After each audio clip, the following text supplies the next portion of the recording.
Okay, we're ready-ish, mostly, I think. Probably. Hopefully. Let's see. Yeah, you can hear me, I think. You can't see anything, but, yeah, okay. Nothing that shouldn't be seems to be on fire, so let's get rolling. And actually, we have a Wilf. We've got Hidden Boss. We've got UNC Samurai lurking there and telling me to hydrate before I even finish pre-roll. The things that should be on fire do seem to be on fire, yes, so we're doing okay there. At least last I checked. So, yeah, alright. We're ready to get going. Oh, and Samurai, this is for you.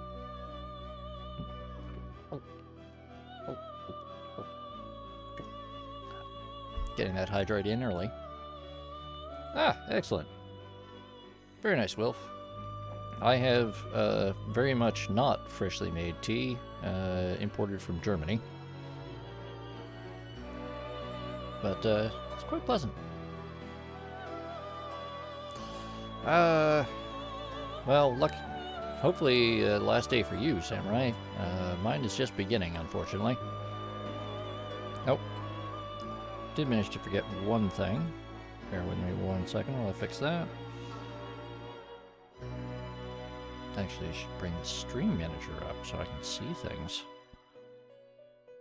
Which, you know, wild idea. But... oh yes, Wilf, it's quite cold. It's very pleasant that way, actually.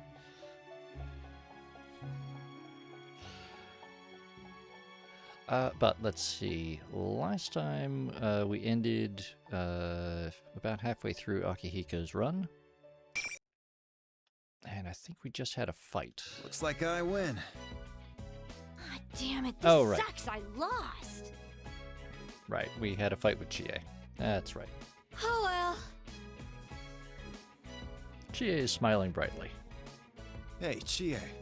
You don't get to go search for Labrys like you wanted and you're laughing? Well, I figured either way you'd save her. Labrys, I mean. Oh, right, Chie was being actually fairly reasonable. I can't resist cracking a little smile at Chie's words. She seems naive, but she saw right through me. I guess she's sharper than she looks. Also, the use of a diacritical on the I for naive there. I think they're using the same style book as the New Yorker uses. It's kind of unusual to see. Very few US publications use diacritical marks. Except for foreign words that require them. One of my mission priorities was to limit collateral damage. To achieve that, I thought that destroying Labrys might be my only option. That is also true, Wilf. The other characters definitely do not give Chie credit for her moments of intelligence. But now that plan has been scuttled. My current plan is to save Labrys and protect her. If I'm able to succeed at that, all danger to the surrounding area will be prevented. I'll commit myself to this plan from now on. Can I ask you to give her a message? Please tell her I said I was sorry for saying such cruel things and doubting her. Let her know I really want to talk with her when this is all over. Anyway, just tell her I apologized. Yeah, I'll let her know. Chie's words are clumsy as ever, but what she lacks in speaking ability and vocabulary, she makes up for with emotion. I need to thank you, Chie. Huh? On my way here, I was told that my strength was fake. That I was just immersing myself in training to escape my fear of losing others. That I was just sticking my head in the sand. And that was true. The reason I'm so hard on myself is because I'm scared. That might be a weakness of mine. Sanada, you literally met Chie like 2 minutes ago, and then you kicked each other in the head several times. It's a little bit of an overshare. But watching you made me realize it's okay to be like that. No, I don't want to lose anyone again. Ever. But that's how I can become stronger. Sheer raw strength is pointless. Getting the ability to see your deepest wishes through is true strength. That's a little abstract. But I guess it's a compliment, though I still feel a little embarrassed about it.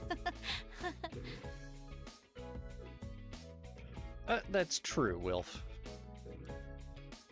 The numerous concussions may have something to do with it. After vowing to save Labrys, I leave Chie in an attempt to make good on my promises. Wait here for me. I'll bring Labrys back, no matter what.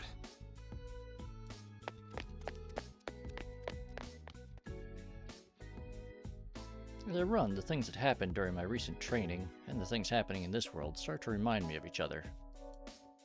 An old acquaintance's face flashes into my mind. Somebody took good care of me. Someone I haven't seen in a while. Kurosawa-san.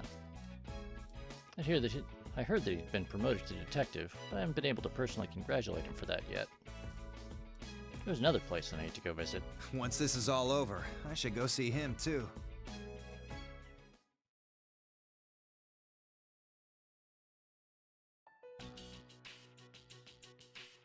After being forced to travel a circuitous path, I was eventually led back to the very room I was in a few minutes ago. The announcement room. I push the door ajar and find Labrys inside. Is she the real one or the shadow? When Labrys sees me, she seems genuinely frightened. You again? You came all this way after me? Her reaction and the color of her eyes. This didn't match any of the characteristics Chie told me shadows would possess. Seems this is truly the real one. Looks like she was still safe.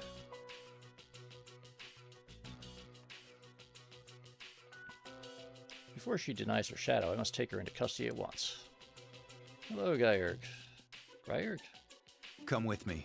I won't let you get hurt.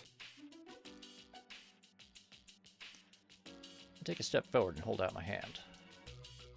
But Labrys backs away, terrified, and keeps her distance. I'm never going back there. I never want to get put through that again. I'm gonna run away. Just you watch me. And where will you go? Is that how you're gonna solve everything?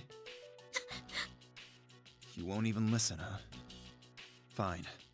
I didn't think anything I said would be enough to earn your trust.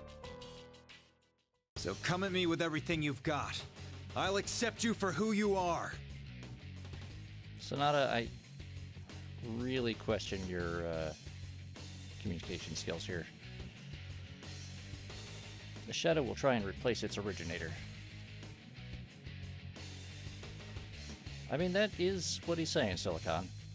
I'm just not sure that's necessarily the solution to this issue. If I lose Labrys, I won't be able to fulfill my duty.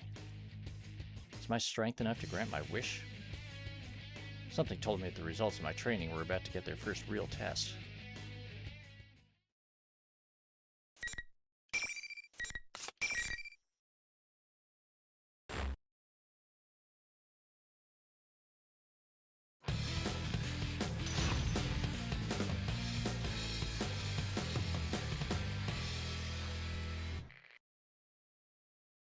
Finally! Fight!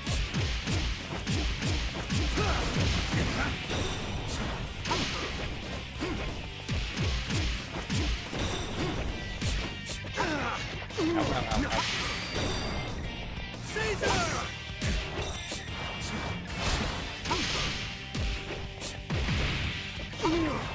Right now!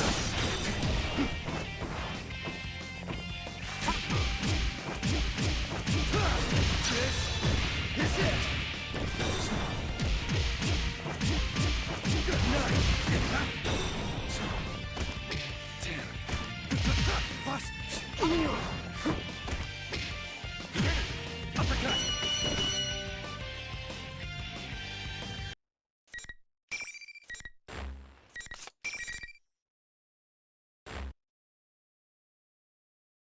Why won't anyone understand? I... She's finally stopped moving. I mean, yeah, you just beat the shit out of her, Sanada. That's what people tend to do. But Labrys' expression tells me that she's not all there right now. Wonder if I can get through to her now. Just as I'm about to speak. I only sensed the wind for a moment. An undetected ambush from behind. A giant axe spun at such high speed that it looks like a circular blade to the naked eye. No matter what part of that axe hits my head, it'll decapitate me for sure. Better not to let it hit me then. Oh, that's a pretty dangerous-looking electric fan you've got there. The shadow glowers at me with an expression of pure hatred. The murderous intent she shows is like any of the petty thugs I've faced, howling with rage as they try to land a punch. I'm in her head now. Looks like the real showdown's finally arrived. Damn. Having squandered her chance at an ambush, the shadow angrily prepares her next move. Labrys also sees the shadow and lets out a shocked yelp. Please stop! This ain't what I wanted! Hey, calm down. This is your shadow. It's you, isn't it?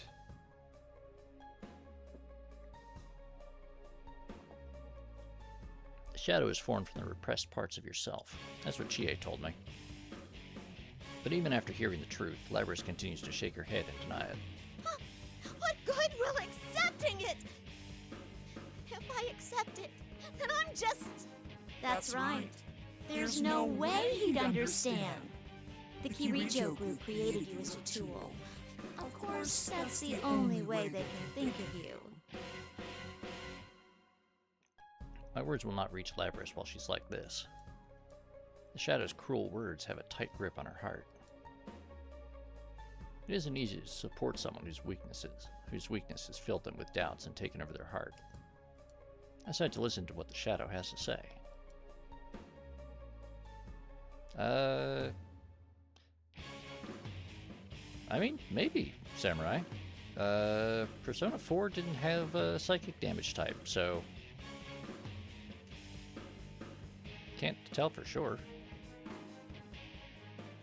This way I can understand the weakness that Lapras is harboring. Not that you're any better. You didn't hesitate at all to attack him. It just shows your true colors. You want the everyday boys and girls to experience what you had to go through, right? That's why we're in a school having a fighting tournament?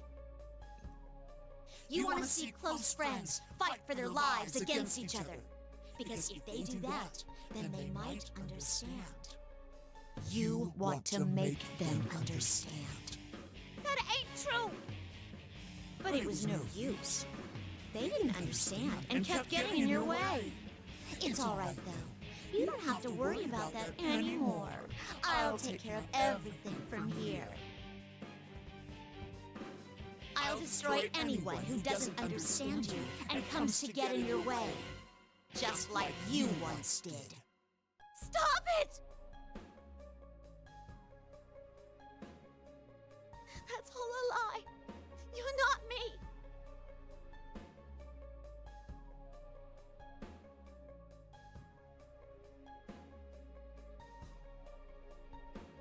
The shadow displays a satisfied smirk. She's waiting for the words of denial. It'd be easier to just stop Lapras from saying those words, but it'd be meaningless for me to do so.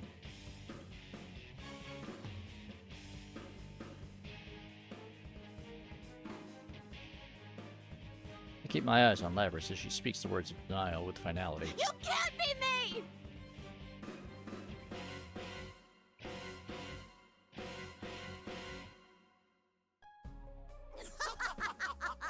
Yes, that's right! I'm not you! I'm myself!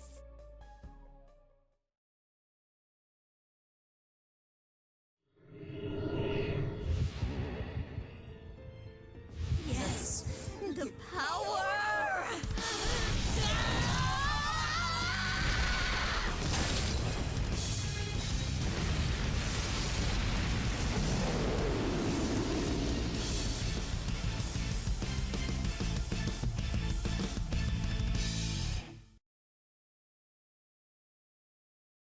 I'm finally free! I won't let you or anyone else get in my way!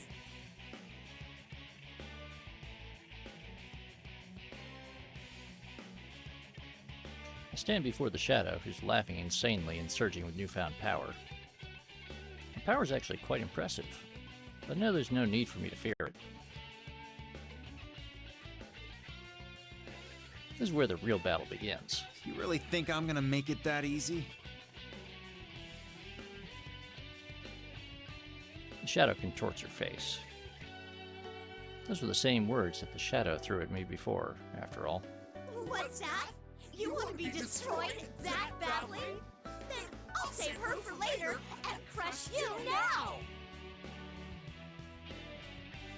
I swore I'd protect Lapras, and I'm not gonna lose what I'm protecting ever again. Now, come get me! Shut up, Carry Joe Dog! And Samurai just double checked, and actually Lapras, or Shadow Lapras with Asterius would be weak to ice. But Lapras with her fully awakened persona of Ariadne is actually weak to psychic, so yeah. There you go.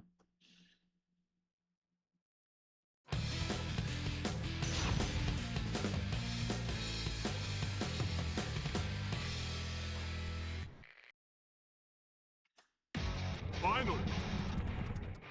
Fight! Right now!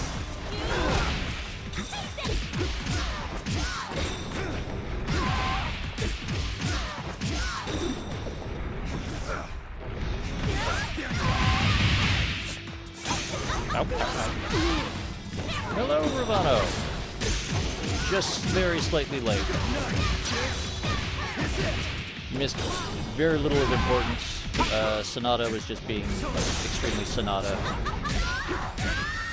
And doing the whole, we'll have a conversation with our fists thing with everyone. Also, I really do like that serval bop emote. After silencing the shadow, I stand before Labrys, but she casts her eyes down sadly. Hey, what's with that face? Stand up and look at me. I have a message for you from Chie. Huh? She wanted to apologize for doubting you and hurting your feelings. She was really sorry about what she said. She wanted to tell you herself, too. She was so determined to save your heart that she threw everything she had at me. Chie-san said that? Also, Mitsuru, the girl in charge of the Kirijo group, learned what happened to you and was mortified to hear of it. Do you still think no one understands? That your pain is unique to you? I never thought of things like that. I never imagined anyone understood me. But that's... I'm a machine, though. I'm not human. Labrys mutters and casts her eyes down again. I don't know anymore. What am I supposed to believe? You're human, so you must have the answer. Labrys gazes up at me expectantly. It's true that I have something to believe in. But I don't just have something to believe in simply because I'm human. Plenty of people walk the earth with nothing to believe. I had to find it and grab hold of it myself. Indeed, I found it only after facing down my own weakness. Look, I don't know much about how you suffered in the past, or how many times your heart was broken. But don't give up. Believe in yourself and keep standing up to the world. No matter how many times you fail, some things you have to grasp for yourself. Labrys looks up. This time she finally looks me in the eye. Myself? That's right. If there's something you really want, fight for it. You'll never get it by running away. What's your strongest desire?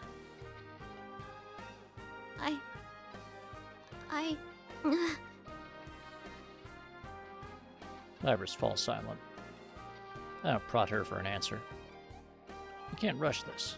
This is something one must find by facing down themselves, searching their heart for the answer and making it take form on their own. I can't help her find her way. If she doesn't find it on her own, it'll be meaningless. Labrys places her hand to her chest. She then closes her eyes and loses herself deep in thought. Eventually, she opens her eyes again and looks at me. I want people to understand how I feel.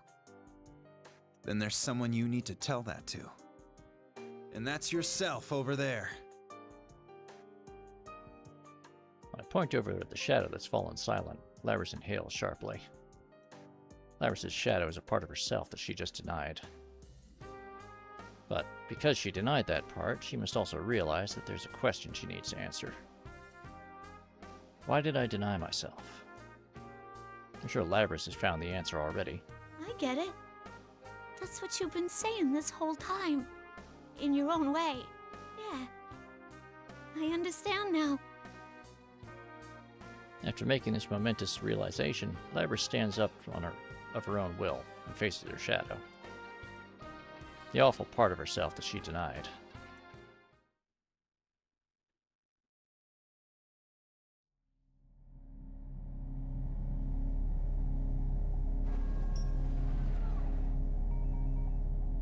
I'm sorry I ignored you all this time. I was the one who left you all alone.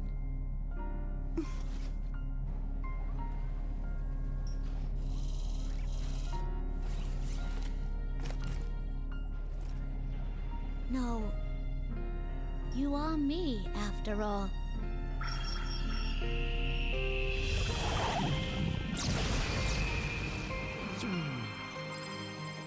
Now we get to see the transformation sequence again.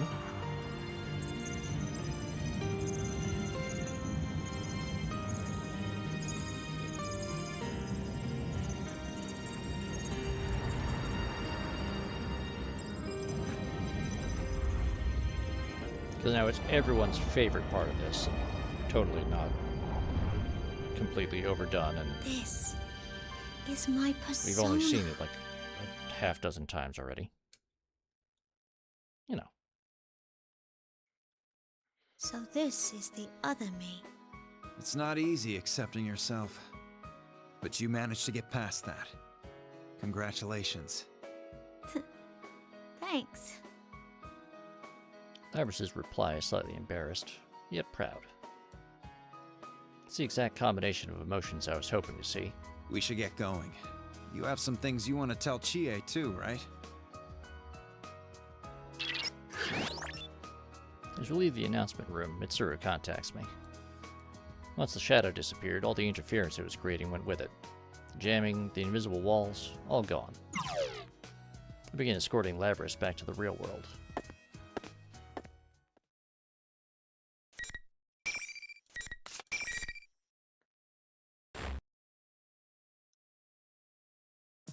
Exactly, Wilf. Someone spent money on that animation. You better damn watch the thing. That's true, boss. That'd be a bit of a problem if Shadow Labrys was a load-bearing boss.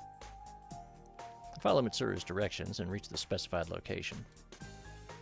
A number of people have already gathered. And there's Teddy, Kanji, Chie, and others I had seen on the P1 commercial as well. Oh, phew! You're okay, Miss President. Or should I call you Labrys? Well, you know, Hidden Boss, Persona 4 didn't really have much in the way of load-bearing bosses. I mean, Marie in the Hollow Forest, and possibly Izanami? Oh.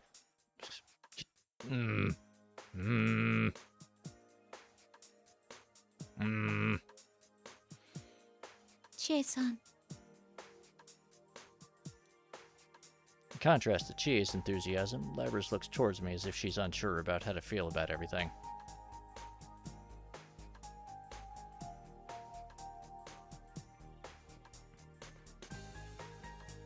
Hold on. Where'd I put it?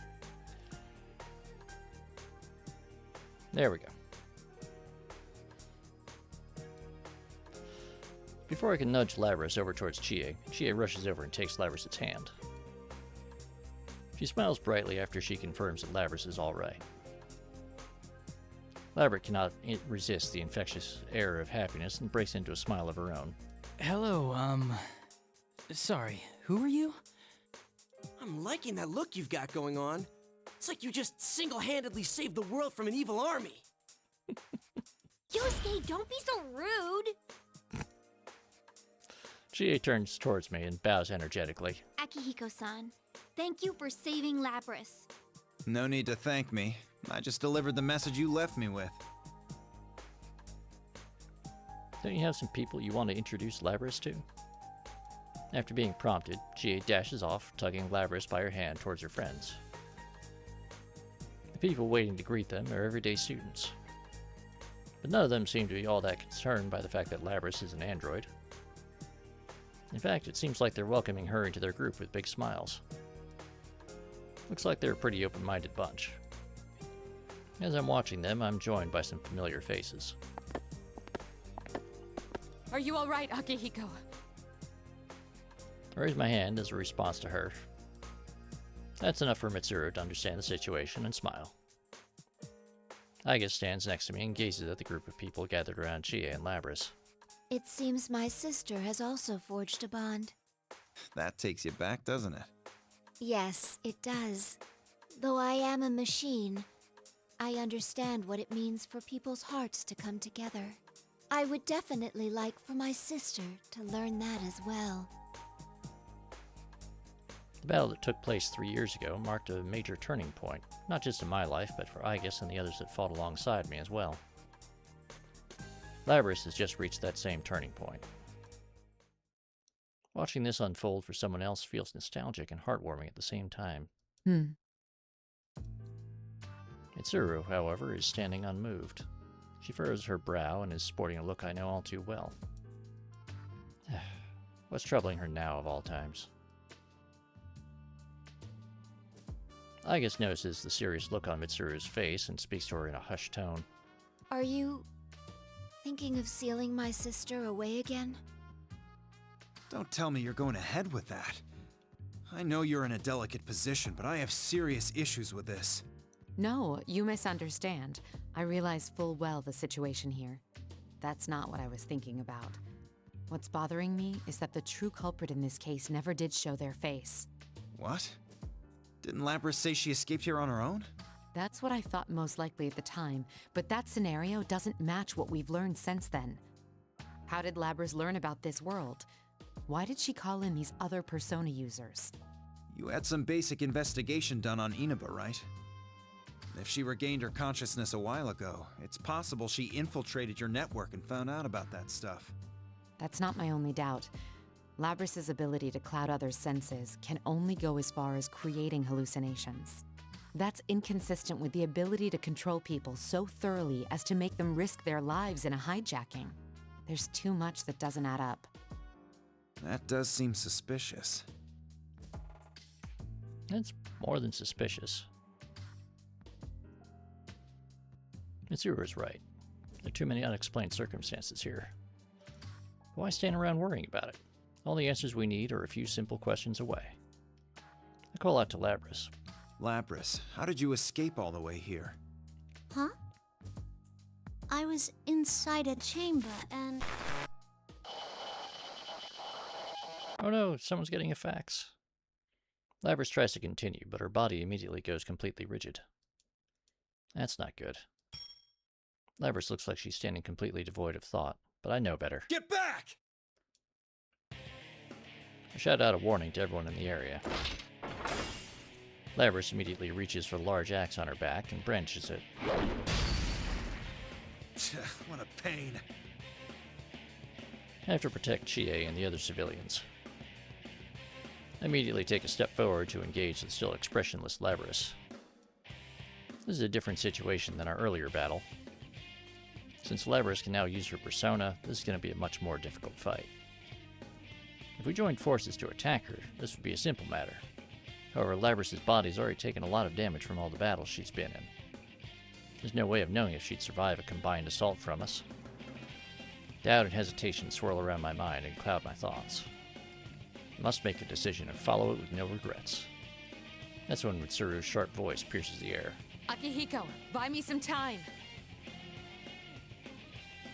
Looks like she has some kind of plan up her sleeve. Then, my course of action has been decided. You got it!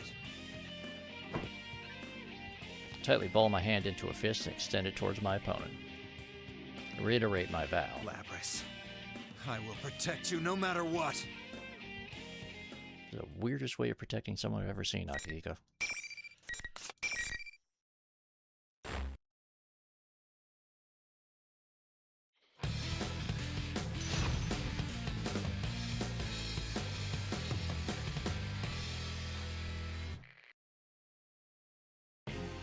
Final. Fight!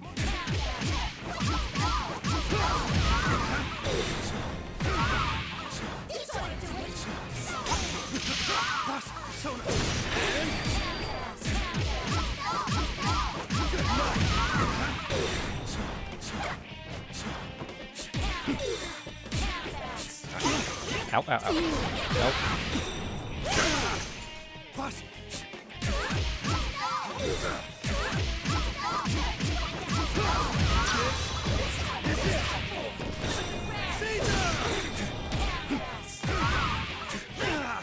Ow, ow, ow.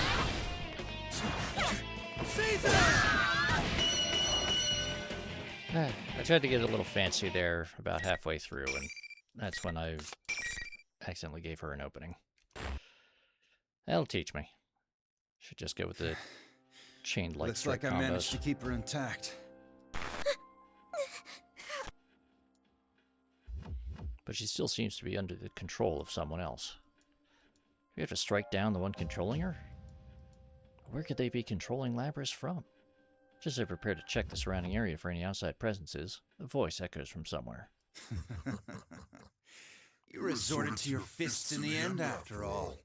That's why people say your strength is fake. There's a familiar voice that I can't quite place. Darkness manifests from out of nowhere and coalesces into the form of a person. What is that? It's another Akihiko-san? Whoa! Is that Akihiko-san's shadow? The darkness dissipates, and what was left standing there was me.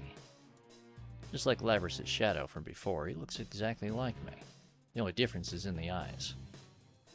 While the others are stirring, he coldly declares, You go on and on about resolve and whatnot. What have you been doing these past few years? Just training yourself to fight better, that's all. You haven't grown at all as a person. You're still running from your fear of losing people, just like before. So you are watching us. Looks like the mastermind of this thing has a lot of time to kill. Huh? Mastermind? He's taken aback by my taunt, but continues on. What are you talking about? I came from the sea of your soul. Enough. Do you think you rattle me with that tired old theme? The shadow, no, the mastermind, arrogantly tries to rile me up. His taunts are powerless against me. I'm not taking the bait. No anger, not even surprise. There's nothing rising within me. My heart was completely placid. So you won't admit it. Then, rise again, my puppet. Dance until you shatter. The enemy orders Labrys to stand. As if a puppet on strings, Labrys responds to the shadow's command. Looks like you've shown your stripes already. That power proves you're not my shadow. So what? You still have no choice but to suffer. Unless you destroy this thing, it will keep rising up and attacking you all. What will you do? Glance over at Mitsuru. She gives me a slight nod, and I laugh. Sad to say, but this show is over. What? It means we won't fall for the same trick again. Yamagishi, now! Just as Mitsuru's voice sounds, the ominous presence lurking within Labrys was repelled. Turns out the person who Mitsuru contacted before entering the TV world was Fuka. I see. Her persona abilities could disrupt the control on Labrys without her having to enter this world. Are you all okay? Fuka-san? Fuki Yamagishi. She's a friend of ours who helped us greatly in the battle 3 years ago. She has an analytical persona, and she keeps herself as a whiz at digging up useful information. The Asagami High students don't know anything about Fuka and are looking around in surprise. Is this like Rise-chan's persona? Wait, where is she? This feeling. What the? That voice. It's not coming from in here. Whoever it is out there. Seriously? She can use hers in the real world? That's amazing. That's not your shadow, Akihiko-senpai. It's just a fake mimicking your appearance. Very impressive to guess correctly from such a long distance away. You must be the one behind all this. You stole Labrys and threw her into a TV. You were after persona users from the start. That's why you chose this school and tampered with Labrys' memories. And you just demonstrated how you controlled those hijackers. Why did you go after these students? What are you up to? Personas and shadows are one and the same. If I poison your hearts, I can recruit shadows with unparalleled strength. Wait, what? You mean turn our personas back to shadows? The heart is frail. Its weaknesses are never fully vanquished. Given the opportunity, it can betray you and return to darkness. Old wounds that you thought you had overcome opened once again. You almost let go of your hearts, your personas. This one's desire to make people suffer was perfectly suited for such a plan. Plan? You caused all this to gather strong shadows? Why would you do such a thing? All the loose ends are finally getting tied up. I glare at the enemy as he smugly reveals his grand scheme. That's enough. I see now that there's no room for any more excuses. I pull out my evoker. I can perform a summoning without this now, but I still couldn't just let it go. It serves as a constant reminder of those days fighting as a part of Seas. It's so I don't forget the joy, the sorrow, and the losses from those days. And, yeah, Greg, they're just doing the voice overlay with someone else doing the really deep bass-boosted voice. Point the muzzle to my head just like I used to. The feeling of cold metal, the easy trigger pull. You said before that I couldn't cast aside my fears. Back then I felt that I didn't care if I lived or if I died. I just wanted all the power I could manage. Whether my disregard for my own life was because I secretly wanted someone to punish me, or because I wanted someone stronger than I to forgive me and allow me to live. In either case, my resolution is no longer the same. But I'll tell you something. People who have no fears end up dying early or throwing their lives away. My determination coexists with my fears. I know that death and loss are always close by. I squeeze the trigger of my evoker. Nostalgic sensation. I was just a kid 3 years ago when I laid my life on the line. But now, though, I can't allow myself to die. In my heart, I know that I cannot lose this fight. I've accumulated all this power to protect others. I'm risking my life in order to stay alive and to keep my friends safe. That is my current determination. And you still say you're my shadow? If a shadow is just another form of one's persona, then... My determination would never leave my side!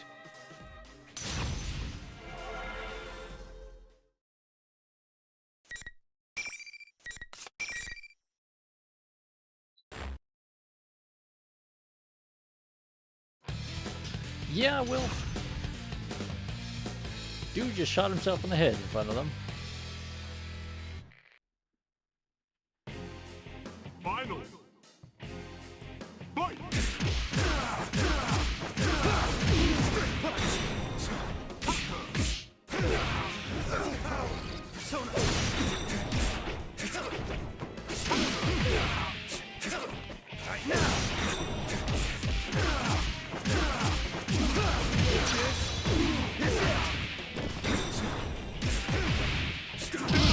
Ow.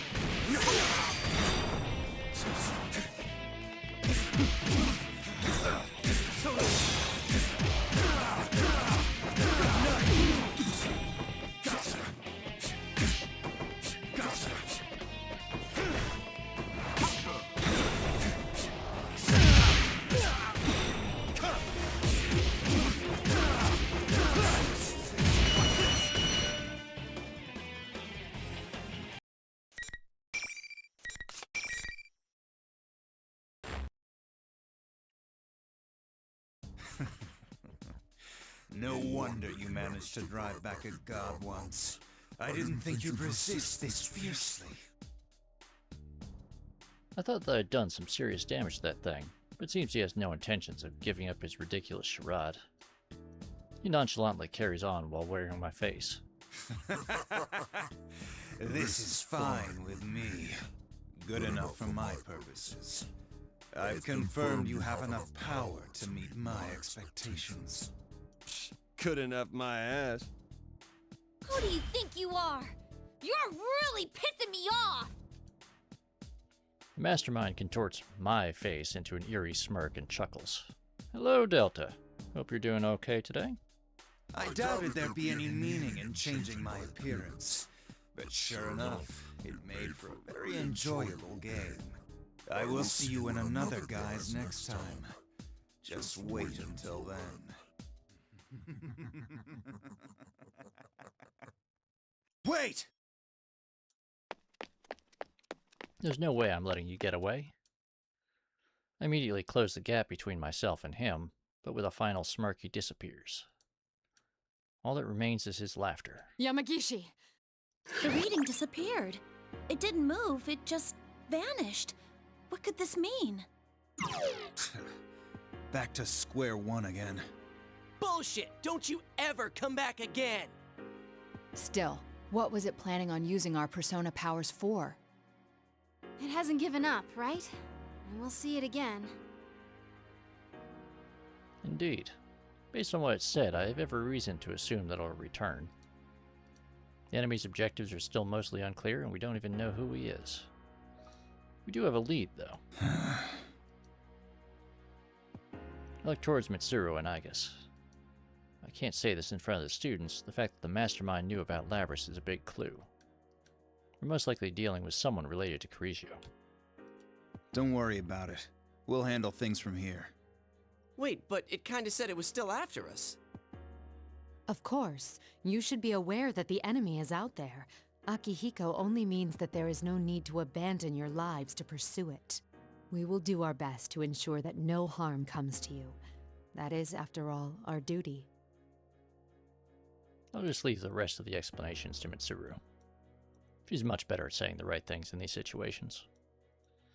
In the meantime, I glare at the empty space where the enemy was. The battle will go on, huh?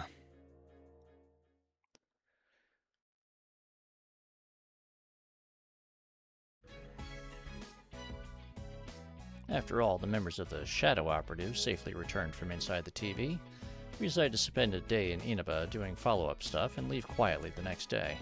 I'm glad things went well. Oh, but first, it's good to see you again. This is becoming a real reunion. As Fuka looks behind her to the back seat, Mitsuru and Igus smile at each other.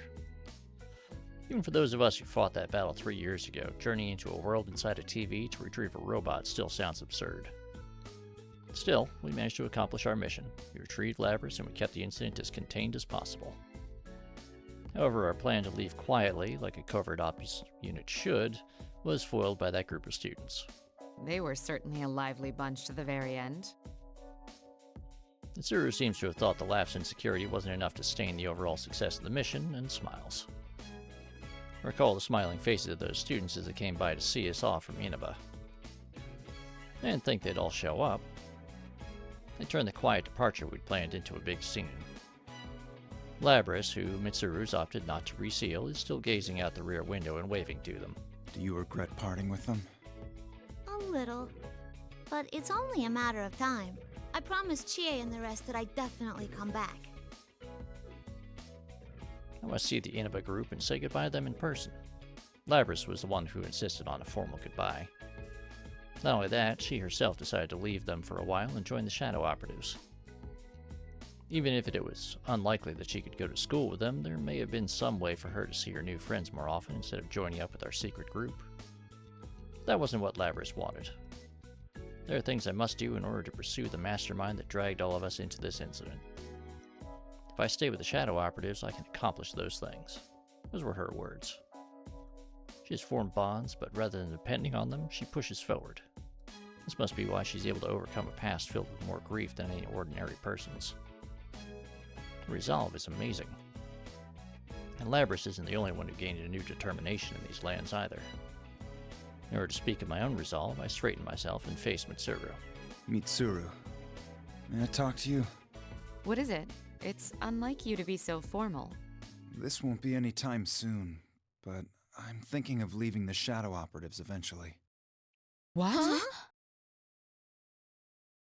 Fuka doesn't seem as hard hit as the other members, but even she's looking at me with confusion in her eyes. This was actually something I'd been thinking about from the very beginning. These feelings have been smoldering inside me ever since I received my first mission.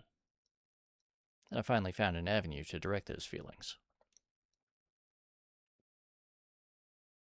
Mitsuru seems to realize that this is something I've given a lot of thought to, and responds in a businesslike manner.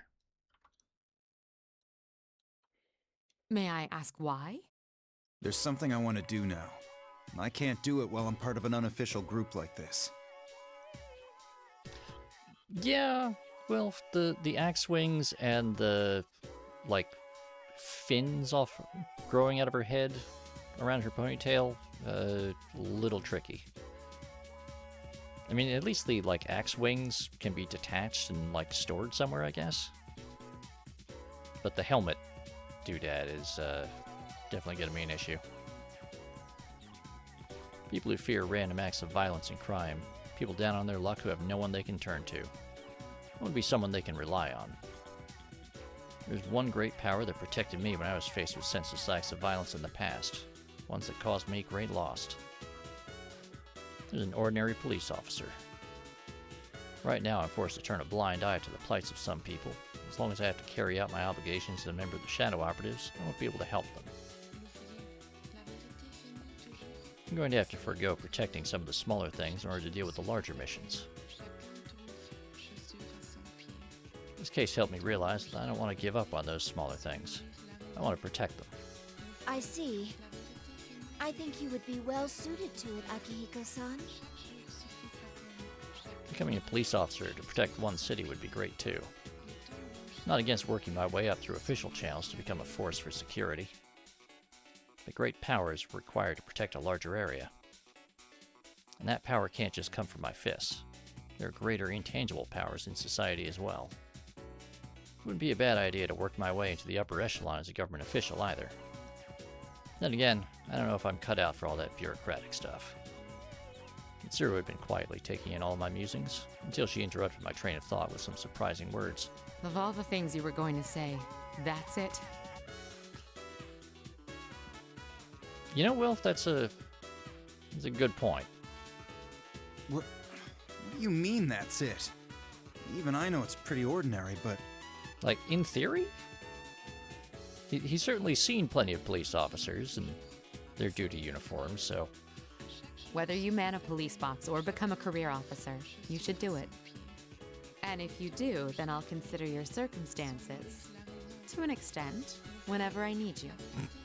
Huh? What's that supposed to mean? For a moment, I couldn't understand what Mitsuru meant. Wait, are you planning on making me belong to two departments at once? You wouldn't use the Kirijo name for that, would you? Bite your tongue? I won't do anything. But even if I don't, it'll happen on its own. You underestimate the organization's need for you. Leaving that aside, if you're going to wish to become something like that, then there's something you need to do first. You're right. I need to train more and... No, I meant going back to college. Because in Japan, there is an actual special college that you go to if you want to be a police officer. Mitsuru certainly has. You should follow Yamagishi's example. That reminds me, I took a leave of absence from college to go on my journey. Didn't have a problem with my classes while I was still attending. But what about now? Do not worry, Akihiko-san.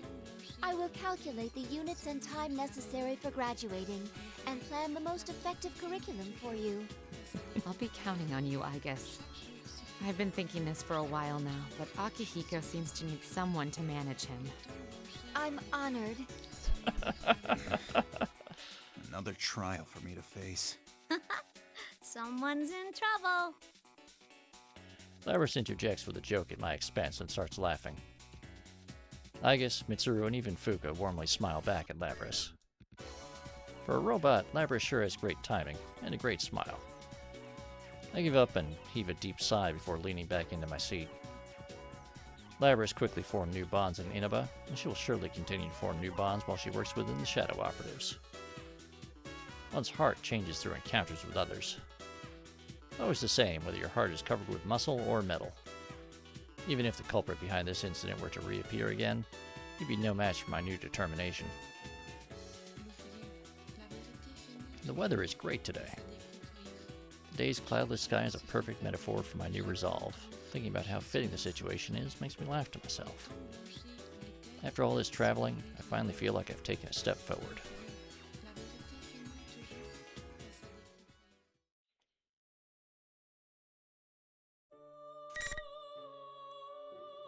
That's the end of Sanada's story. So at this point, we've done all of the Persona 3 cast. We've done Elizabeth, Labrys, Yu, Kanji, Naoto. Now, we haven't done Yosuke, Chie, Yukiko, or Teddy. And honestly, unless you guys are really, really invested in one of them, they're not really going to add terribly much to the story that you haven't already seen. I mean, Teddy has a whole thing about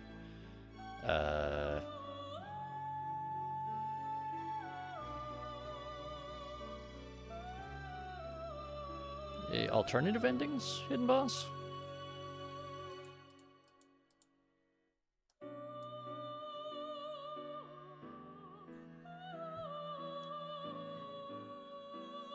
To the... I don't think there were. I mean, Ravano, if I did that, then we'd never actually finish the thing. We'd just keep replaying his first fight over and over and over again.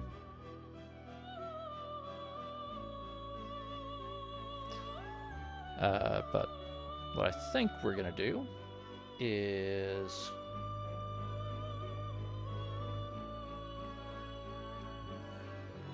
do a little poll.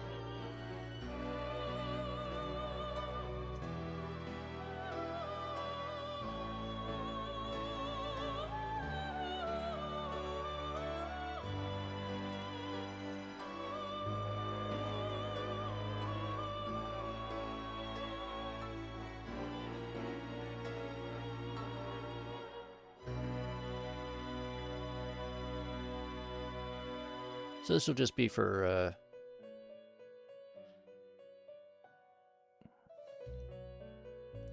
2 minutes.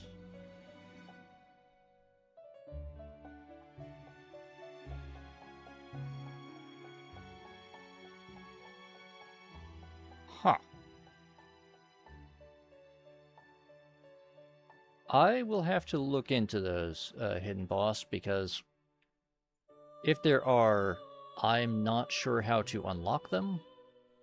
That, in fact, might be why my completion on the P4A story is stuck at 98%. So I'd have to find a guide or something and figure out how to do that.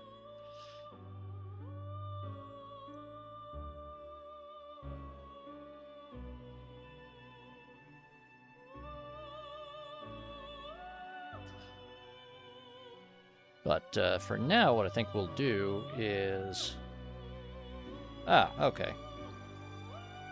So I'll have to look up how to get those and see if there's a way to do them that doesn't require fighting through like the whole like hour, 2 hour stories for each of them.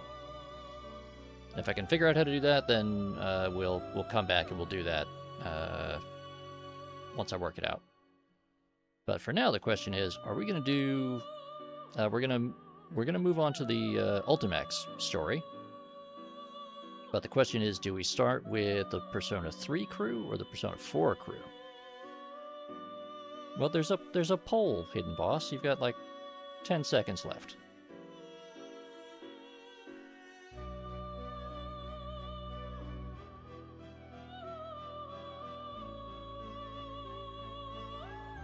I mean, you had a whole 2 minutes there, Hidden Boss. You could have voted. But poll says we're going to start with Persona 3.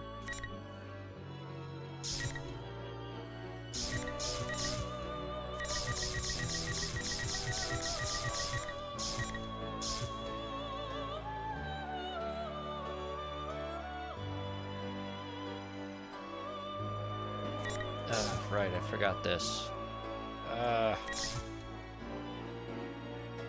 This is gonna be...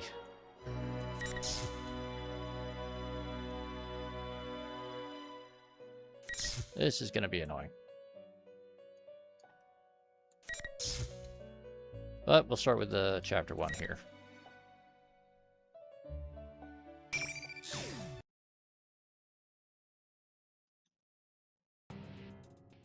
the death of everything, but also the beginning. Akutsuki, what the fuck? People have filled the world, yet turned it into a void. The only hope of salvation lies in ruin.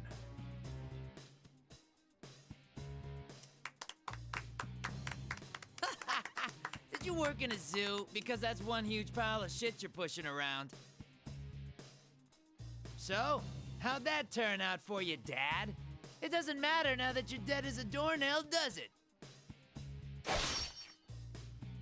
You wanted the world destroyed, huh?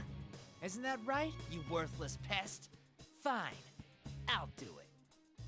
This shitty world with its shitty people and shitty lives will disappear, and I'll be the only thing left. Oh yeah, no, this is I mean, this dude's apparently talking to and then murdering copies of his father, who we saw.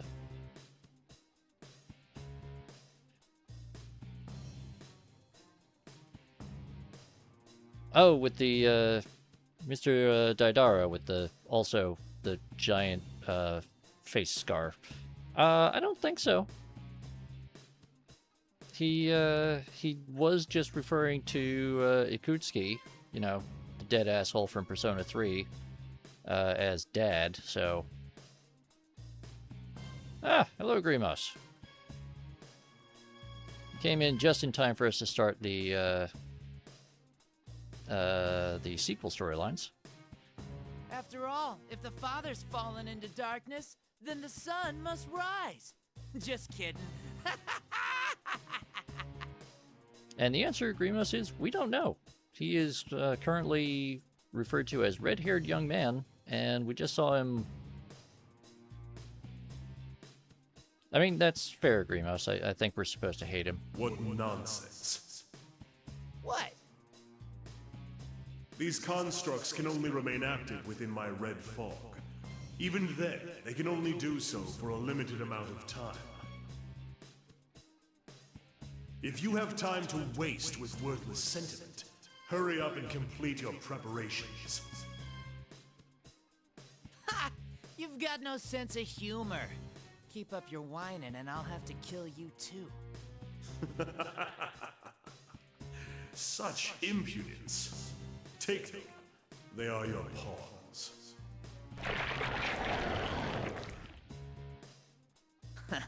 They're pretty well made.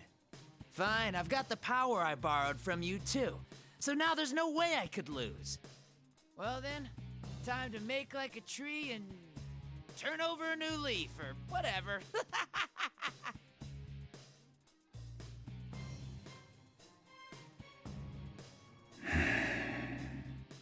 Huh. A puppet version of a puppet. I'll make sure you get the job done this time. Alright. That was weird. Now let's begin. For the sake of his world.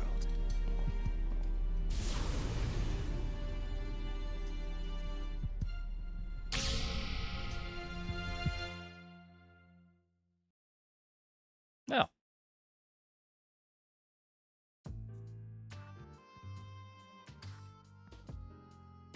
May 5th, afternoon. I'm at the Shadow Operative's lab. I finished going through Labrys's personality module and control links. Fuka-san's voice echoes through the machinery-lined room where she works as the operator. It seems it'll be a little more time until she's finished with her work. I knew we could count on you. I'm sorry that I asked you for such a big favor. Oh no, I couldn't possibly stand by after something so important happened. But, is it really all right for me to be doing this? Aren't you all part of some kind of police organization now? There's no need to be concerned. Even now that we've become the Shadow Operatives, this lab belongs solely to the Kirijo group. The Shadow Operatives. Special unit under the direct supervision of the National Police Agency, organized to deal with supernatural cases that the normal police would be unable to respond to. In other words, cases dealing with shadows. This is one of the laboratories under the management of the Shadow Operatives. The purpose of this place is mainly to analyze evidence gathered in Shadow-related cases, analysis of Shadow matters for scientific understanding, and planning operations.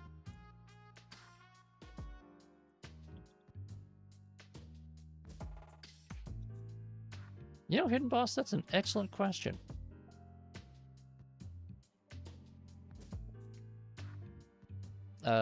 When I do get around to playing Persona 5, I will try to make sure that we do pick up as many of the references to the Persona 4 and Persona 3 crews as possible. But, yeah, they're all, as I remember, they're all just off sort of living normal lives. Since I am a member of the Shadow Operatives, and am classified as a weapon due to my mechanical nature, I periodically undergo maintenance at this facility. Directly after the inauguration of the Shadow Operatives, Mitsuru-san had a state-of-the-art packing case prepared to transport me. However, the one slumbering within this case is my sister, who is also our new teammate. Labrys, the 5th-generation anti-shadow suppression weapon. I finished investigating Labrys's mobility systems. All I have to do now is reboot her OS and perform some final checks. Thank you. How is she? She'd sustained some heavy structural damage, so I was worried, but thankfully none were critical. Since my sister had been forced to push herself far beyond her limit during the events of the other day, her entire body had taken serious damage. I'm glad that she's okay. Fukasan's words caused me to sigh with relief. I see. And what did you recover from her memory? I'm sorry. I searched through it, but I found no records that would lead to finding the one behind what happened. If we want to pursue him any further, we'll have to wait for a report from intelligence, but it seems that will still take some time. I see.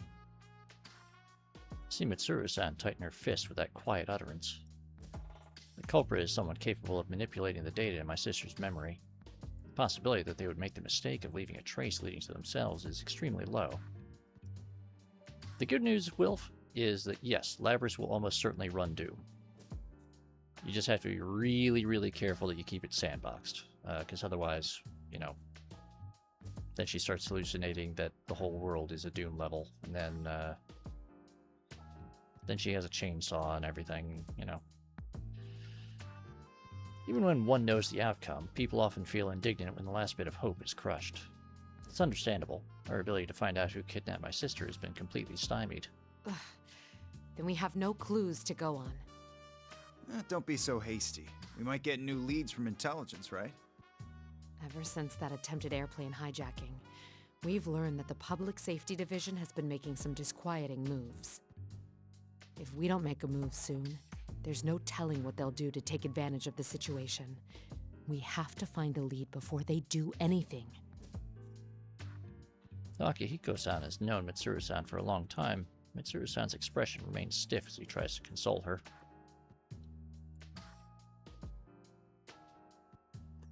But that's only natural. The Shadow Operatives are still in a delicate position with regards to where we stand within the National Police Organization.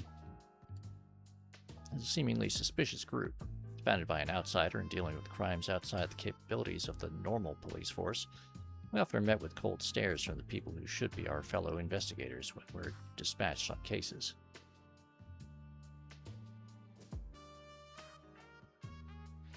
The logic of such actions eludes me, but I cannot pretend that they do not exist.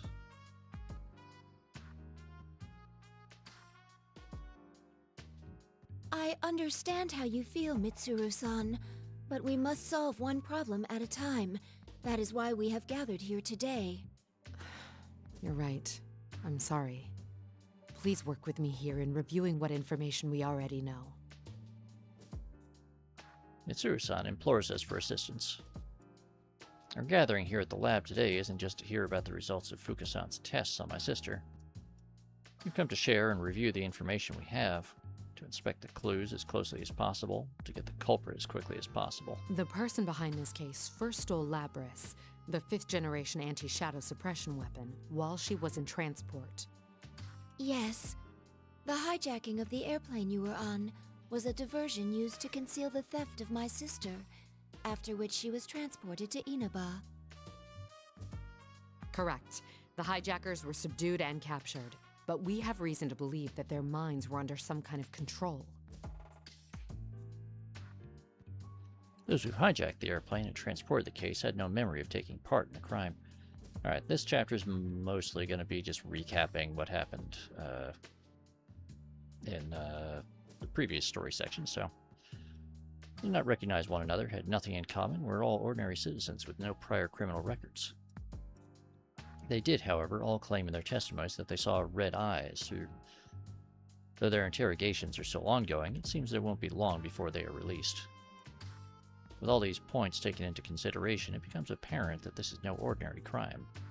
The culprit waited until he arrived in Inaba to turn Labris on and fiddle with her memory. And then he threw her into the TV world, right? Where one's heart and memories manifest themselves. As a machine, Labris was able to control these memories in great detail. In other words, the enemy used her in order to set a trap for us. When we entered the television world in pursuit, we defeated her shadow and made indirect contact with the culprit. That person revealed that his goal was to steal our personas by making us fight each other, which would weaken our hearts and turn our personas to shadows. Once he'd accomplished that, he would combine them all so we could have even more powerful shadows. Everyone falls silent. The mysterious person's motive was to gather and unify shadows. This is all too similar to something that those of us gathered here will never forget. Shuji Ikutsuki. The culprit's speech pattern is consistent with Ikutsuki-san's mannerisms. His inability to use a persona matches him as well. But that's not possible! That's right. We've confirmed Ikutsuki's death. Or maybe there's someone out there besides Ikutsuki who still thinks the same way he did. If so, then the world we strive for is still far away. Mitsuru-san sounds as if she is in agony. Shuji Ikutsuki. 3 years ago, he became fascinated with the fall and tried to bring about the end of the world using shadows. To Mitsuru-san, he's also the adversary that robbed her of her precious father. Yamagishi, when Labris awakens, can you give her a summary of the case from 3 years ago? I'd like her to know what went on while she was sealed. I mean, that's a lot of shit. I understand. Can't you just stick that data into her memory? If we did that, it would just become a piece of data to her. She needs to be told about it in order for her mind to understand what happened. She's human through and through, huh? Also, I noticed something when I was checking her memories. The makeup of Labris's memory field is slightly different from Aigus's. Besides the memory area that she normally accesses, there seems to be a sub-network of some sort. She has 2 memory networks? I think it was probably used to incorporate the feedback from her sibling units, but I still don't know for sure. That's why I believe it's safer to tell her in person. All right, I'll let you tell her however you see fit. Regarding Ikutsuki, I'm pressuring staff to hurry and review the information, including the newly discovered quarantine server at Ergo Research. We never knew about the server in question before now, because it had been cut off from the group's network. It most likely has information that normally would have never left Ergo Research, such as data on top-secret experiments. Ikutsuki-san could be involved in this case. Mitsuru-san's worry and irritation may be because she senses that possibility. We can all understand the pain she must be in. By the way, what was the logic behind that whole midnight channel thing? It's still unknown, but we'll have to send people to Inaba again.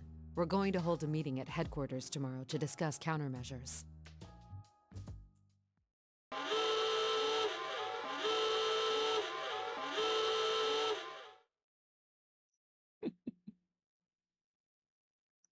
Good point, Wilf. Suddenly, an alarm that notifies us of abnormalities goes off and reverberates throughout the lab.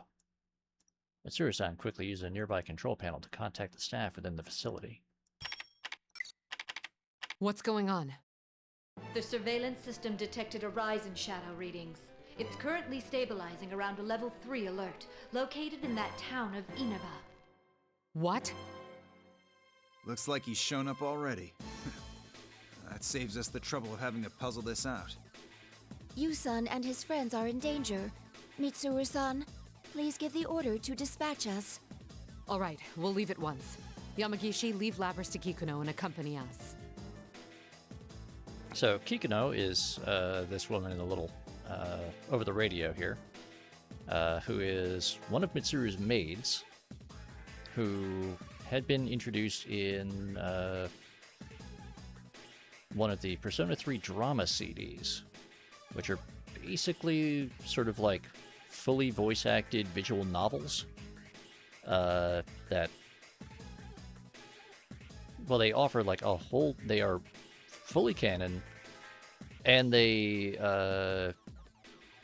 add in like a whole ton of like character background and development stuff. But Kikuno plays a small but significant role in this upcoming story. And Silicon Soul, you joke, but Mitsuru basically does have a small army of combat maids, essentially.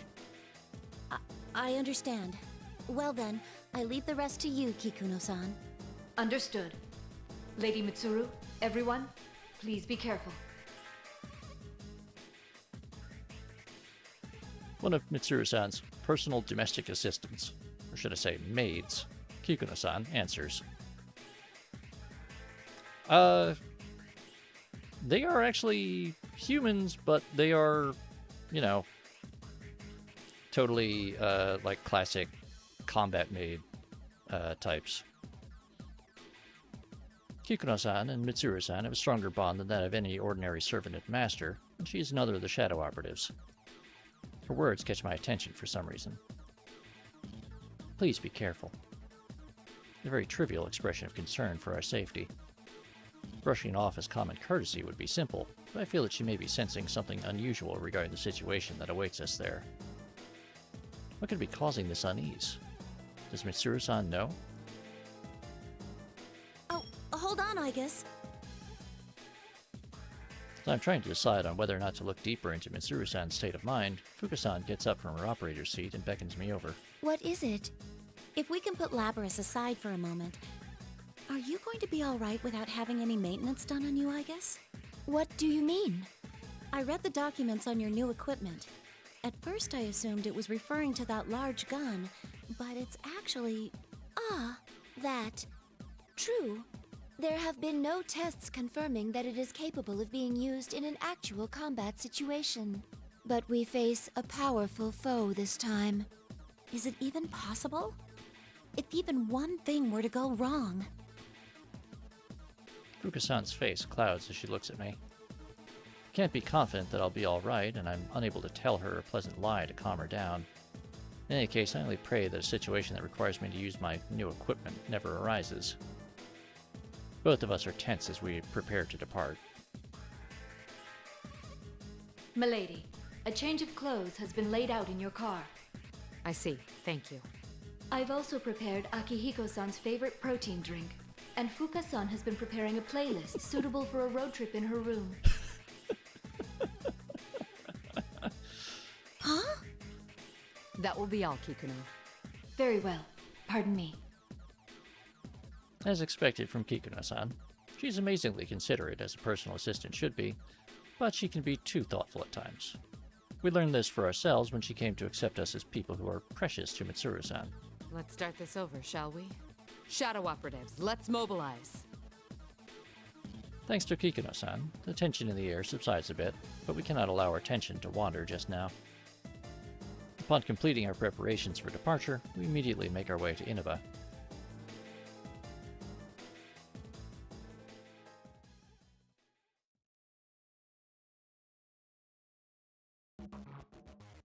Why are we taking this car again, Mitsuru? Because the artists were already paid for it. Akihiko-san grumbles from the backseat of the Shadow Operative's personal limousine. I'm not sure how to put this, but I find that his feelings are justified. Don't question it, Akihiko. There was no time to prepare a vehicle with the same equipment. Speaking of appearances, are you gonna wear that again? Sure. There's a chance that we'll have to fight after all. These clothes give me the flexibility I need. Impressive, Akihiko-san. You never change. Still, to think that the culprit would make a move so soon. We've completely lost the initiative. Indeed. We need to begin taking measures right now. I only hope no danger comes to Narukami and his friends. Mitsuru-san seems deeply agitated. During the car ride, she seemed distracted. At times she would flip through the thick file in her lap only to suddenly give an order to a subordinate. And other times she would stare intently at her watch as if lost in thought. Her usual regal composure is gone. Mitsuru-san, why don't we just ask them to cooperate with us? I agree. They seem pretty strong. No, they're still young. If I asked for their assistance, it would waste time better spent in school. Worse yet, it would put them in danger. I don't want anyone else to have to go through that anymore. I understand how you feel, but they don't seem like the kind who'd listen. We were the same way back then. Mitsuru-san falls silent. It's likely not a mistake to think that the sudden spike in shadow activity this time is related to the events of a few days ago. It's become apparent to everyone that another dangerous battle is about to begin. We have new information. Kikuno sent me a message. Wilf? Mitsuru had actually not been all that enthusiastic about Ken's involvement originally. It was actually Ikutsuki that insisted, and Mitsuru just sort of accepted it as basically necessary. And it was only later, after kind of he was already well involved, that she came to accept Ken and be more supportive of his membership in SEAS. I tasked Kikuno with reviewing Ergo Research's quarantine server. But it seems new evidence has come to light regarding Ikutsuki, who we discussed in our earlier conversation. According to the report, it seems Ikutsuki was performing an experiment on his own in the lab directly after the explosion. It's unknown if this is related to our current mission, but there was a record of a plume of dusk being used in the experiment. A plume of dusk. A plume of dusk, an object that blurs the line between matter and information, and is fitted into anti-shadow weapons like myself. It forms the core of our personality modules, and is what allows us to control personas, even though we are machines. So, what are the details of this experiment? Nothing good, I bet. Ikutsuki was...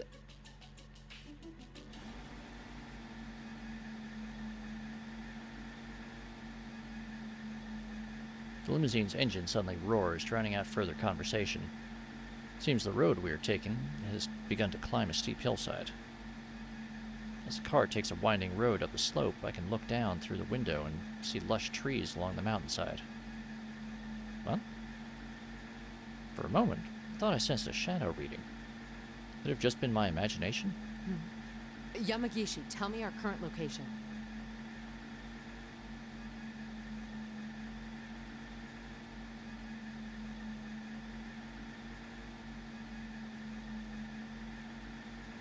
One moment. I'm looking it up now. We're currently in Inaba Pass. We're almost at the target coordinates.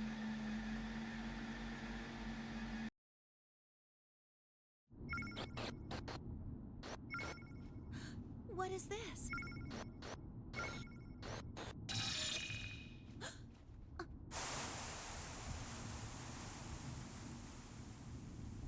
Was that? What's wrong?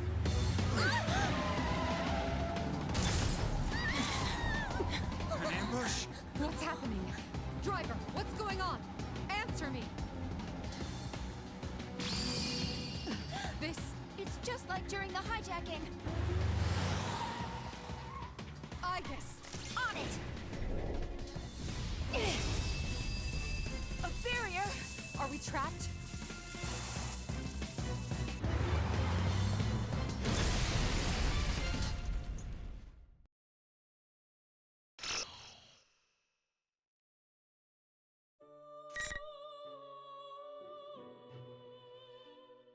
Alright, so, let's see, that got us Chapter 1. Let's see, let's pick this up with Yukari, I think. It does solve that problem. Wilf, yeah.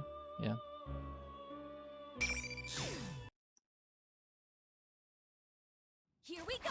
Feathered chain! Phoenix Rangers! Featherman victory! So, you've come to fight me, Featherman! Huh. Merlion, the evil forces have fallen! Stop here! How dare you oppose me? Minionlings, get them! No!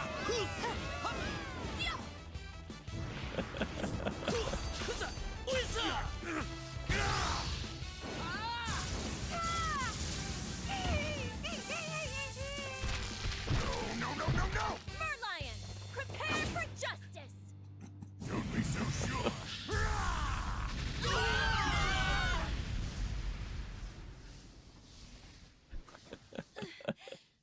Everyone, I've had enough of this!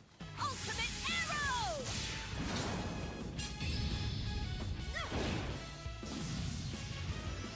It's over!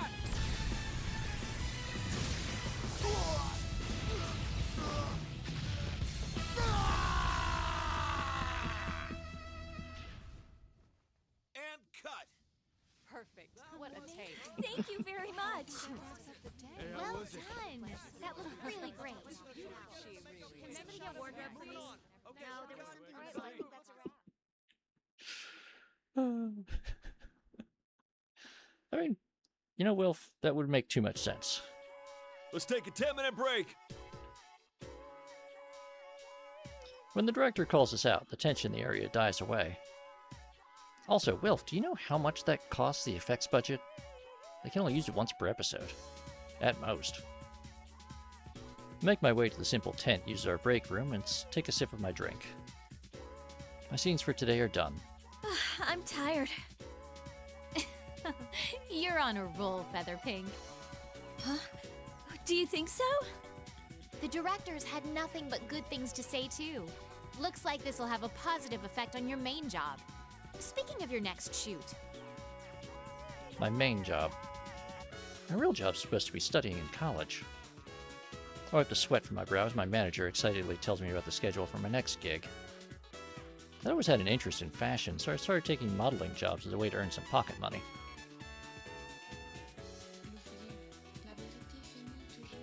It's pretty tough since I've had to do things like pose in the middle of winter in just a t-shirt, but thankfully I've been able to get a steady flow of commissions now.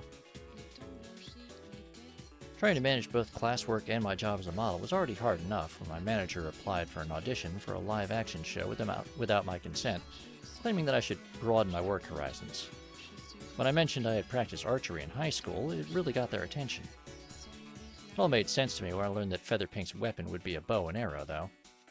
As a result, I ended up as a protector of Earth in a kid's superhero show starting this year.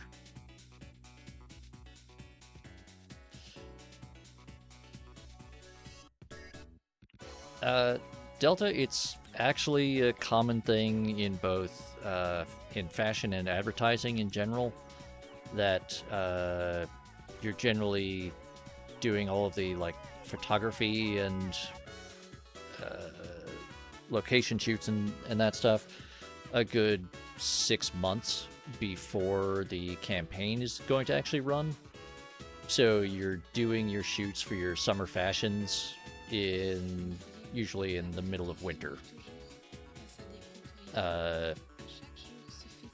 I've seen people doing location filming for the like winter holiday themed lottery games in the middle of summer here in New York. So they're standing on so there's a whole bunch of people standing on the street in like winter coats and wool hats and stuff with fake snow all over the place while it's like 90 something degrees. It's kind of a weird thing. While my acting work makes use of different expressions, and my modeling career lets me dress up in a lot of different clothing, it kind of makes me feel like I'm changing who I am, too. It's insanely busy, but it's fulfilling and fun. And yet... What's wrong? Something troubling you? Oh, not really. I checked my cell phone, but Mitsuru-senpai still hasn't sent me a response. I have tomorrow off, so I'd emailed her earlier asking if she'd like to spend some time with me and go shopping. She'd been contacting me less and less often recently, and when she does, it's because of shadows. I'm one of the Shadow Operatives, a group established by Mitsuru-senpai. I understand that she wants us all to be able to have normal lives, and she said that she wouldn't hesitate to ask for my help if she ever needed it.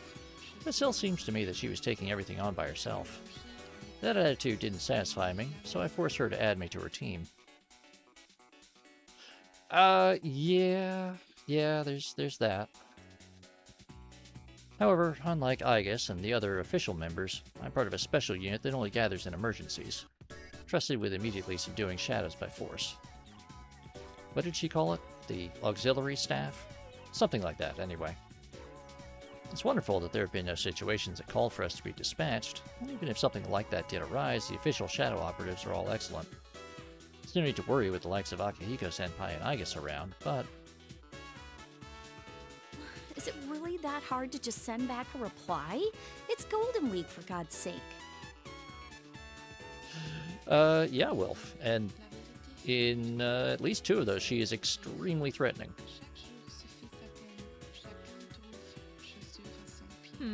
What's this? Don't tell me you've got some boyfriend trouble. Oh, no, it's nothing like that.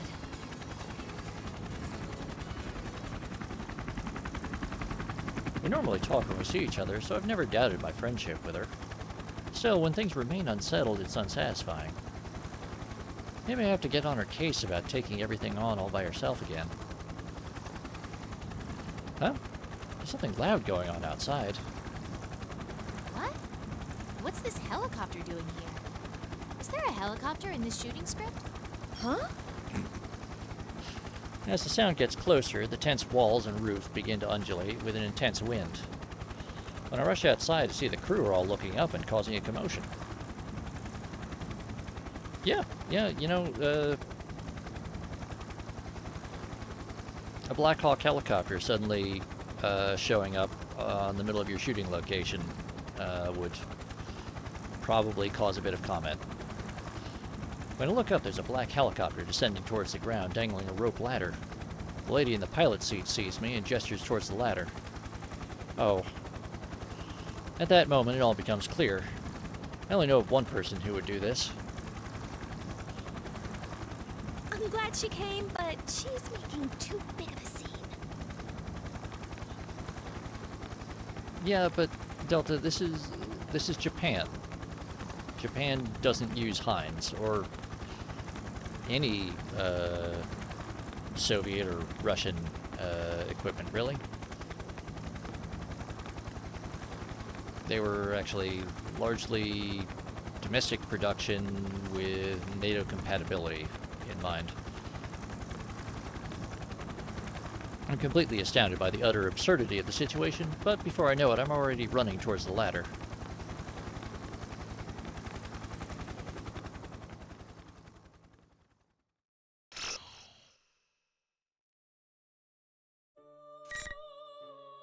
Alright, Yukari has been picked up by a Black Hawk helicopter in the middle of her film shoot. Let's check on Ken, and then... Oh.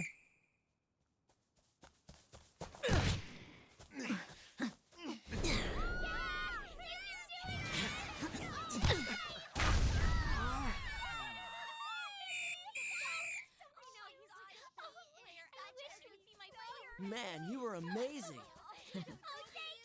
Thanks for cheering for me. You're a real hit with the ladies. I'm gonna get going for today. Okay, you better be this good next time, too. Leave it to me.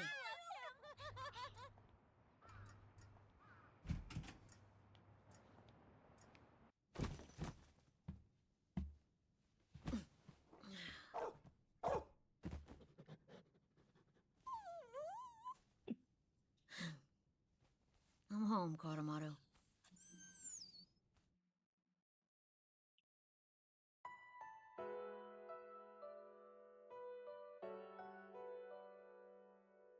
There's some time until dinner, so I decide to leave the dorm again with Koromaru. This Gekkoukan dormitory is where we live. It was briefly closed after Mitsuru-san and the others graduated. All the equipment from a few years ago was removed, of course, but with the increase in students at Gekkoukan, they decided to reopen the dorm. I applied for a room as soon as I heard. The reason I did was because of Koromaru. He had been in Aiga-san's care, but this dorm he's allowed to live with me. Also, to be honest, I felt that living here let me stay close to my companions who were fighting even now. Back then, everyone took turns walking Koromaru. Now it's my job. The path to the nearby Naganaki Shrine is Koromaru's usual route. Koromaru is quite old for a dog, but as he trots along at his usual pace along our usual path, it makes me think for a moment that all the fighting back then was just a dream. Only when I'm watching Koromaru walk like this can I forget everything and feel a little at ease.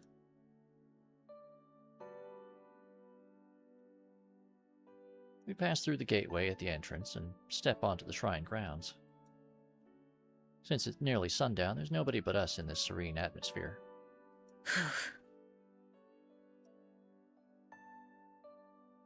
I sit down on a bench and sigh to myself.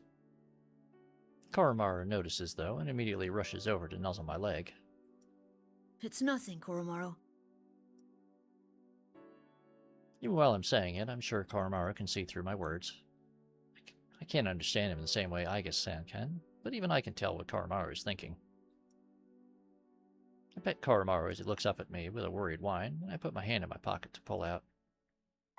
Wait, why is Koromaru already wearing his evoker collar? The Shadow Operative badge that Mitsuru-san had given me. Koromaru wears the same badge on his collar. Even if she gave me this, I know it's just for show. I bet everyone else is working hard right now. This morning I got a call from Sanada-san for the first time in a long while. It seems he's just come back to Japan from a year-long training journey. Wandering the world? I knew he was the kind of person who would put himself through anything in order to get stronger, but this is the sort of thing you only hear about in stories.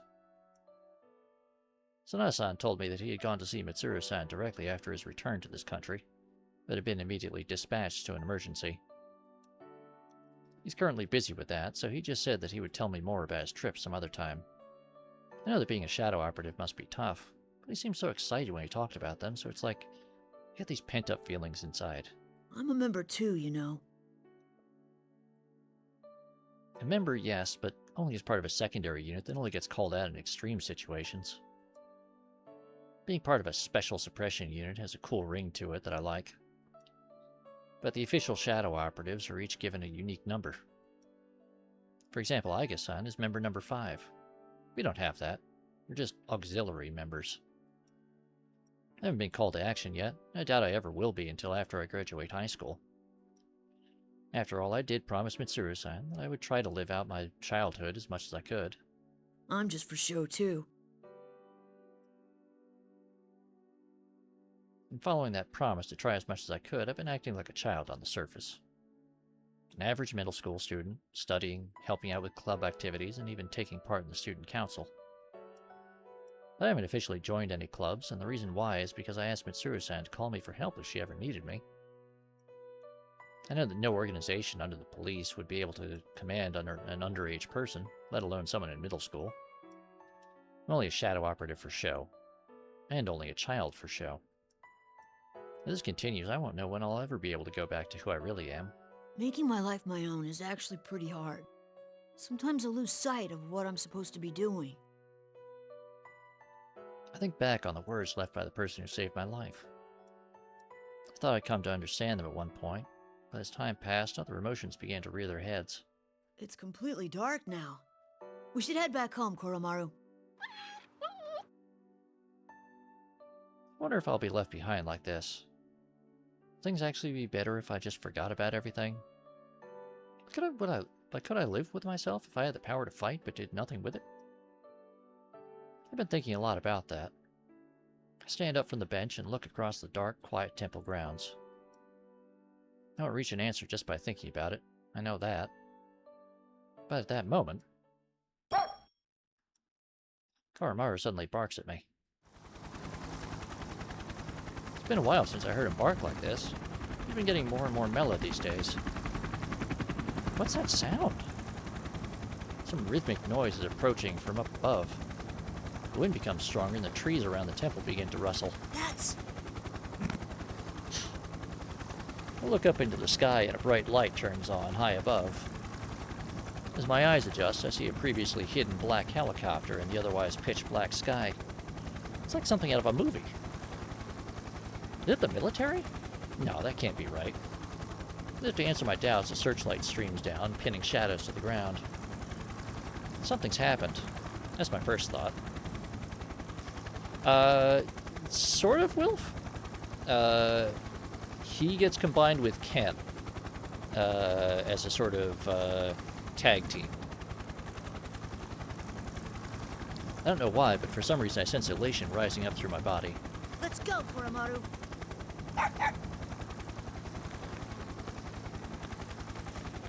I grip my Shadow Operative badge tightly, then thrust it back into my pocket as I take a deep breath. I run towards the helicopter.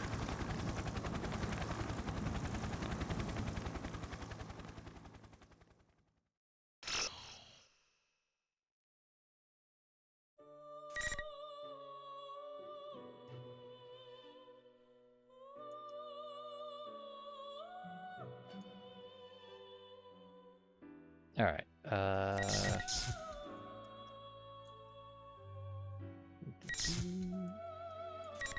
this story structure makes it really hard to follow things.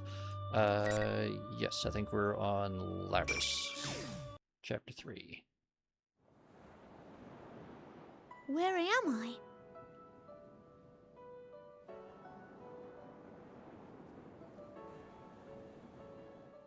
Blue skies and azure oceans spread out before my eyes. A gentle breeze brushes my cheek as I stand on a blindingly glistening beach. The sun shining from high above. The sound of the waves is calming. What am I doing here? Wasn't I going through maintenance at Mitsuru-san's place?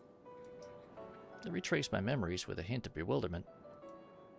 Because I had been severely damaged in the recent battles, I was to undergo full repairs at the laboratory in the Shadow Operative's facility. I was placed into a protective case, and Fuka-san explained what was going to happen while Aiga stood nearby. Oh, this must be a dream then. I vaguely remember this sensation, similar to something I've experienced a number of times before. Fuka-san said that she would shut down my consciousness during maintenance, thus I shouldn't be able to dream. Is this a random phenomenon occurring during my reboot process? I'm dressed like this again. I'm wearing the uniform from Yasugami High. My arms are human arms. Since what's in one's heart can be reflected in dreams, this must be one of my desires. Still, I know it's nothing but an illusion. I understand. I won't deny it any longer.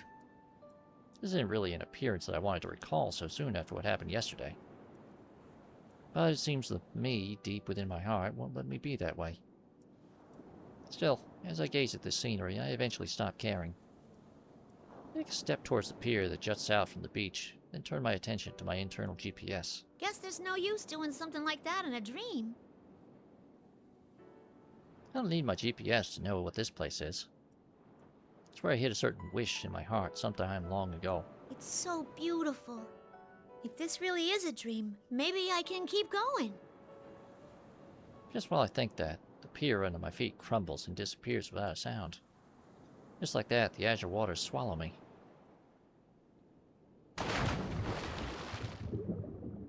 The sun's light becomes dim, but I feel no anxiety. A mysterious sensation envelops me as if everyone is near me, and I'm connected with everyone. Eventually, when the feeling of floating becomes stronger, and I lose all sense of up and down, the sea changes into a field of countless lights and darkness. Now, where could this be? It seems I have an odd guest. Oh? Uh-oh. You're that misrepresent. No. Press stand? Ah, yes, Miss President. We met the other day. I turn toward the voice and see a familiar woman in a blue dress. Elizabeth. She gave me a word of caution during yesterday's battle when I had been turning my eyes away from my true self. This is an unexpected reunion with the person who appeared before me like a storm and left with the same amount of force. Oh, hi. Thanks a bunch for back then. I didn't get to thank you properly at the time. You faced yourself and overcame the ordeal through your strength alone. And the feelings of those at the scene certainly helped as well. Still, my assistance was merely the cake under the ice. Yeah, Delta. In this one, a lot of Elizabeth's humor, aside from her just, like, high-energy randomness, involves her doing a lot of Sora Mimi jokes, which is word substitution for similar sounding terms as a source of humor. That's true. Human is not her native language. Under the ice? I don't know what that means, but this place is beautiful. Where am I? This is a world within people's hearts. Since you are here, it's most likely that you are at rest in the real world. Now that you have gained a heart of your own and are nurturing it, I wouldn't be surprised if you were to wander here at times. That all sounds pretty complicated. What are you doing here, Elizabeth? To put it as Frank would, it is a secret. But if there was something I could say about it, I am yearning for an unseen power. Huh? You want power too? Even though you're insanely strong already? Oh, all this talk of power has reminded me of something. It seems you have obtained a new power through that battle earlier. I do not mean to be rude, but my adorable personality cannot restrain my infinite curiosity for such things. Would you show it to me? Huh? Wait. Hey, hold on now. Are you saying you want to fight me right this minute? My, how could I have forgotten? A boisterous brawl in this place would certainly not be elegant. I'm not talking about where we are. Worry not. I will prepare a worthy stage at once. Wait, you'll what? Huh? She flips open the book with a fluid motion. As she does, a blue circle draws itself into the air, and the scenery around us changes.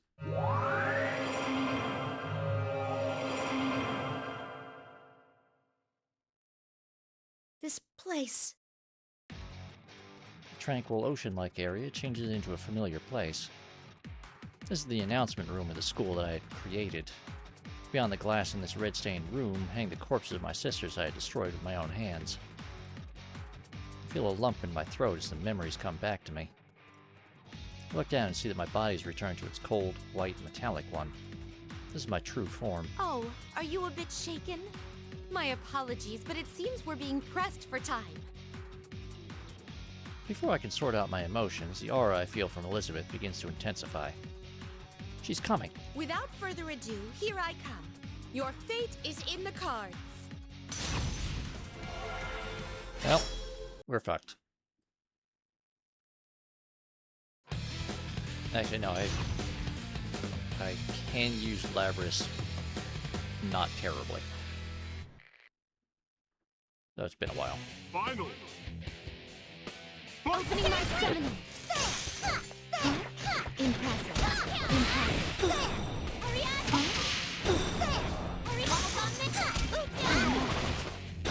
I see. Nope. I see. Ramadi was a good try. I anticipated. Now up. Negative penalty! Here is some. Oh no. Impressive. From this moment forth, I anticipated. Nope. Pray forgive me. Negative Your face penalty! in the cards. Here, over here. Your face in the Nope. cards. My unknown. Nope, no. Crap. Opening my deck. Oh my. Oh no.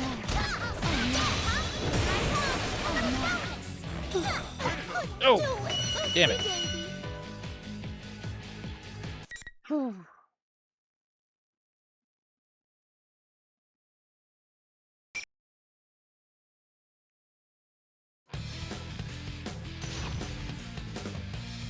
Apparently Delta.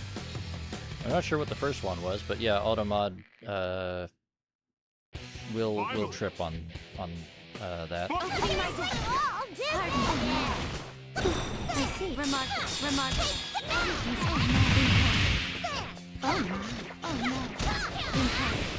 No, it's fine. I mean, it's I'm honestly not sure why, but it specifically tripped on the word bimbo.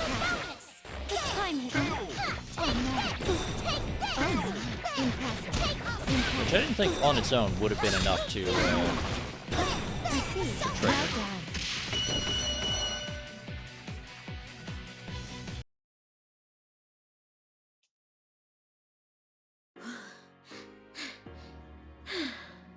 Well done! I have indeed witnessed the power you have acquired. I was preoccupied with fighting Elizabeth. I remembered something.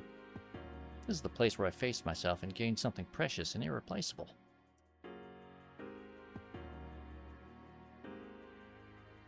I mean, I guess so, Delta? I have it turned down pretty low. So it really should just be...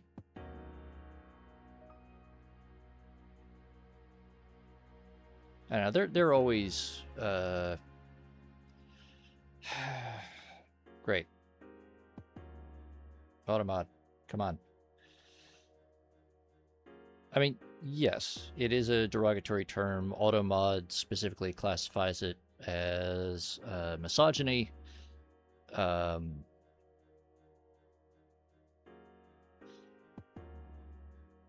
It's just one of those things where a certain amount of, well, an automated system that can only do basic word matching isn't really the right tool for managing a lot of that stuff. But it's what we have. So, Yu-kun, Mitsuru-san, and all the others. Matching their faces caused a mysterious strength to well up from within me. Have I gotten stronger? Elizabeth smiles. She calmly returns to the conversation we had been having. Whether you can accomplish your wish and your heartfelt promise is up to you. If you can't do it, no one else will be able to do it for you. But from a different perspective, that means that anything is possible depending on you. Don't you think it could be perceived that way? If I do it... That is correct. Though, it would be most important to prioritize overcoming the ordeal that is coming your way.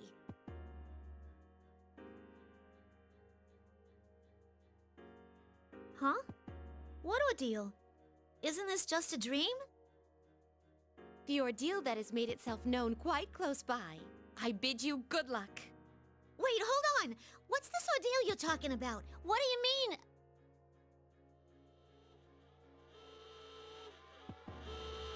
The announcement room begins to fade to white and disappear into the distance. I hear a siren-like sound. As if in sync with the siren, Elizabeth begins to go hazy as well. Wait! You have to tell me more!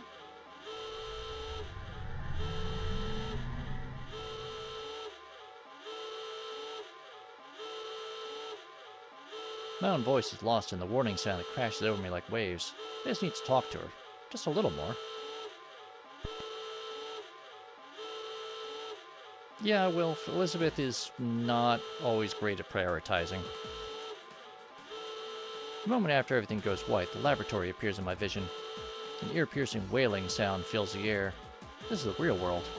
Good. You're finally up and running. Seriously, I am terrible with machines. I look towards this voice and see an unfamiliar man in a black pinstripe suit. Indeed, Wilf. The man looks frustrated as he fumbles with my case, disconnecting the wires leading from the terminals to my body.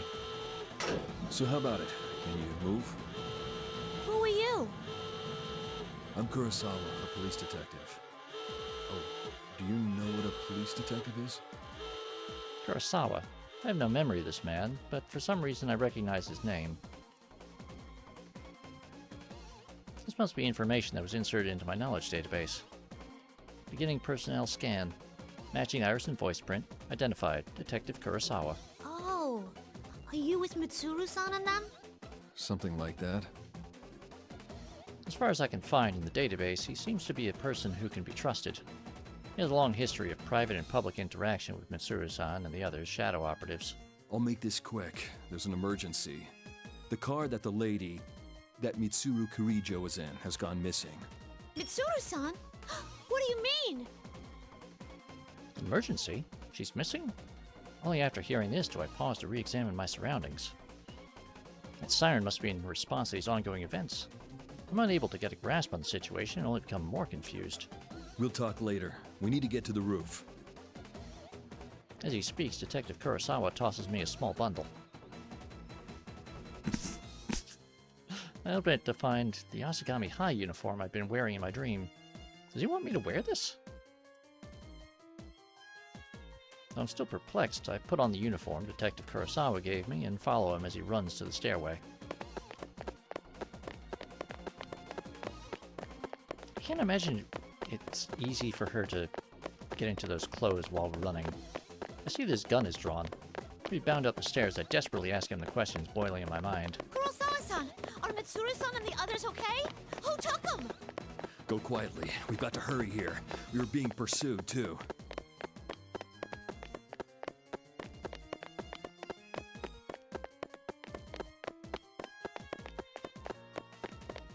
I'm taken aback for a moment. The shadow operatives may be part of the National Police Agency, but their existence has been kept hidden from the civilian population. The lab's very existence has been kept hidden from, should be hidden from ordinary people, and yet it has been attacked? Enemies? Hey, I could...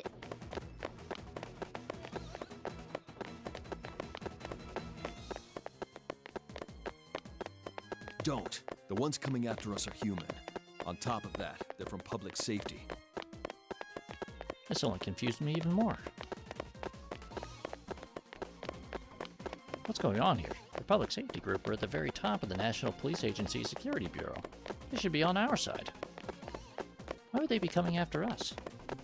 I bite my lip in fear. I thought that I'd finally met people who understood me, and then I finally had a place where I belong. But now that I've awakened, I'm being pursued by armed people once more. People who are supposed to be on our side at that. Painful memories of Yakushima return to my mind. I shake my head, trying to clear it of these thoughts, but it's not that easy. At that moment, Detective Kurosawa speaks up, as if he can see through my emotions. I know it has to be tough, but bear with it. That's how you live, by fighting. His words snap me out of my reverie. That's right. The world isn't always filled with things like this. There are people who understand me and accept me, and they're all staying right by my side. Had I not made my own decision to protect these people? Thanks, Kurosawa-san. Say, want to take a shortcut to the roof? With that, pick up Kurosawa-san and run ahead. I'm gonna do everything I can. Hey, what are you... I jump and ignite the boosters on my back, then kick off the wall. It's a bit of a rough move, but I've determined that it's in our best interest to proceed as quickly as possible in this situation. Here we go! Whoa! We shoot up the staircase to the next landing, where I kick the wall again to send us flying up the staircase in the opposite direction.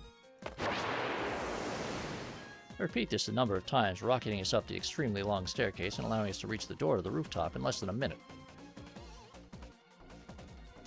Oh, alright, Delta.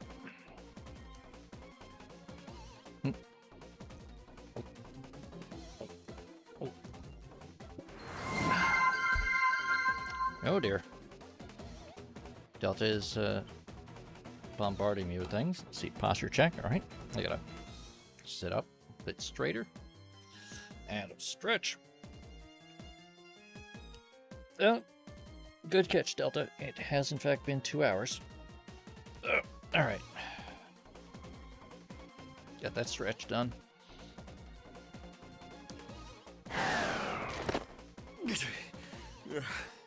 You've got some nerve. Sorry, but It's fine. Looks like I can trust you to get things done. Detective Kurosawa seems pale, but he still stands up, and I see the strength of will in his eyes as he speaks to me. Well, from here on, this is a battle that only you can fight. And yeah, Wilf, I would not want to be chasing Labris in this situation. When he opens the door slightly, the chilly air from outside rushes in through the gap. I'm putting their lives in your hands. Kurosawa-san opens the door fully, and the wind whips at us.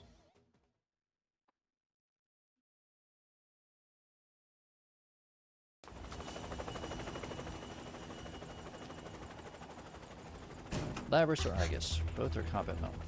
Yeah. Go on. Go now!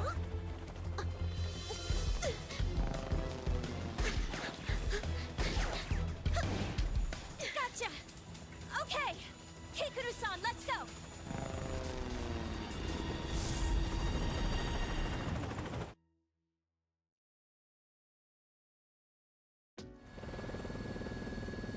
Looks like we managed to get away. We got out in time. It's nice to meet you, Labris. I'm Yukari Takiba. Boy in uniform and strangely dressed woman. Grimos, because that's like half of what they do. oh, yes. There's a reason why public safety is usually either, like, the shadowy bad guys, or the, home for the, like, super secret department of good guys, in a lot of anime. You know, they could have, Wilf, but, Kikuru-san has her own ideas about things. Also, this helicopter does have gunner seats. I'm Kanemata. Wow, so it's true that you're like Aegis-san. Oh, and this is Koromaru. Huh? A dog? He's not just a pet. Koromaru might not look like it, but he can fight as well. Koromaru starts flashing knives. Beginning personnel scans. Everyone on this helicopter seems to be a member of the Shadow Operatives. According to the new data I was given during my repairs, they are all Mitsuru-san's friends since high school. These people are all comrades who have fought alongside Mitsuru-san and each other. Takeba-san? You're dressed in a kinda interesting way. Huh? Oh, this? Yeah, I got picked up suddenly from my job, and I didn't have any time to change. I bet I'm never gonna hear the end of this. Also, you can just call me Yukari. I hope we get along, Labris. But to think that organization would come after us now at such an important time. If Kurosawa-san hadn't gotten that tip, we'd be doomed. Hey, right. What's going on with those guys? Who are they again? Public safety? Oh, that's right. You don't know.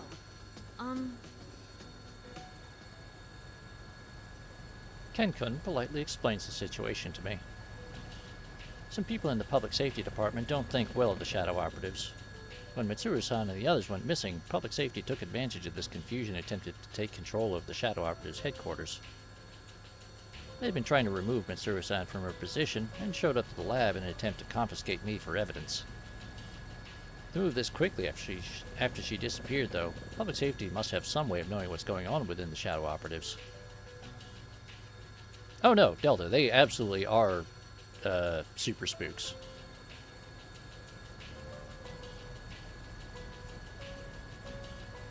They say Mitsuru-san set everything up. She would never. I can't understand it either. All this about honor and adult circumstances is foolish. Yeah, but there are some people in public safety who don't agree with that. Or else Kurosawa-san wouldn't have gotten that anonymous tip. Oh, that reminds me. I wonder if Kurosawa-san's okay. Koromaru says that he's alright. Huh? Can you understand dogs too, Yukari-san? Well, no, but I've known Koromaru for a while, and that just seems like what he's saying. I'm sure Kurosawa-san will be just fine. Koromaru-san's white fur reminds me of something. Snowy. My friend who I met on that southern island. I can tell from Yukari-san's words that all the other people here in this helicopter know each other very well. So where are we going now anyway? We're gonna go look for Mitsuru-san and them, right? Right. It looks like there was an increased shadow reading someplace called Inaba, and they were headed there.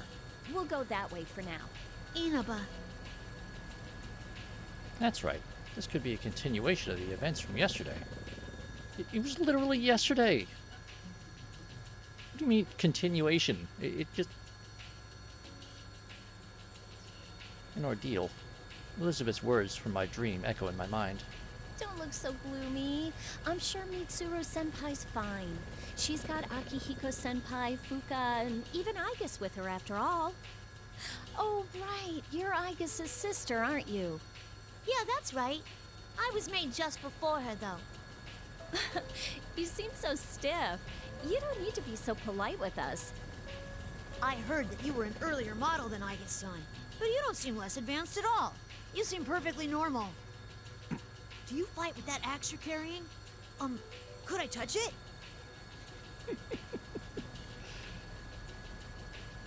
The two of them are interacting with me quite normally, even though they know I'm a machine. Even though they must know what happened in Inaba and about my past. That acceptance makes me happy.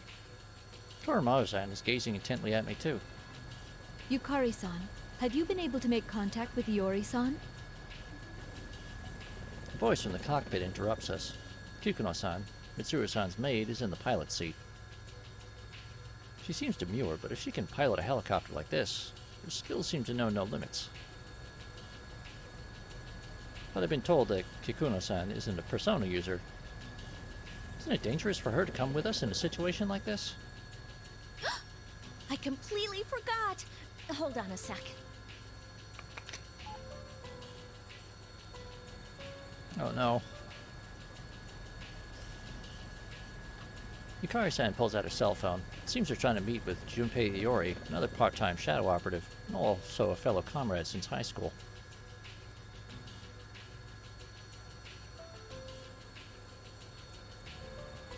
Exactly, Wilf. You know, it's a lovely, traditional, getaway for the weekend. While Yukari-san is on the phone, I decided to ask Kikuno-san about the doubts I have. Saikawa-san, you're not a persona user, are you? Please call me Kikuno. And no, I only have the potential towards the Dark Hour. Oh, I didn't know you had that. Even the maids in the Kirijo family are amazing. So that means you can't fight shadows, right? Then ain't it dangerous for you to come along?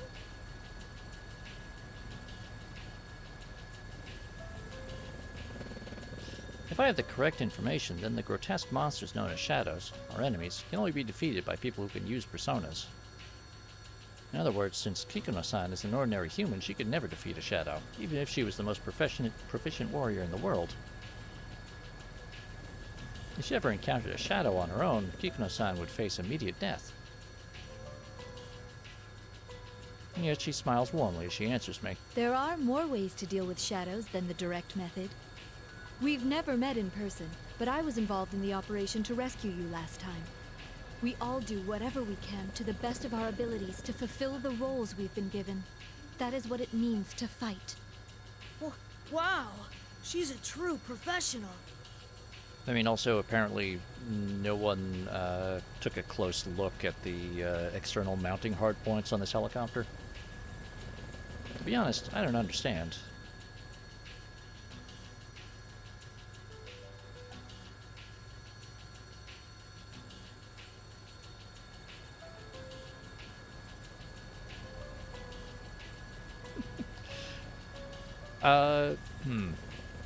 I will answer that, Wilf, when we get to, I think it's the next chapter. True, Kikuno-san is helping us by piloting the helicopter for us. But if that's all it took, then someone could easily program me with the ability to fly the helicopter, and there would be no need for Kikuno-san to be exposed to the danger of having to join this operation. Now, take care, Delta. Good luck with food. I'd see. I can't think of any words to say, and I look away from her. I end up meeting Ken-kun's eyes, and I feel a little awkward. It's no use, he's not picking up. This is so important. Why now? Yukari-san puts down her phone and turns to us again. Everyone's attention returns to getting up to speed on the current situation. Oh well. We'll just have to begin our search on our own. You know, Kikuno-san, I'm surprised you knew where we were without having to contact us at all. I traced the GPS signals from your cell phones. We're still partners with the police force, so it's no problem to do that in an emergency. Then again, we've just seen how even that doesn't always help. You mean about Junpei-san? It's like he's going out of his way to inconvenience us.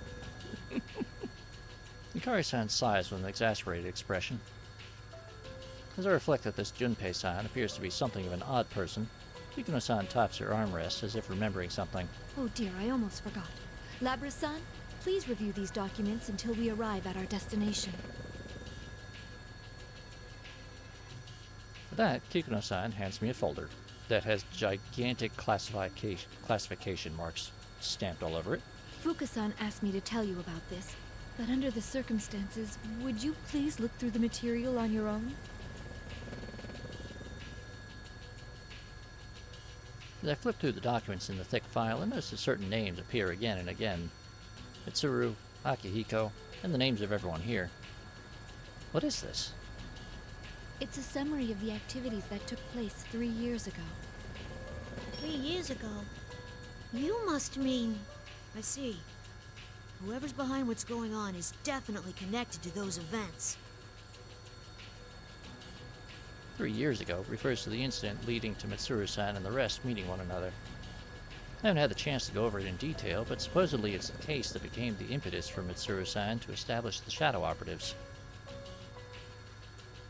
and the bonds that they had formed among each other. They were nurtured through the battles they took part in back then. Such deep connections look radiant to my eyes. I decide that it's important that I learn more about what happened then. As important as learning more about who, or whatever, is behind the events going on now. If I just wanted information on it, I could easily just transfer that data directly into my memory.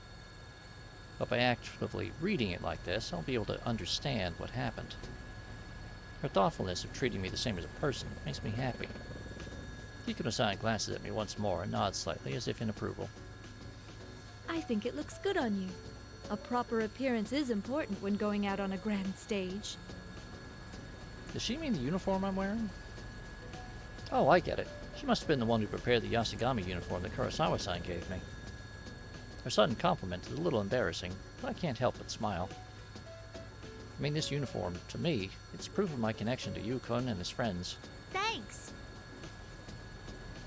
Kikuno-san reacts with a small smile and produces some other items. Yukari-san, Ken-san, I have acquired evokers and suitable weapons for you.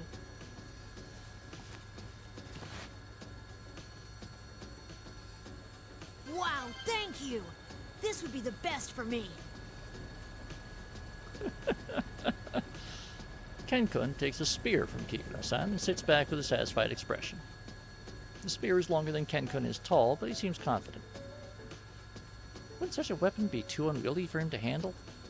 I'm more wondering how he's managing to manipulate that thing in the rear bay of a helicopter. Kikuno-san, what is this? Kikuno-san hands Yukari-san what appears to be a large pink bow that perfectly matches the suit she's wearing. Upon seeing it, Yukari-san looks baffled. It's the ultimate arrow!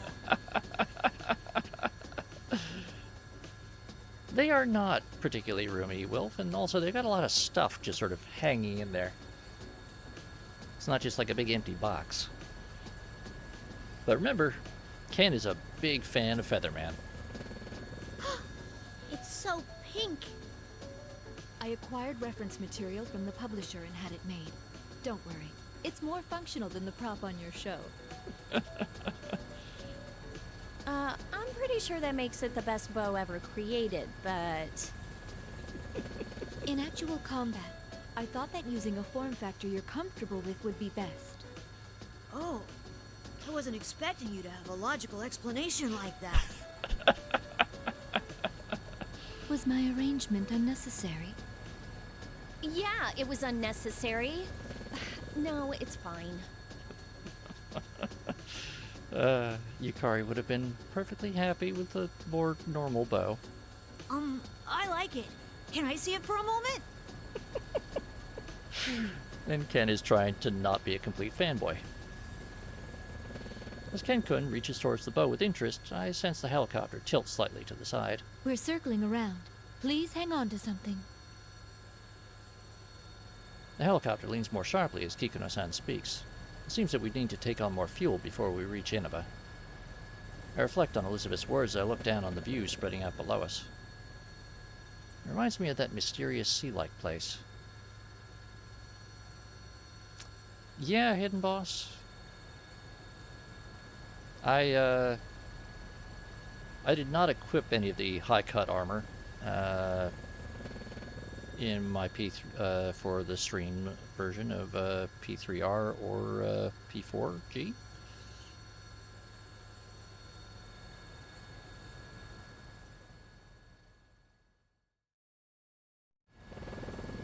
It's a little impractical. The air in the helicopter is heavy. Upon reaching the last known location of Mitsuru-san and the others, we immediately see that the guardrail is broken, as if a car had smashed through it. We looked down the cliff and discovered a black vehicle below, unmistakably Mitsuru-san's limousine. There are no skid marks on the road that indicated braking, and the car's body was seriously damaged. It appeared that it had been going at a very high rate of speed when it hit the barrier. Everyone paled in an instant, and were all at a loss for words. But the driver was the only person in the vehicle, and though he was injured, there were no traces of blood from anyone other than him in the car.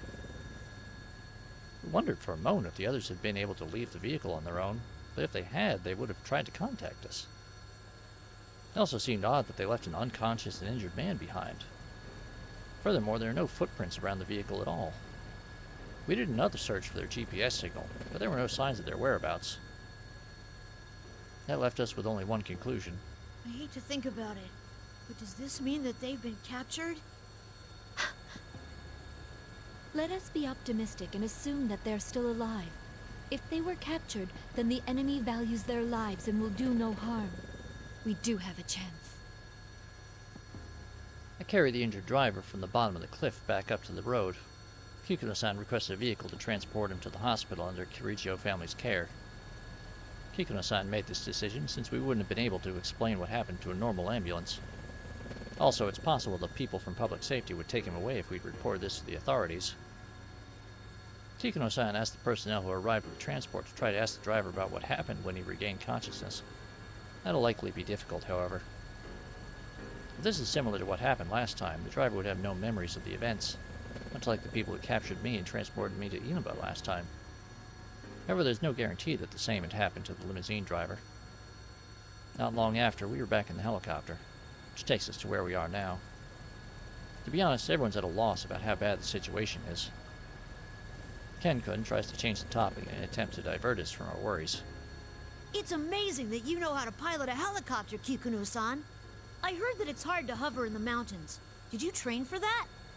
Only a couple of years ago, but I have taken part in an assault operation involving a helicopter. You were in an assault with a helicopter? Where? Just a high school dormitory. Huh? Oh yeah, I remember that. I decided to learn how to pilot in the event that if someone attempted the same move, I would be able to respond properly. So that's a reference to one of the Persona 3 drama CDs, in which Kikuno comes to Mitsuru's aid when someone tries to attack the dorm. My understanding has been renewed. It seems that being a maid is a very serious and very difficult occupation. Oh, damn! Well, I finally got in touch with Junpei. I don't know why, but he's already at Yaso Inaba Station, so I told him to stay there. In any case, we should head to Inaba too. We might find some kind of clue there. Mitsuru-san's group had gone missing before sunset, and it's almost midnight now. Whoever did this must be the same person who kidnapped Labra's-san. It's unthinkable anyone else would be able to do that. The question is what he intends to accomplish by kidnapping them. Ken-kun flips through the reports on the events of the case up until now, seemingly lost in thought. What must be gained by kidnapping Mitsuru-san this time?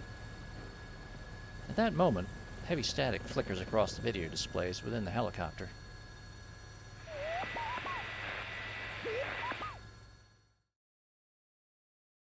Oh dear. The strong win, while the weak disappear. Tonight, we will witness the hottest battles in all history. The goddess of victory is waiting to descend upon the ring. P1 fans, are you ready? Are you ready? Time to let loose! An all-out war! The contestants in the previous P1 Grand Prix have returned for another tournament, right on the heels of the last one. These warriors will create another legend here at the world-shattering P1 ring! These are battles of honor, battles of will. Sparks will fly. Some fight for pride, some fight for glory. Will this be decided by pure muscle, or will a battle of wits determine the outcome?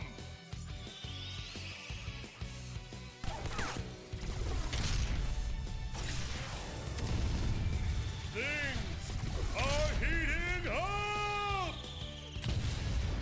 Tonight, who will win the title of champion? Who will be crowned with the winner's wreath? Whose tale of glory will resound for generations? All that remains are the dreams of the warriors. As the Grand Prix plunges into its final chapter, the P1 climax is... barely getting started!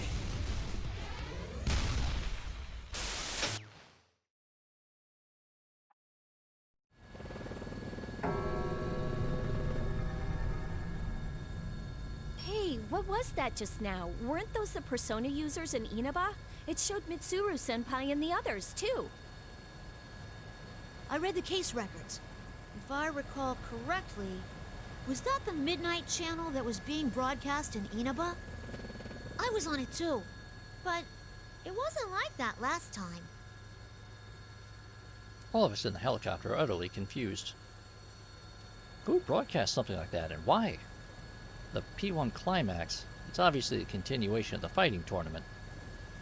Suddenly the monitor switches to another feed.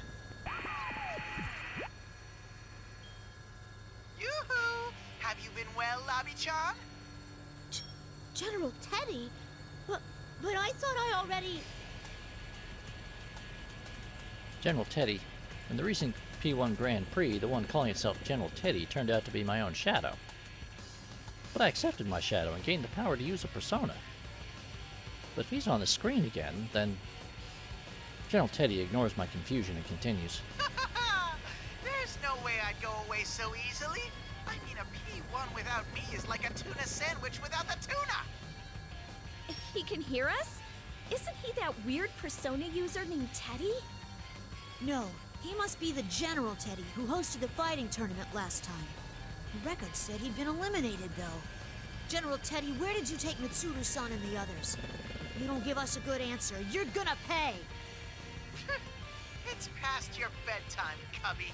If you're gonna keep giving me lip, I'm not going to explain anything. Explain?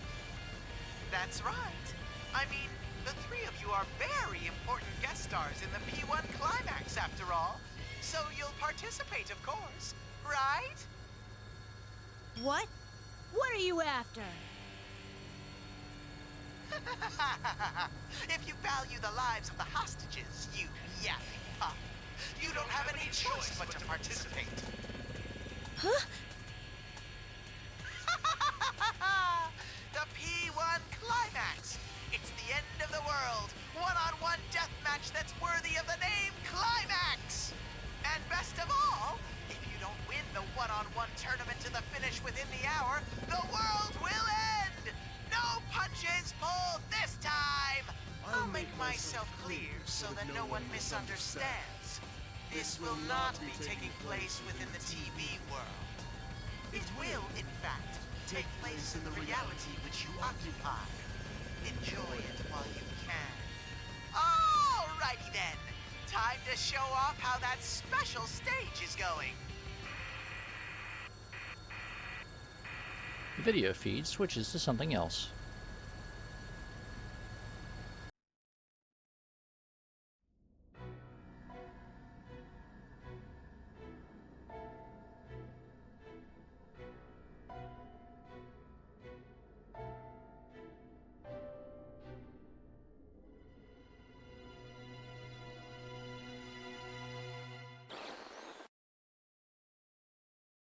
Well, that all looks horribly familiar. Was that Mitsuru-senpai? Sanada-san, Aiga-san, and Fuka-san too! What will be the fate of our captured queen and her loyal minions? We have Silicon, yeah. Oh, and this is a no-fly zone. We don't have any room in the parking lot for that thing, so you'd better start walking to the battleground. As a little incentive, Persona! Kintoki Doji! Throw him a tomahawk! Generally speaking, you don't want to try to use a Tomahawk missile to shoot down a helicopter in flight. But, well...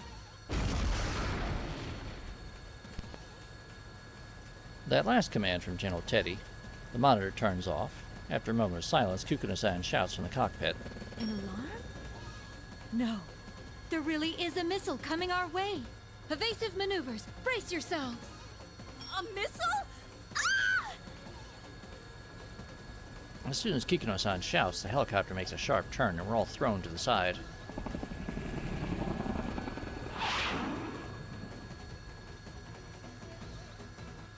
There's a deafening roar and the helicopter shakes madly but recovers. Are we hit? It barely missed, but there's a good chance that it will still detonate. It exploded! Wait, it's a firework?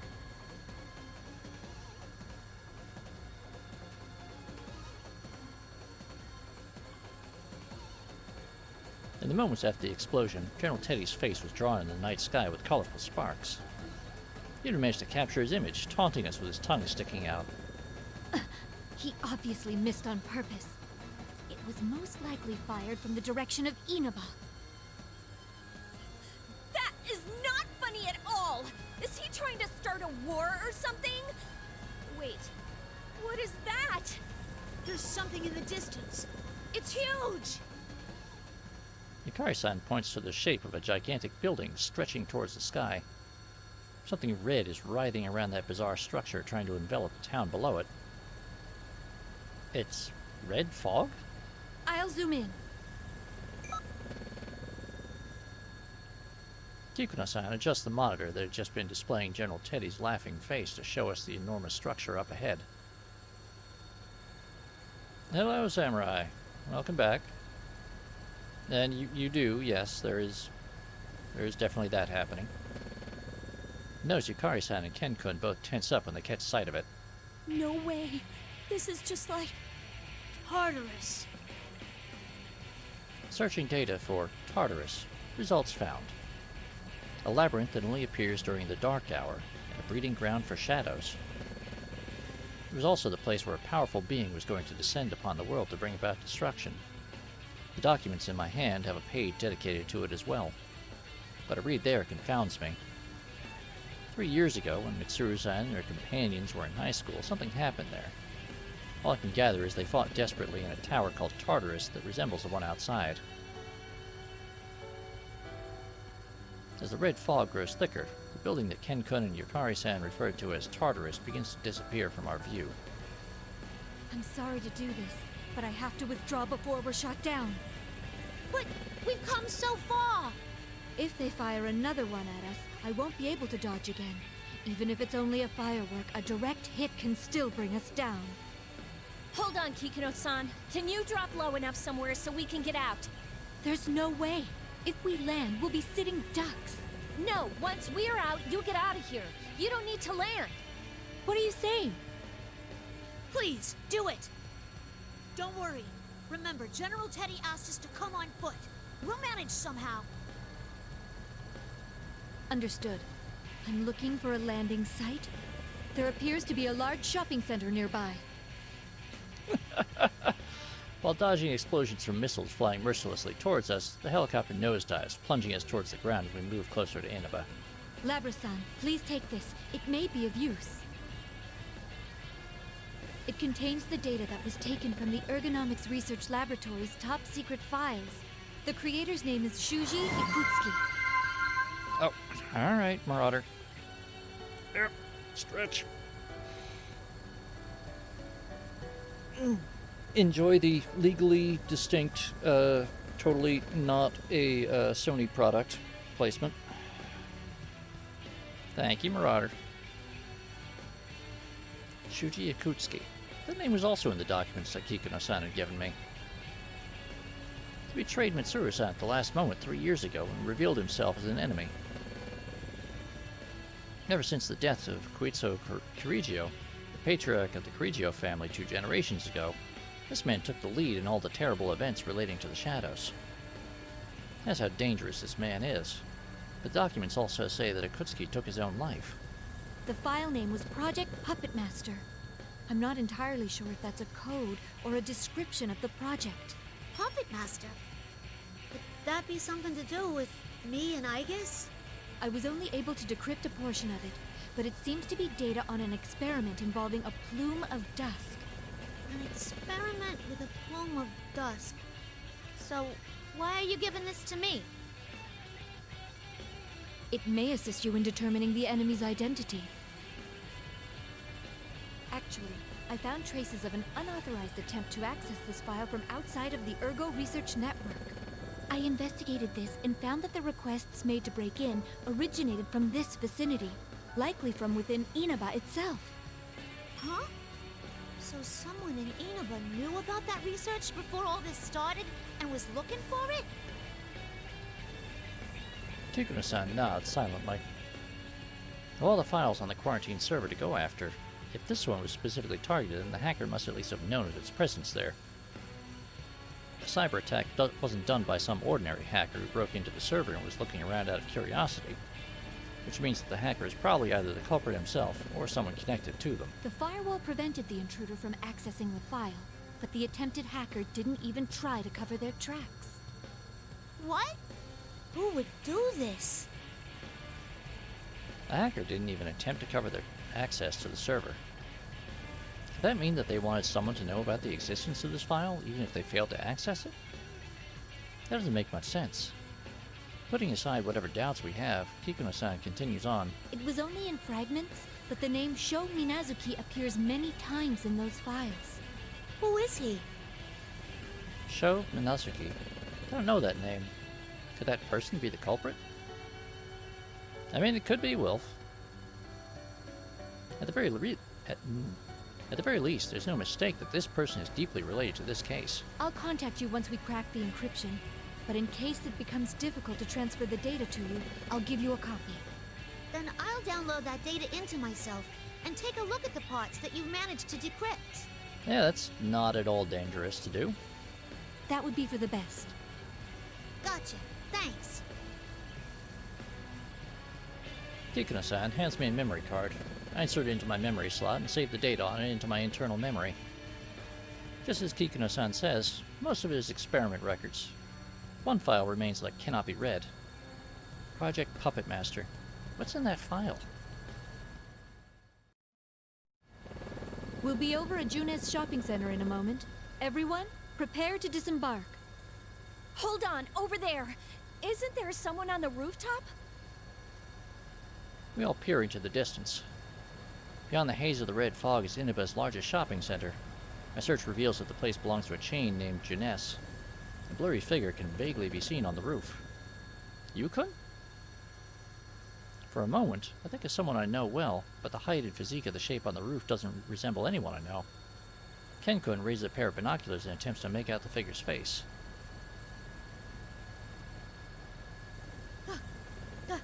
That's impossible!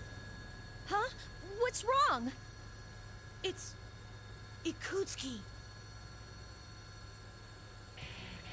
Huh? No way! Shuji Ikutsuki. The name leaves me at a loss for words. Perhaps he's mistaken. I open the side door of the helicopter and a strong gust of wind blows in. I ignore the wind and lean out to get a better look at the person on the roof.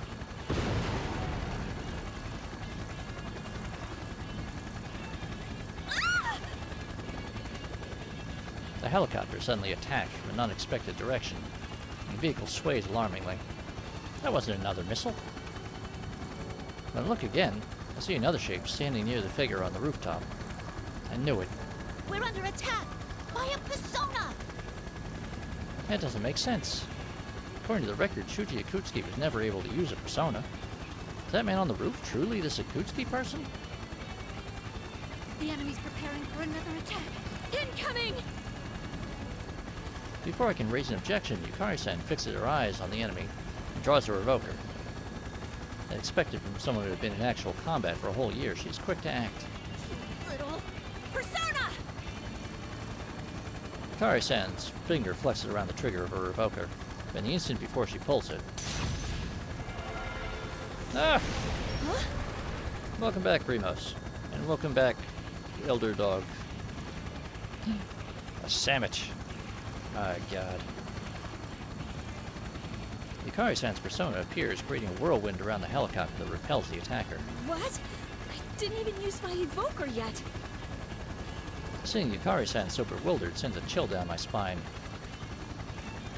Being able to summon a persona without the necessary tool to aid in summoning. Mitsuru-san and Akihiko-san reported a similar unpleasant experience when inside the TV world. But this isn't inside the TV world. As outlandish and threatening as this situation is, there's no doubt that we're in the real world. General Teddy's words come back to me. I'll make myself clear so that no one misunderstands. This will not be taking place within the TV world. It will, in fact, take place in the reality which you occupy. Enjoy it while you can.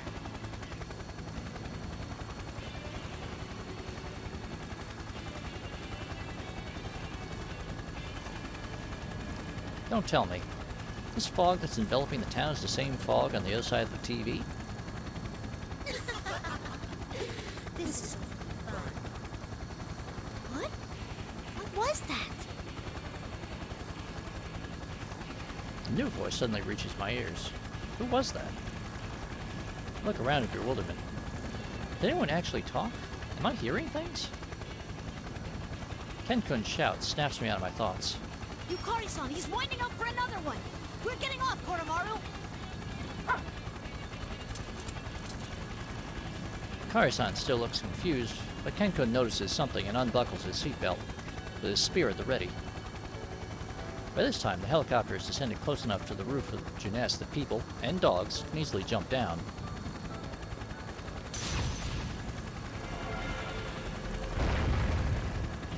Koromaru-san growls and another persona appears. At the same time, Ken-kun leaps out of the cabin, stabbing at the enemy persona, closing in on us.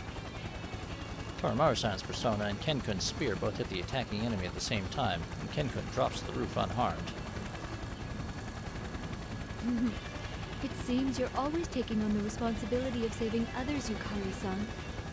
Seriously, it's like, again, really? But I'll take this one. After all, I save the world on a weekly basis.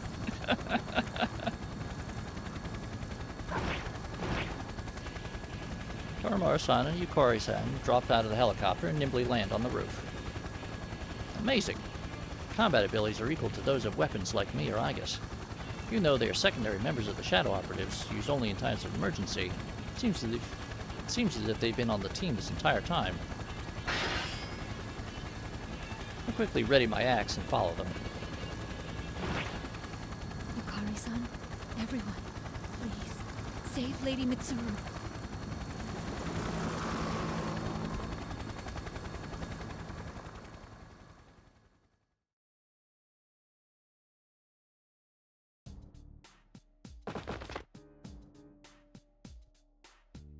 When I look back up to the red sky after landing, I see the helicopter gaining altitude while maintaining its balance. Thanks to Kikuno-san's desperate resolve and her piloting skills, we managed to safely reach Inaba. Check my surroundings once more while praying for Kikuno-san's safety. This is the Inaba branch of Jeunesse, that department store chain. We're at the food court on its rooftop. Exactly, Wilf. Although there's a whole bunch of P1 Climax decorations scattered around too. Normally there'd be plenty of people here, but given the current situation, it's obviously deserted. It's also midnight. It's like the middle of the night. Jeunesse is closed. Where did he go?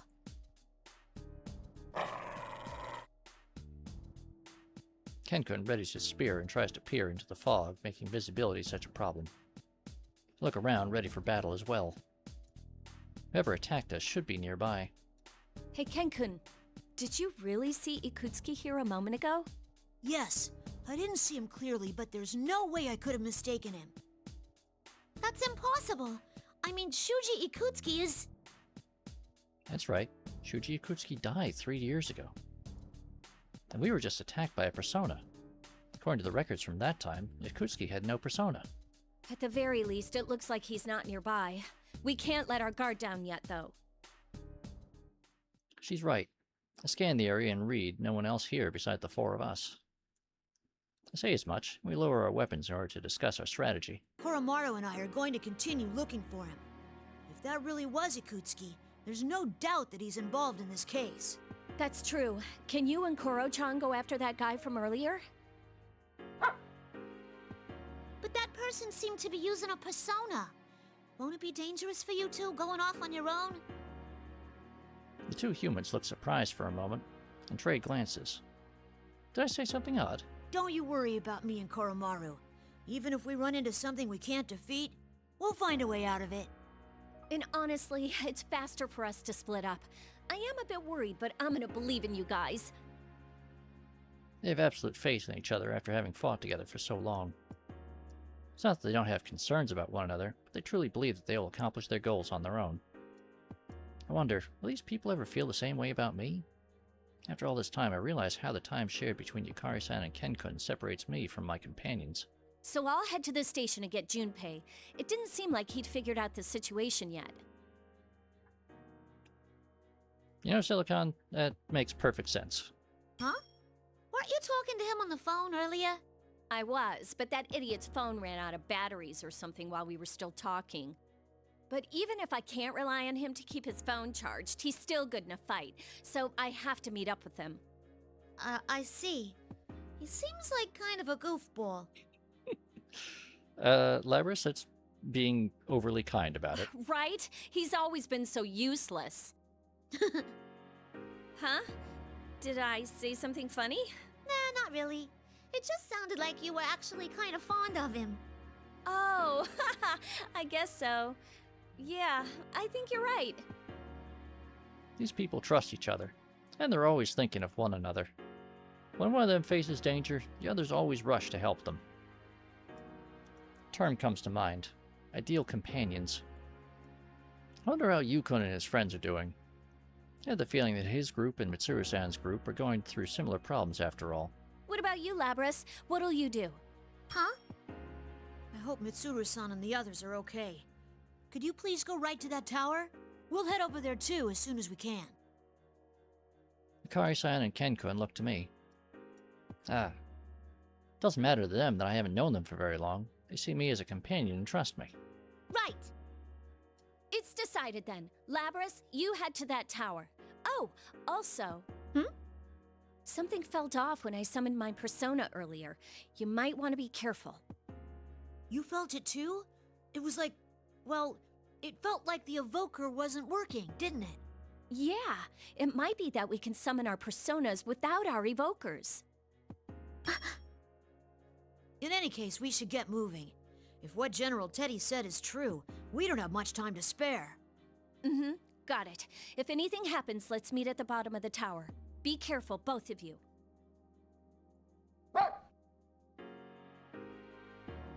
Hello, Rimward. Welcome back, and congratulations for surviving a day at Origins. Kari-san and I leave Ken-kun on the roof and head for the stairs. She and I split up not long after, all of us firmly believing that we'll see each other safely once more. Wait for us, Mitsuru-san. I run at my full speed and turn my eyes towards the looming tower. I will rescue her.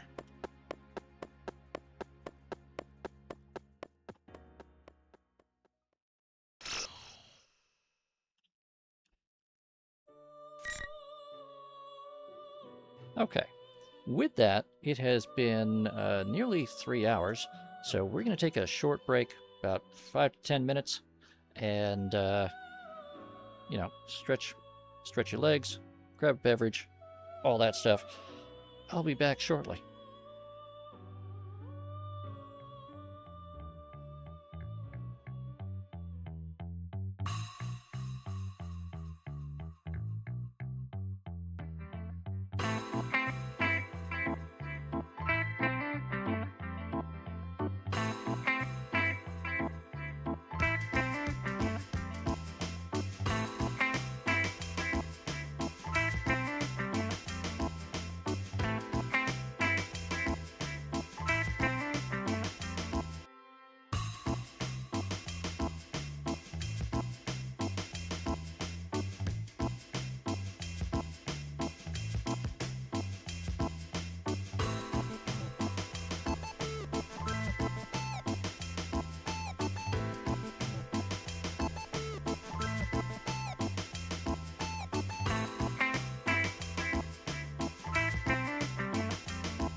Okay.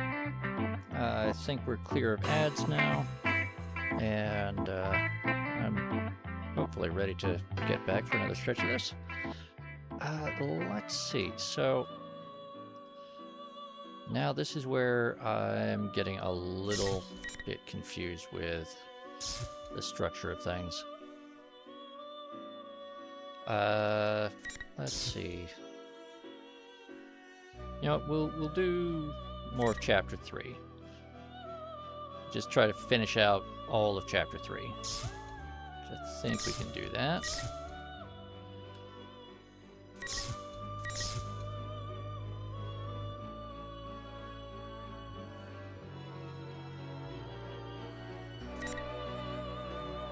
So now we get to check in on Junpei and his nonsense. Now's the time you've all been waiting for. It's obvious who the game's MVP will be. The man whose Grand Slam won it in the ninth, Junpei Iori. First off, I'd like to congratulate your team on winning the WBC. Thank you very much. What was going through your mind as you entered that batter's box for that last at-bat? My only thought was how I would lead my team to victory. Ah, so it's your great focus that led to this result. Still, that was an amazing home run. All I can say is I got lucky with that hit. That swing at the critical moment, I got so excited I almost forgot to give the play-by-play. The ball went a lot farther than I thought it would. I'm very pleased with the result. Wow, you're so modest. No wonder they call you the ace slugger, Junpei. What do you think, Remus? Is there anyone you'd like to dedicate this victory to? Well,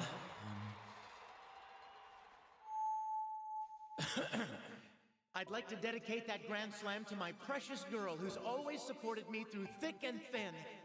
I know that I can be a burden on you. I'm not the greatest, but will you marry me? Yaso Inaba, end of the line. Yaso Inaba. Sorry, sir, but this is the end of the line. I was dreaming.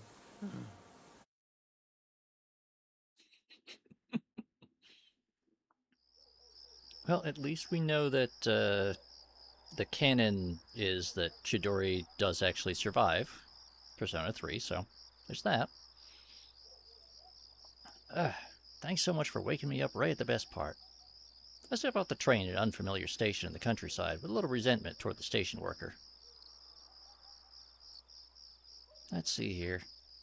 Man, it's a tough name to make out. How am I supposed to pronounce that?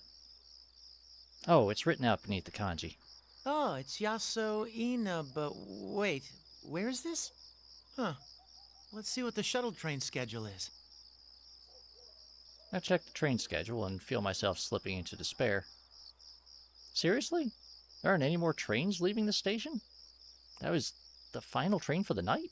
I've really done it now. The great feeling that I had only a moment ago withers away at once. What the hell, man? Why'd this happen? Let's see. I worked a full shift at my job today, and the kids had a game after that.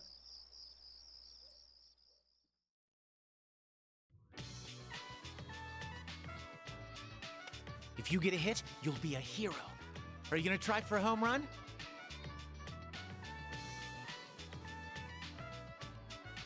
I mean, Persona Freak, it's a pretty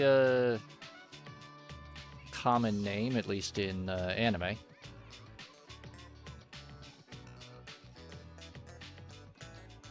It's the afternoon before a long holiday weekend. Normally I'd be busy with my part-time job and top-secret missions, but on days off I transform into an excellent coach for a boys' baseball team. Yeah, Grimace, he's a Little League coach, basically.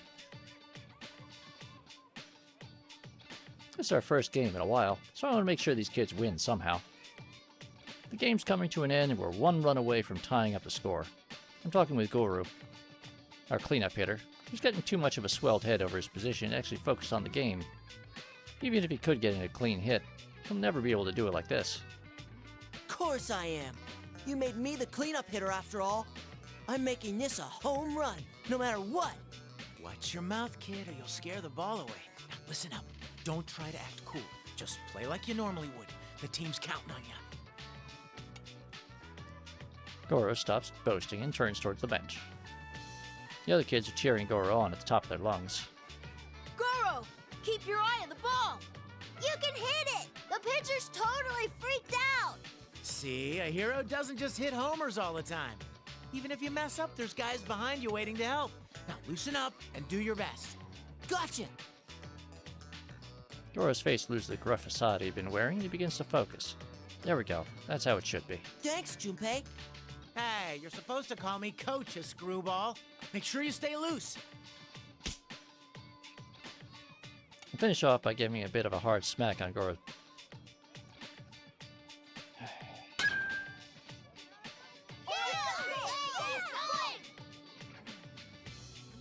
Goro keeps his eye on the ball and lands a direct hit, sending the ball flying out past the outfielders. Alright, we're tied. Goro is standing on second base with a huge grin, waving to us.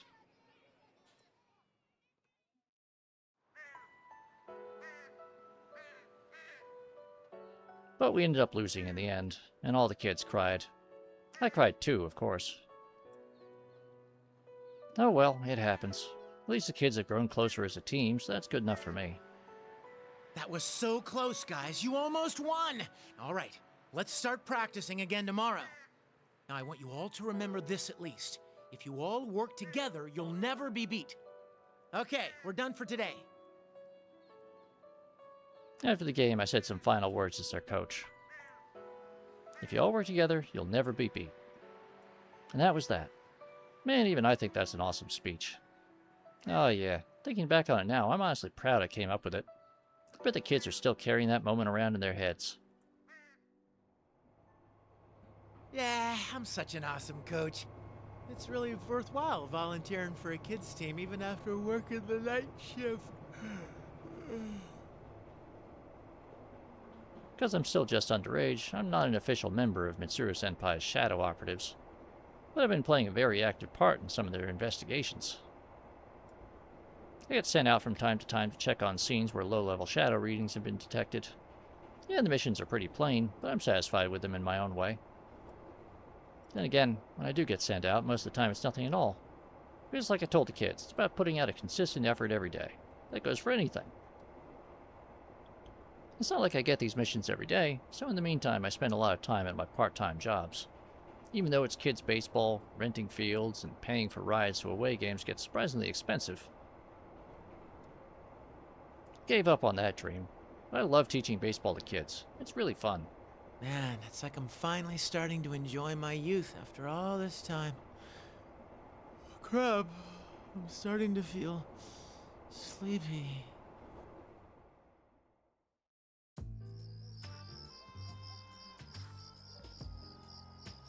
And that leads to where I am right now. Not only did I completely miss my stop, but I can't even get back home. You made a tight squeeze here. How did I just fall asleep like that? I can't believe I slept through so many stops either. Seriously. Yeah, I mean, you made it all the way out to Yasuina, but that normally takes like 3 different trains.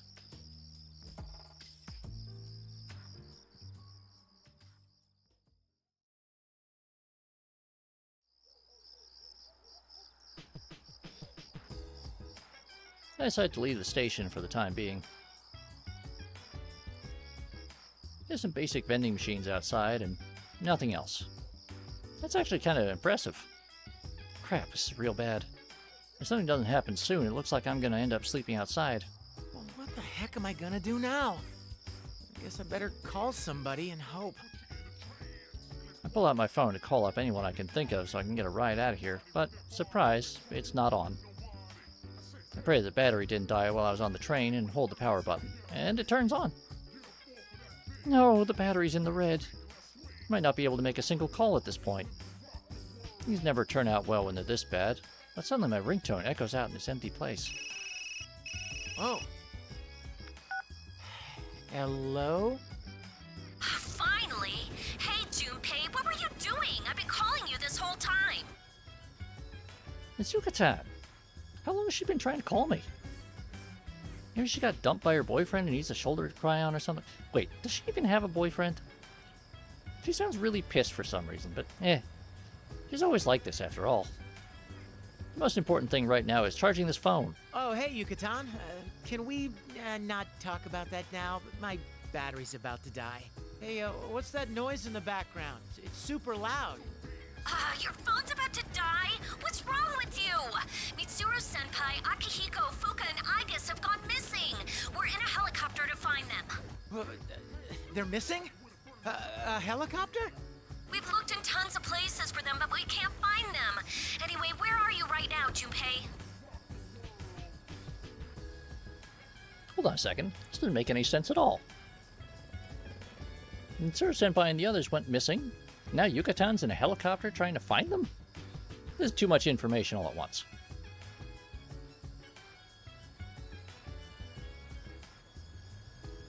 I turn around to check the name of the station again. Somewhere called Yasuina something? I fell asleep on the train and missed my stop, and now I'm stuck out in the boonies. You're at Yasuina station? Why? Huh? Why is she so surprised? I don't even know why I'm here. Okay, fine. It's because I slept through my stop. Crap, Yucatan, the battery's going.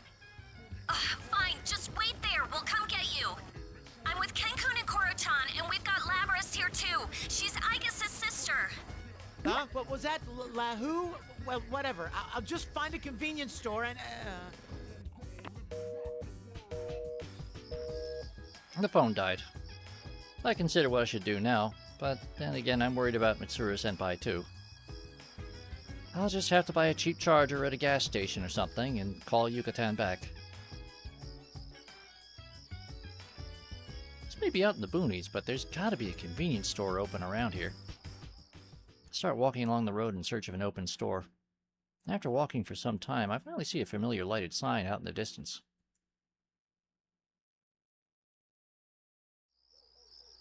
Nice, just what I wanted. I'm starving too, so maybe I should get myself something to eat. Finally, with some relief over finding a store, my step grows lighter. That's when the lights ahead suddenly go out. Don't tell me they're closed. What kind of convenience store isn't open 24/7 these days? No, that's not right. It's not just a convenience store. All the streetlights and lights in the houses have all gone out as well. And somehow the people I saw inside the store have all vanished too. Even more strange, it didn't get pitch black out. Everything's illuminated in a hazy red light. Is this fog? What the hell? There's something familiar about the sight of this town suddenly falling silent. It's not quite right to call it nostalgic, but it's just like that crazy thing that should have stopped 3 years ago. The dark hour. Talk about deja vu. The first time I experienced the dark hour back then, I was in a convenience store. Akihiko-senpai rescued me that time. Oh, there you are, Junpei! A voice from behind me makes me turn around, and I see a girl dressed all in pink. Is that Yucatan? What's gotten into her? She's dressed rather odd, and there's no mistaking her voice. Yucatan stops a short distance away from me and glares. She looks pissed. Is it because I left the station after she told me to wait there? Even then, she seems way too angry. Hey, Yucatan! I'm making an effort at least, so... But hey, Mitsuru-senpai's gone missing? What's going on?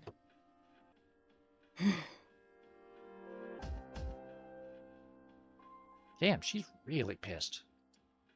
Steady, Junpei. Okay.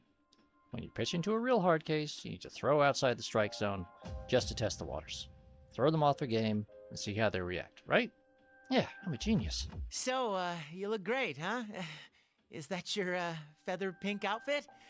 Are you doing an autograph tour out here? Come meet the Feathermen. I tried throwing my best curveball, but she still looks just as mad. Ah, crap. You never shut up, do you?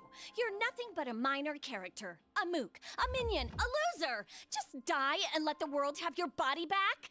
Hey, what? Aren't you being crueler than usual? Ugh! It's time for your punishment! Bring on the ring!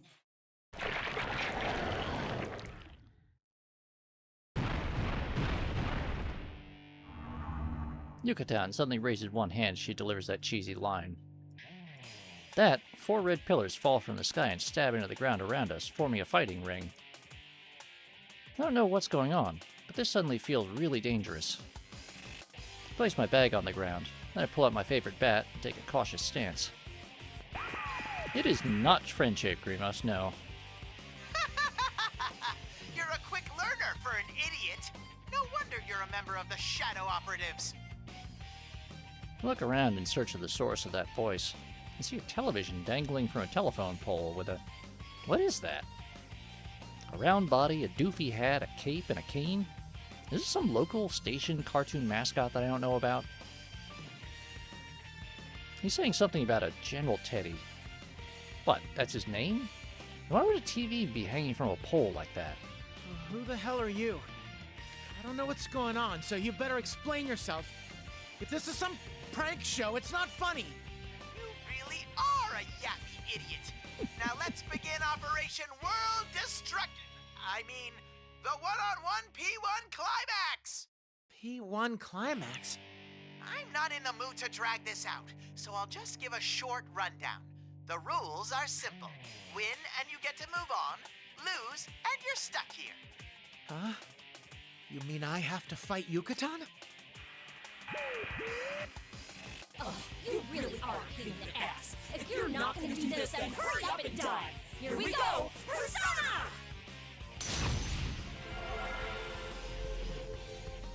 A gust of wind blows, and I recognize Yucatan's persona before me. Whoa, whoa, whoa. Not only are we fighting, but we're doing it with our personas? This doesn't make any sense. I don't even have my evoker with me. When I look back at Yucatan, she's already got her bow drawn and pointed at me. Oh man, she's completely ready for this. Whoa, hold on, Featherpink. We can talk this out. I mean, you shouldn't be pointing that at people. Ah! My desperate plea is in vain, and Yucatan shoots an arrow at me with no hesitation. I manage to dodge away just in time. Nice aim. Wait. Stop moving around, Junpei. Just give up now and let me kill you. What the hell did I do to deserve this? Looks like I'm just gonna have to run. While avoiding the arrows raining down on me, I start a mad dash towards the train station. Ow! What the heck? That's what I said! Only the victor can leave the area. Now hurry up and get this fight started! I reach out to where I hit something, and sure enough, there's an invisible wall there. Guess I can't go beyond those red pillars. No, well, okay, Grimos, they tried to. She just didn't pay attention. Does this mean that I'm seriously in trouble here? I hope you're prepared. This Face me, evildoer! You're no match for Feather Pink! Strike out, batter! Strikeout batter? What the hell does that mean? Did I get promoted from a generic bad guy to a villain out of the blue? Well, I guess I'll just have to fight a bit and pray that it's enough to knock Yucatan back to her senses. Ugh. Desperate times call for desperate measures. How dare you, Featherman! I, Lord Junpei, will strike you down!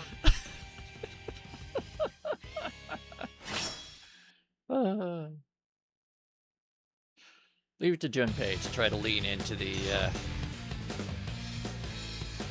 goofy Super Sentai villain bit.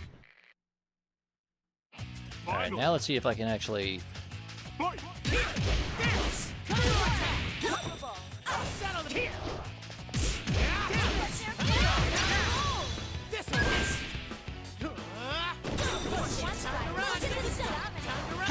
Ow, ow, ow, ow. Nope.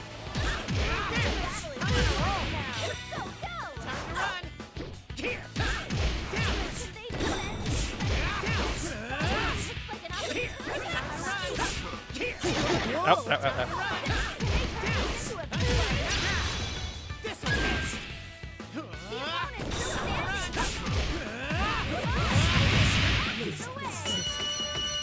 Alright, it's over.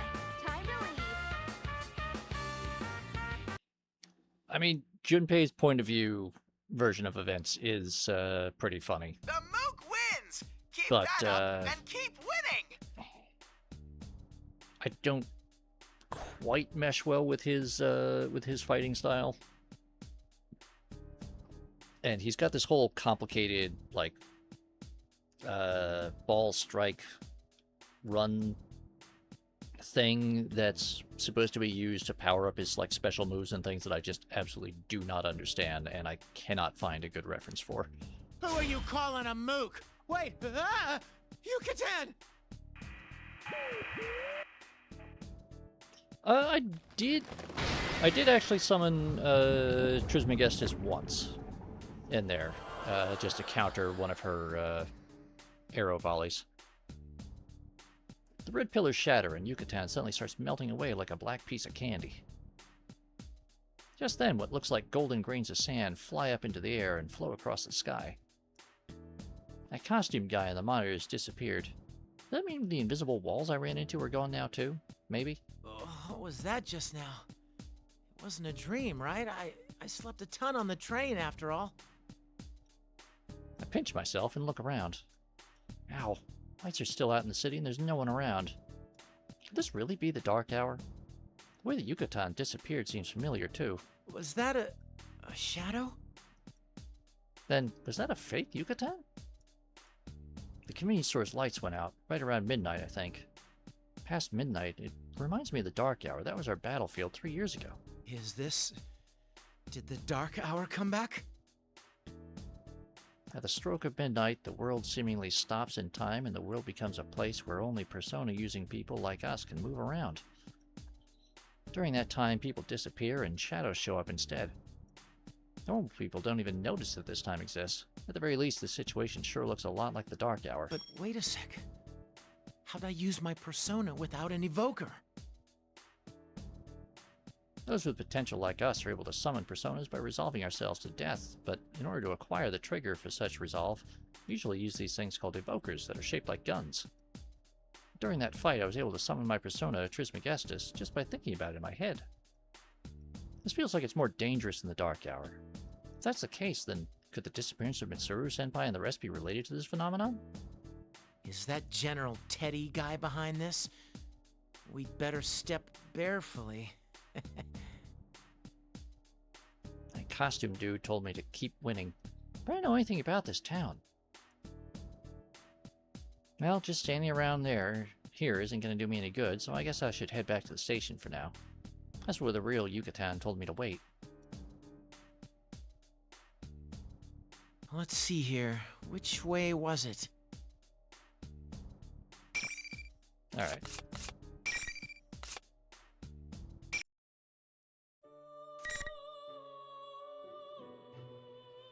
So,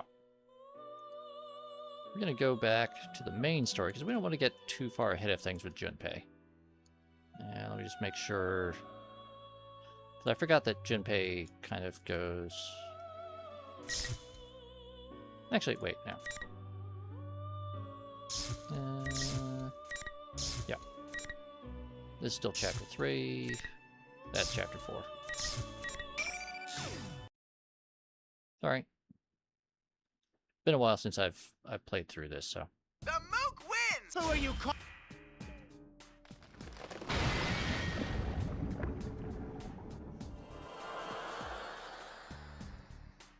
Oh, was that... Was that a... Is this... But wait a sec.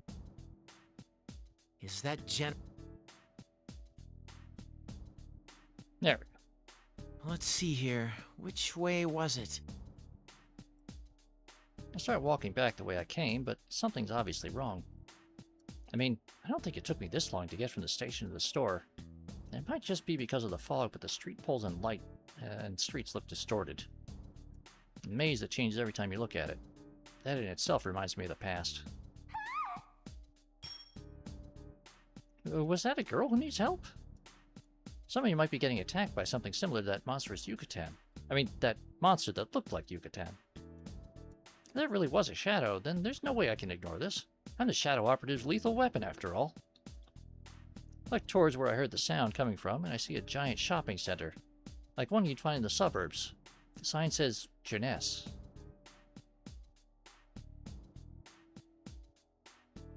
Oh, hey, I know that store. Every day's great. I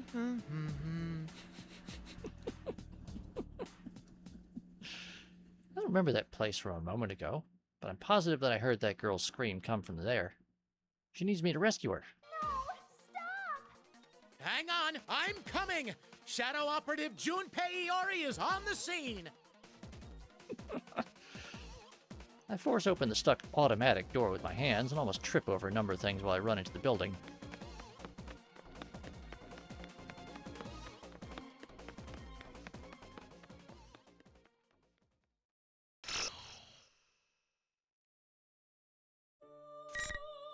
Alright, so we will leave that there and we'll get back to the Velvet Room.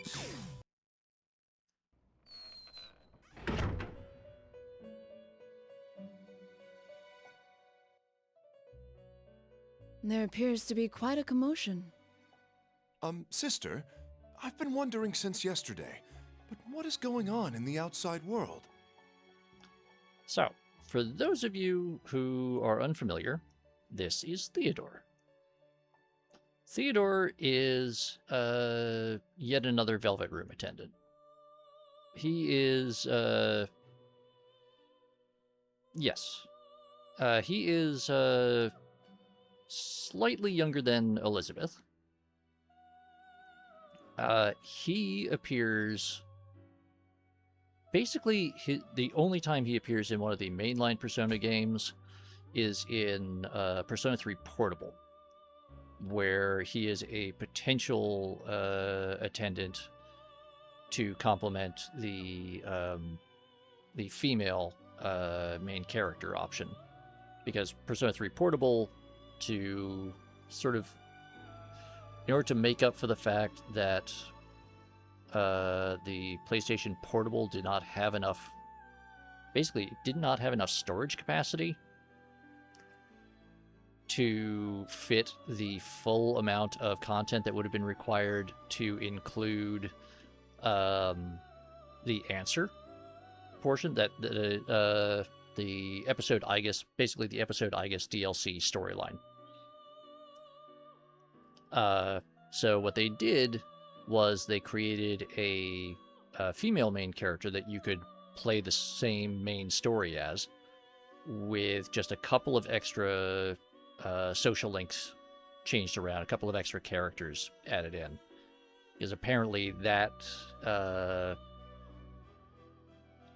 that required sufficiently fewer system resources that they could actually fit it in to the limited cartridge capacity of that system. And so he is the optional Velvet Room attendant there. He then appears in a whole bunch of the spin-off media. Obviously, he's here in Persona 3, or Persona 4 Arena Ultimax. He also appears in Persona Q and Q2. He appears in a bunch of the manga adaptations. And he's usually sort of the comic relief of the Velvet Room attendants, where he ends up being kind of like the same way that Elizabeth is kind of naive and slightly gullible when her guest takes her out into the real world. Theodore is naive to the point of extreme gullibility, even amongst his sisters.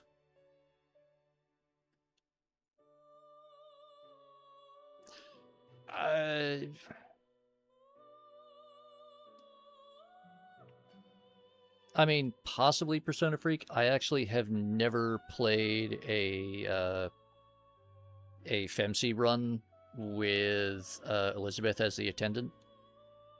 Honestly, because Persona 3 Portable is downright unpleasant to play compared to any of the newer versions. And so I've only ever experienced Theodore and FemC. So I honestly don't know if or how they adjusted the dialogue with the Elizabeth outings for the female main character. But yeah, probably there was a certain amount of concern about that, and so they created a male attendant that you could have a similar relationship to with the one that develops between the main character and Elizabeth. Anyway, that's all to just sort of set up generally who Theodore is and why we're suddenly being introduced to him here.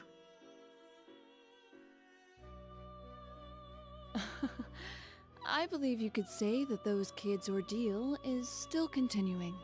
An ordeal, you say? Yes. In other words, mankind's potential is being tested.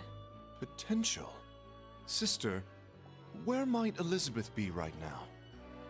Abandoning the duties given to us by our master and going out into the outside world is normally forbidden to us. Why did Elizabeth go through all that just to head out into the outside world? I'm sorry. It was presumptuous of me to ask. I suddenly feel thirsty. Do you feel like drinking a cola? A cola, you say? My, don't tell me that you don't know what that is. Of course I do. Elizabeth told me about it. An ebon monster compressed into a metal cylinder, waiting for the moment its prison is released to spring into the eyes of the unwary spewing foam. Quite. Well then, I task you with the acquisition of about 100 of these colas. You want me to do this? But cola only exists in the outside world. I merely ask for the cola. How and where you perform your task is at your discretion. Yeah, Rimward. At least part of that is a joke about the fact that he really does not get a lot of screen time. Because he really only appears as a major character in Persona 3 Portable, not in any of the other versions. And he's not even like the default option for his position. And so Elizabeth and Margaret are always taking advantage of his naivete. Even if it takes you into the outside world. Sister. Yes, what is it? While I'm out, may I go see what's going on outside? That would be none of my business. All I asked you to do is go on an errand for me. Shouldn't you hurry? Our master will be returning soon.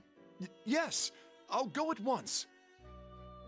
I mean, Grimos, keep in mind that... I guess it can't be helped that he's drawn to the outside world right now. That is an excellent question, Hidden Boss, and the answer is... this seems to sort of be a default state, given that they seem to be storing all of their spare doorways here. I mean, yeah, the Tartarus has returned, so there's that too. But also, Grimos, keep in mind that Theodore is is a Velvet Room attendant. He is one who rules over power. He is Margaret and Elizabeth's younger brother. He, you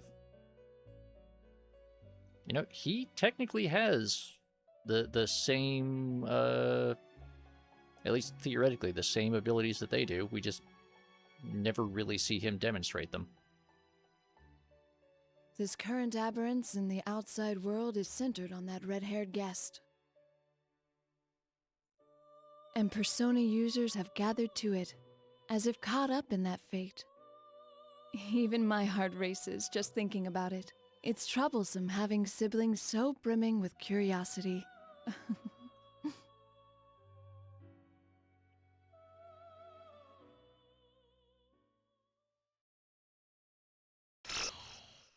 I mean, Grievous, we literally we've never actually seen him fight.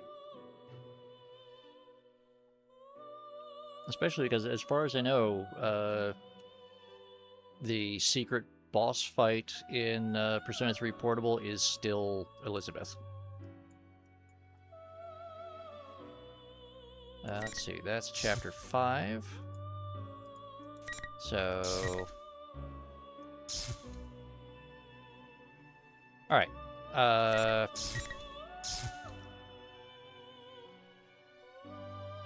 First person to post gets to choose Yukari or Ken. Yukari or Ken. Which are we doing? Alright. First person I see is Grimos saying Ken, so we're gonna do Ken.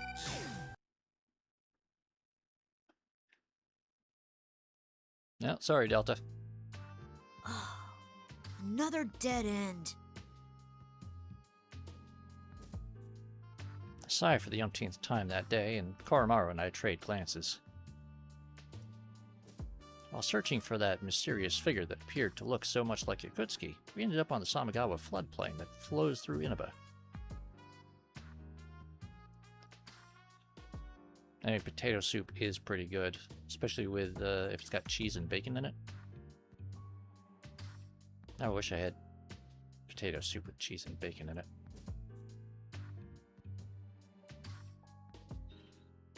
I mean, yeah, Wilf, it is a bit.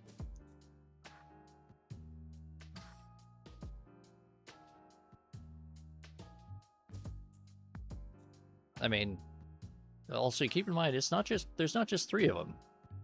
You've got Elizabeth, Margaret, Theodore, Lavenza, Caroline and Justine, and Merope. So that's 6, although 3 of them are technically one person, which gets a little complicated.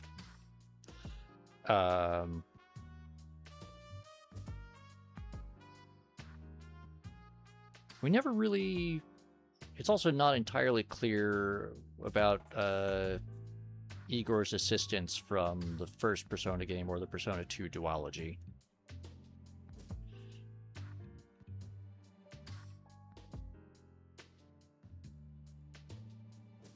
I mean, that's perfectly reasonable, Hidden Boss, since it's extremely heavy on the gacha mechanics. I can't recommend that people do it.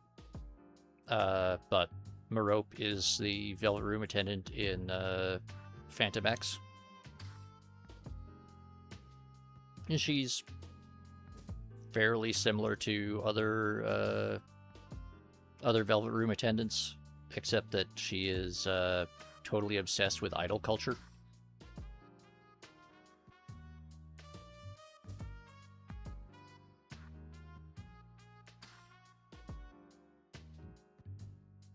Oh, yes, Philemon does actually make very personal appearances in 1 and 2.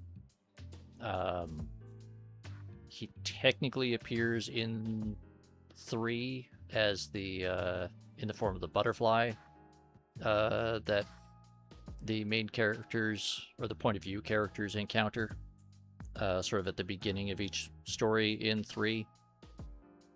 And then he basically only appears in 4 as the, again, butterfly motif at the save points. But yes, he is Igor's boss, technically.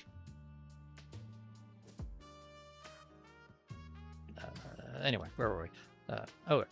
We went down the stairway in Jeunesse with that incident, but from there the town was shrouded in a red mist. Every path twisted like a maze, turning us away from the direction we wanted to go.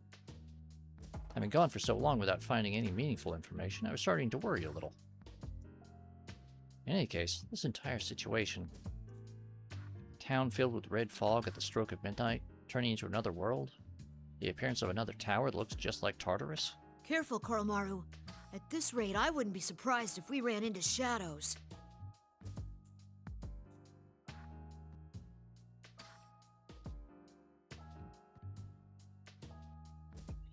Koromaru seems to nod.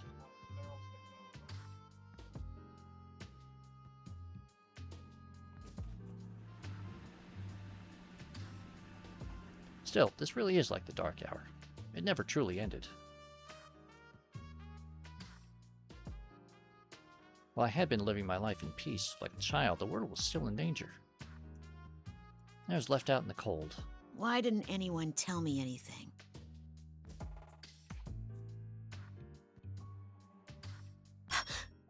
I'm definitely strong enough to fight beside everyone else. Being removed from the unit just because of my age isn't fair. Right? Who's there? I shout out at the fog, and a dark shape nonchalantly walks out of the mist towards us. Koromaru begins to growl. And you're irritated about it. Is that me? No, Sonar, Persona 5, the Phantom X is the live service gacha game thing that they produced with that Perfect World Entertainment produced, and its full title is Persona 5: The Phantom X.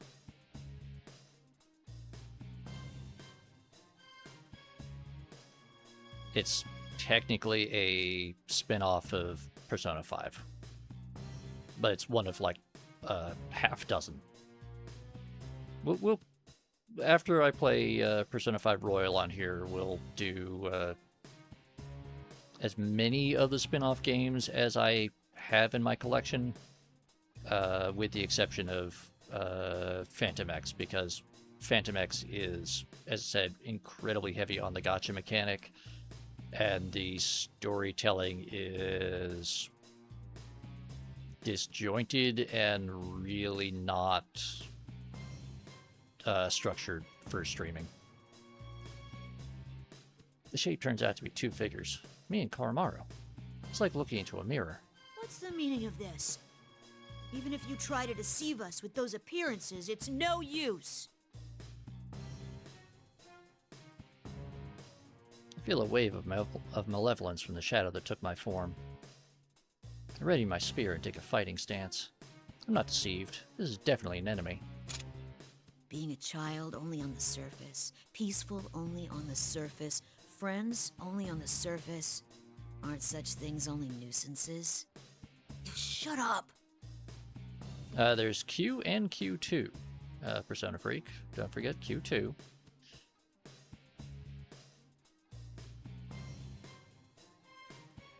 I know how you feel because I'm you.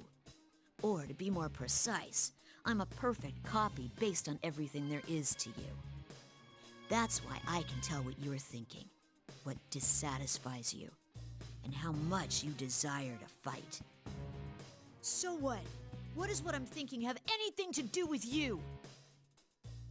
I can't help but raise my voice at what the other me says. As if he can see straight into my heart and say exactly what hurts me the most. I can feel my hands trembling in agitation. I have to calm down. That thing isn't me. It does involve me. I mean, you want to fight, don't you?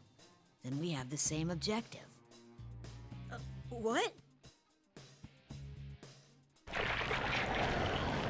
Persona.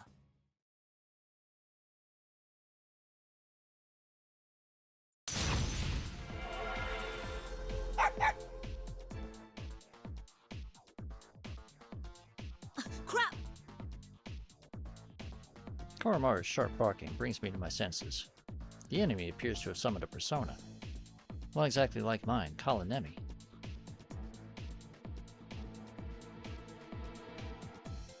It's too close. I can't dodge. Look out, kid!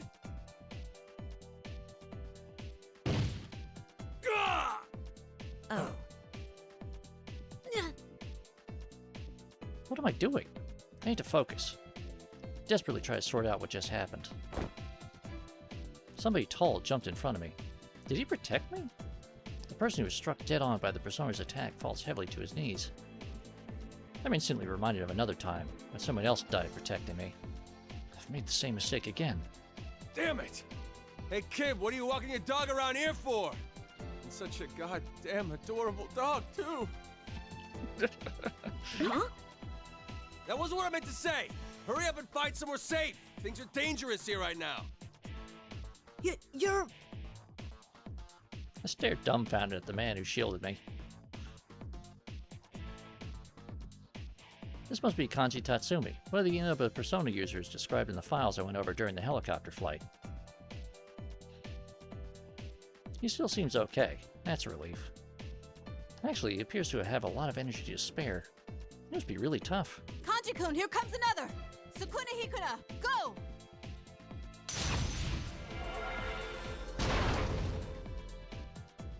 The sound of a heavy collision echoes across the floodplain. The fake Koromaru tried to attack Kanji-san, but was hit by the persona of another person who came running towards us through the fog. That's Naoto Shirogane, another persona user in Inoba. Kanji-kun, you were being reckless again. Are you alright? Naoto! Grab the kid and get out of here. I'll take care of this.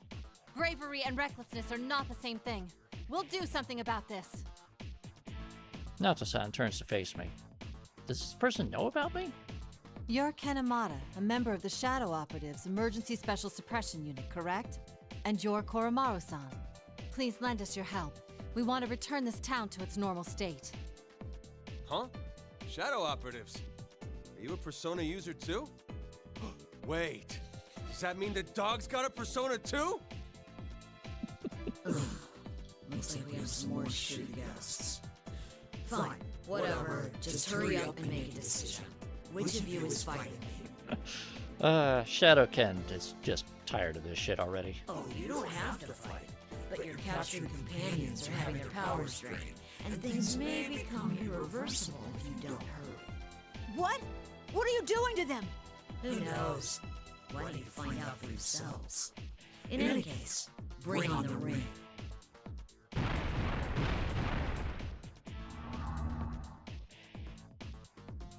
When the other me raises his spear into the air, 4 shining pillars fall from the sky to surround us, glowing faintly. Yeah, a barrier! Indeed. It must mean that unless we fight and win, we won't be able to proceed any further. Oh good, you understand. That makes things easier. This will be a one-on-one battle. Can we start fighting already? I can't wait any longer. Cut the bullshit, you fake! You just said it was one-on-one, so what's with the dog? What, this? The mud hardly counts. He's just a weapon after all.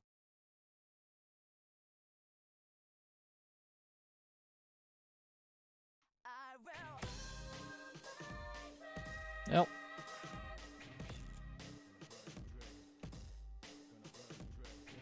Just keep in mind for the Persona 3 crew, Burn My Dread is kind of like the Doom music kicking in. Kanji-san and Naoto-san are standing between me and this double, as if to protect me. I step forward past them. I've been too naive. Not only did I let this thing's words deceive me, I let myself make the same mistakes I had before. Even worse, it just called Koromaru nothing more than a weapon. It's been a while since I last felt this emotion.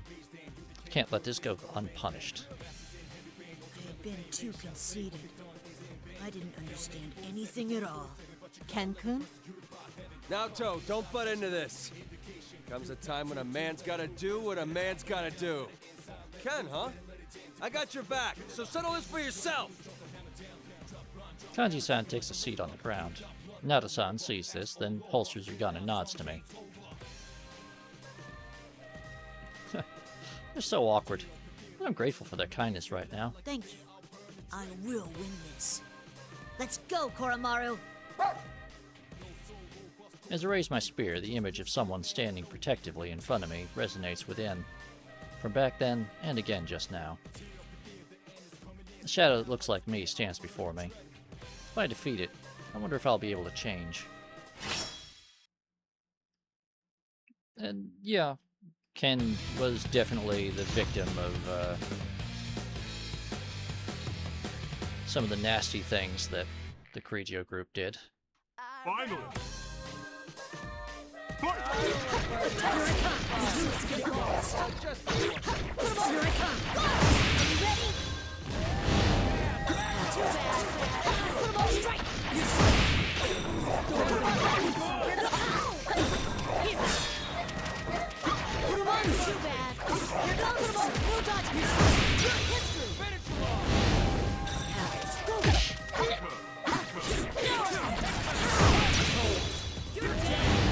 You're good. Too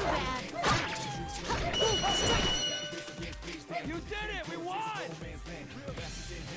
Oh, was he? You know, to be honest, I never looked into Koromaru's background.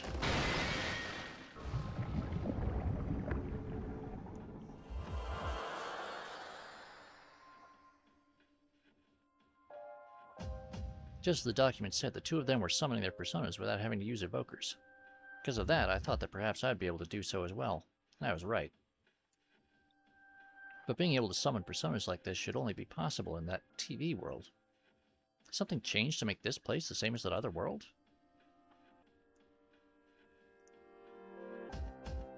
While I was thinking about that, I watched the thing that had taken my shape melt into a puddle like a burning candle.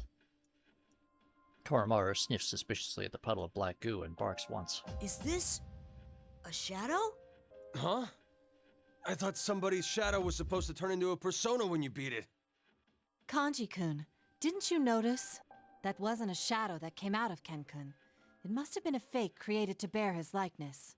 The most obvious evidence of that is how both fighters were able to summon personas in battle. Defeating your own shadow makes them into your persona? I see. So that's how you acquired the power of personas. Huh? That's not how it went for you guys? Yes, we do things a little differently. In any case, thank you.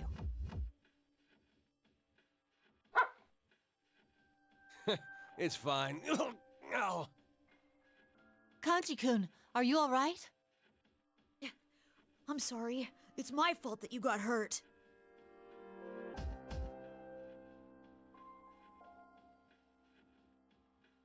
Well, yes and no. It was also kind of, in the case of the Persona 3 crew, they were put in, conditions of extreme stress, where their survival was on the line.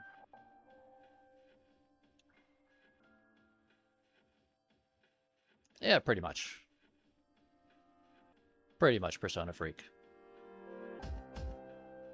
Hey, it's nothing. But, to make up for it... Yes, what is it?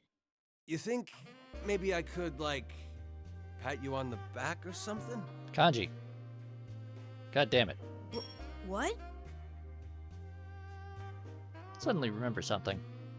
According to the material I read in the helicopter, the The participants in the P1 Grand Prix were all given nicknames that were embarrassing, but had a kernel of truth. If I recall correctly, Kanji-san's was Beefcake Emperor? What exactly does that mean? Oh wow, this is amazing! Oh my god, he's an albino Shiba! This is totes adorbs! Shiba! Oh, you meant Koromaru. Huh? Who else? Who's a good dog? Who's got himself a persona? Is it you? Is it you? We don't have time for this, Kanji-kun. Perhaps later. Right.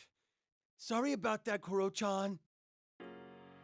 Kanji-san gently lets Koromaru go and pulls himself together before turning to me. There's something I'd like to ask you, Ken-kun. Did you see the Midnight Channel broadcast that came on earlier? The one where Mitsuru-san and her friends were crucified, right? Was that for real? I saw it while we were in the helicopter. We were searching for them after they went missing. I mean, Koromaru is really fucking adorable, so yeah. I see. Then it's quite possible that what was shown on the Midnight Channel was true. I have no conclusive evidence that the video was real, but we ought to consider that it was. If that fake me wasn't lying, then they're in danger. We have to hurry and rescue them. Indeed. Please allow me to get a better grasp of the situation first. Are there any other members of the Shadow Operatives here? There are 3 of us, including me. Oh, and if we manage to meet up with another one who might be here, that would make 4. I came with Yukari-san and Labra-san. It seems that Junpei-san got here on his own as well. We split up at Junes, and we're now on the move separately. Labra-san headed to the tower, and Yukari-san went to find Junpei-san. Koromaru and I are... we're pursuing someone in particular. Someone in particular? Is this person related to the case? I don't know yet, but I'm positive that he attacked our helicopter. I see. All right then. Is there anything you know about what's happening in this town and that tower that suddenly appeared?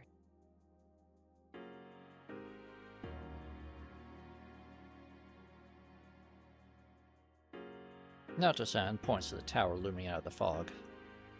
The tower is dimly illuminated by the red light of the moon. There's an eerie silence. It's just like back then. Is this reminiscent of the dark hour that you have experience with?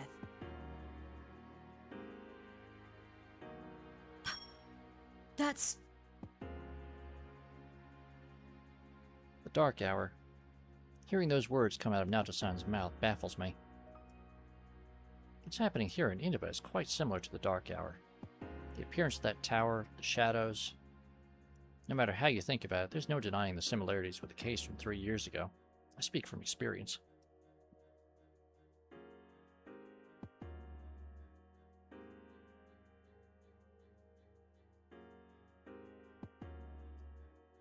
But how much am I allowed to tell them about what happened 3 years ago? Seeing me hesitate, Naoto-san looks serious for a moment before quietly speaking up. You do know something, but it's difficult to explain. Is that accurate? Yes, I'm sorry. I can understand well why you're keeping your lips tight, but... This abnormality may be a continuation of the case we had been involved in. If that's so, then I feel guilty about dragging these innocent people into it. Is this how Mitsuru-san always feels? As I'm lost in thought, Kanji-san slaps me on the back. Hey, stop playing hard to get and just spill the beans already. You know you can count on us. Kanji-kun's right. Mitsuru-san and the others are close to us too. They must be saved as quickly as possible. Don't we have the same objective here? And there's no reason that we shouldn't be cooperating with each other. Close to you. Since I called the people I care for close to them as well, and seem to be seriously worried about them, I don't feel the need to hide anything from them anymore. These people saved me without regard for their own safety, after all. I see. So that's what happened. But even the document I read reported that Shuji Akutsuki had died. What is going on here? We exchange what information we each have. Our struggle from 3 years ago, ordinary people would never understand my story, but Naoto-san and Kanji-san listened to me with serious expressions. And likewise, I hear about their struggle last year. Nato-san tells me that their own experience is something that most people would have trouble comprehending as well. We come to understand that what we've gained through our struggles is the same. The feelings that me, Yukari-san, Labra-san, and even Koromaru had while descending into Inaba, and Kanji-san's and Naoto-san's feelings about fighting now are the same. We're all fighting to protect something precious to us. All right. If that's the case, then it'd be fastest if we just charge straight into that tower. Oh! Hold on. We should head to Junes for now. It's possible that the others have gathered there. And your injuries are considerable, Kanji-kun. I'll accompany you. Huh? Don't I have any say in? Kanji-kun? Fine. What will you do, Ken-kun? Coming to Junes with us is one idea. Kanji-san's hurt pretty badly. This is my fault for letting my guard down. Still, would it be right to leave them and continue to the tower alone just because I'm worried about the others?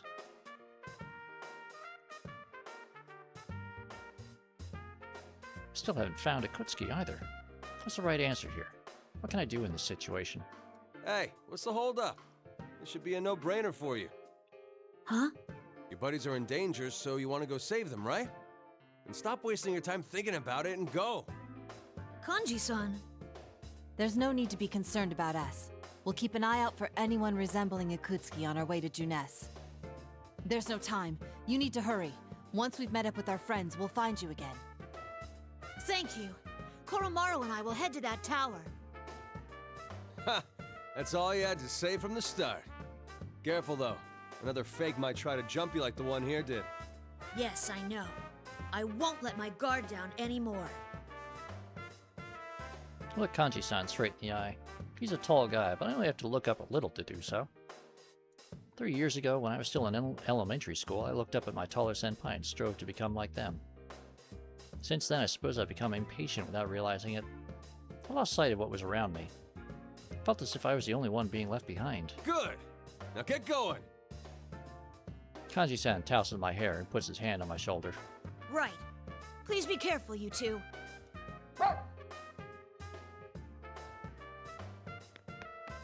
Yeah, Ken still resents his whole being so much younger than everyone. With a slight feeling of embarrassment and yet nostalgia, I run off along with Koromaru. There are other Persona users besides my senpai from Gekkoukan High, and they're a little closer to my age too. New meeting and new companions. I'm sure it's not just my imagination, but my heart feels a little lighter now. As I turn the corner, the view before me opens up. I see a slope leading to the tower up on the hill.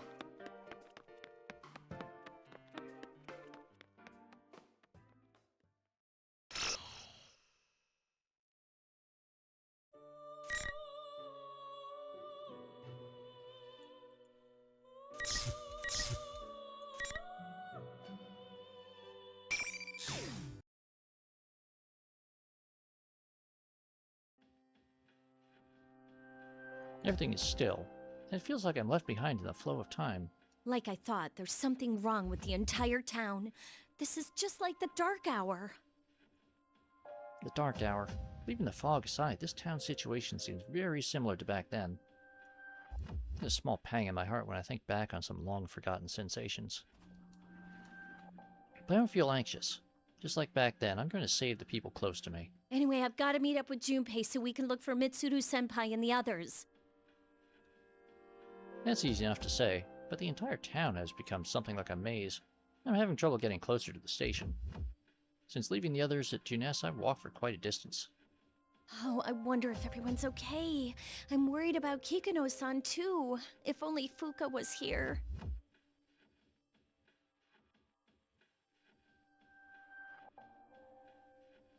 The sound of the helicopter faded away quickly after it left.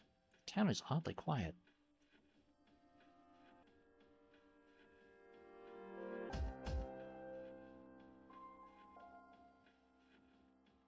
I'm actually glad that there aren't any people around, though. Since I didn't have any time to change, I'm still in my feather pink costume.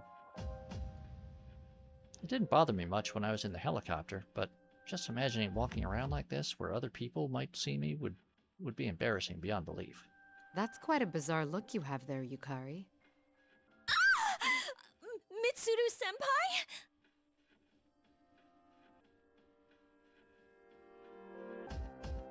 I see a familiar silhouette through the fog. Wait, what? Why is she dressed like a villain from my show?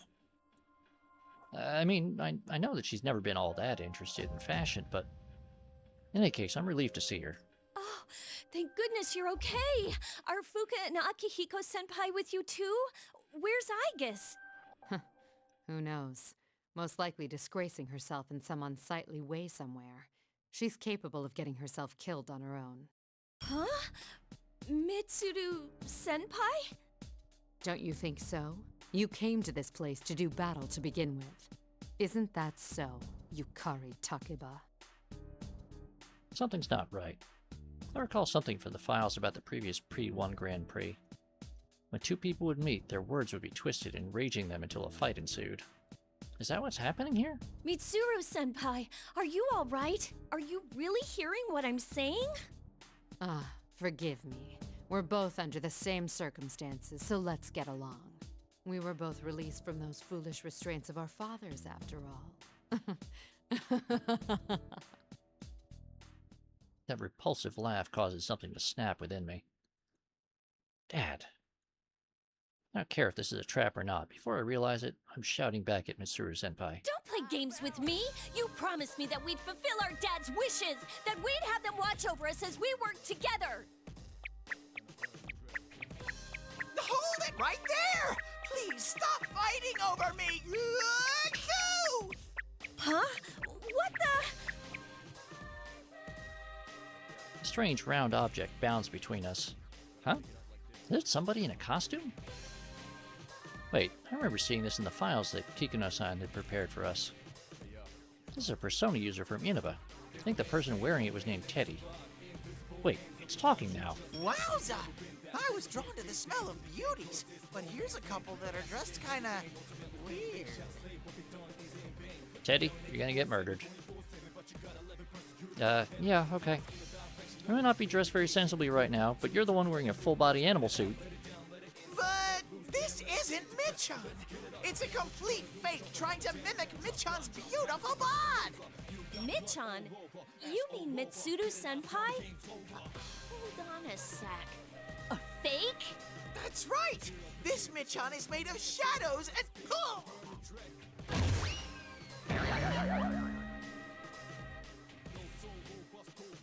Just then, Mitsuru-senpai kicks Teddy square in the face, and the suit goes flying with tremendous force and rolls to the edge of the street. He doesn't move a muscle from there. I wonder if he's still alive. Shut up, you rubber ball. Now bring on the ring!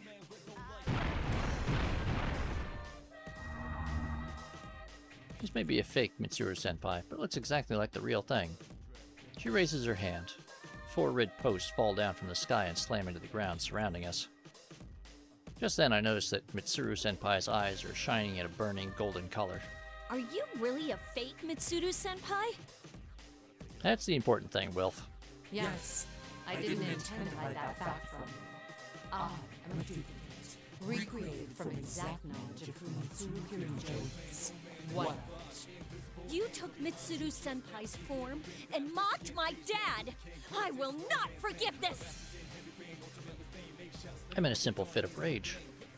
Phenomenon similar to the Dark Hour, a tower that looks like Tartarus. Anything could happen now, and it wouldn't surprise me. But for this thing to take on the form of my best friend and do what it did, it's absolutely unforgivable. You're a shadow, right? I won't show you any mercy!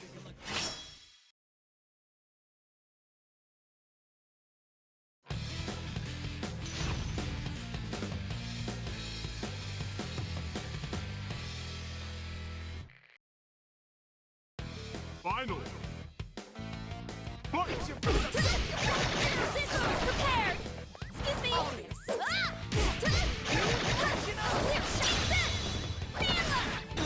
Whoa, nice! Ow. This is... I said that! You're mine!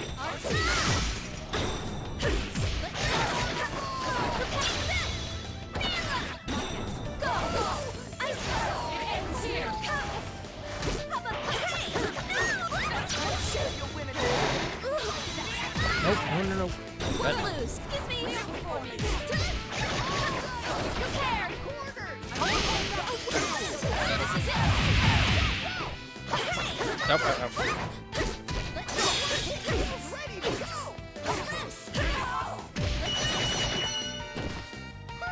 What a nerve-wracking match! I don't usually play as Yukari much, so I have a little bit of trouble getting her rhythm down. Also, she has this odd mix of... She starts with close combat moves and then moves to ranged attacks instead of the other way around. It kind of throws me off. The moment my victory was decided, I hear something shatter. The red posts begin to crumble, and the creature that take on Mitsuru-senpai's form begins to melt. Yikes! Oh. Gross! Take care, Wilf. But she really was a shadow. See you Monday. I can't help but wonder at the bizarre sight. That's when Teddy comes rushing over, his footsteps making a strange squeaky sound. Thank goodness. Looks like he hasn't been hurt too badly. Are you okay? Are you hurt at all? Nah, but thanks. I'm just a bit ashamed of myself. I knew that was a trap, but I couldn't keep myself from getting worked up. And that wasn't even the real Mitsuru, but a shadow. It's not even funny. When the topic of my dad came up, I lost my cool. I thought I'd already sorted out my feelings about him, too. Don't feel bad. I mean, I have a keen nose, but I have to get up close and personal to sniff out the difference. With that, Teddy turns to face me and his nose twitches. Huh? That must be a very elaborate costume. Or maybe it's not a costume at all? In either case, it seems this Teddy character has a search ability like Fuka's persona. Really? Well, thanks. I survived thanks to you. One must be kind to the ladies. That's the family motto of the Teddy clan. There's only the one of you, Teddy, thankfully, and, if you say so, but you're a persona user from this town, right? I'm Yukari Takiba, a member of the Shadow Operatives. Does that mean anything to you? Oh, you must be a friend of Michan then, Yuka-chan. So, are those clothes a uniform or something? Yuka-chan, huh? Actually, there's a good reason why I'm dressed like this. I can sense at least two reasons right around here. Teddy, hey, no. What do you... Hey! Feather smash! How cruel! I was just saying hello. Ooh, no wonder you're a hero of Justice Featherman victory. Even the cold female boss Michan didn't stand a chance against you. I hear a voice and turn around to discover that TV has somehow appeared behind us without either of us noticing. General Teddy is on the screen like he had been while I was in the helicopter. The more I look at him, the more he looks just like the Teddy standing next to me. But they're different people, right? He might even be a fake, just like the copy of Mitsuru-senpai that just fought. I know you're here, you imposter! Stop hiding and show yourself! All you did was roll on the ground, but you've got quite a cheeky mouth. But whatever. The real Michan's execution show is gonna start soon, you know? Execution? You can't miss this event. The Execution Queen is going to be executed herself.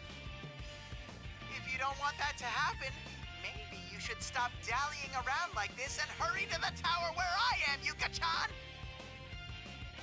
Hey, hold it right there! Give Michan and the others back! And just like that, General Teddy disappears from the screen. Mitsuru-senpai is going to be executed? I have to put a stop to it. I really want to find Junpei, but I might have to leave him for later.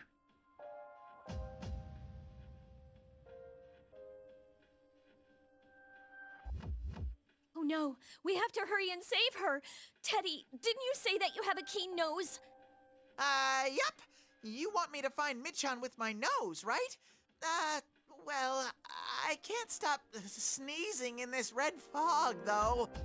Oh, so that's why you were sneezing when you got here. So, it would be helpful if you could search for her.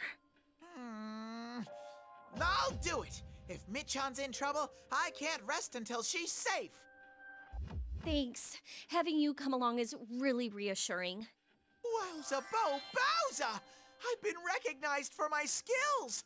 I, Teddy, swear to be your knight from this moment forth! Teddy salutes grandly in the middle of this speech, then sneezes loudly. I sure heard that the Persona users of Innova were pretty unique. They seem a little weird, but I don't necessarily mean it in a bad way. Well then, shall we get going, Sir Knight? You can tell me more about your friends, too. But the next time you try something funny, I'll blast you with a hyper feather shot. Got it? Ah! You're so cruel, Yuka-chan! I decide to head towards that Tartarus-like structure with Teddy, and we immediately begin dashing in that direction. Sorry, Junpei. You'll have to wait just a little bit longer.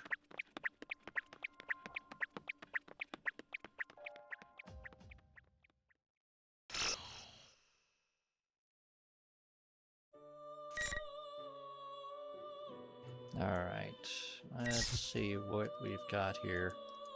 Got Chapter 5. Got Chapter 5.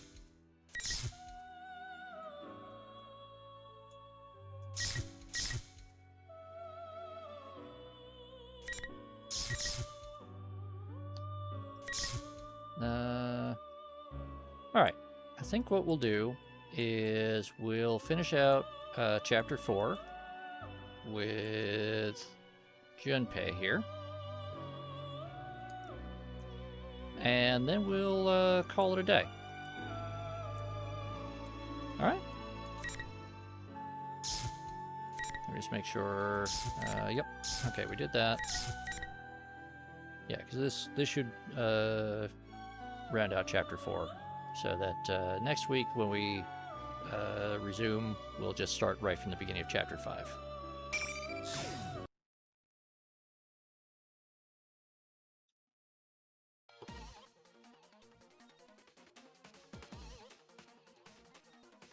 After I dash into Juness, I rush up the first set of stairs I can find. Man, there's something about being in an empty department store that just makes me want to run around.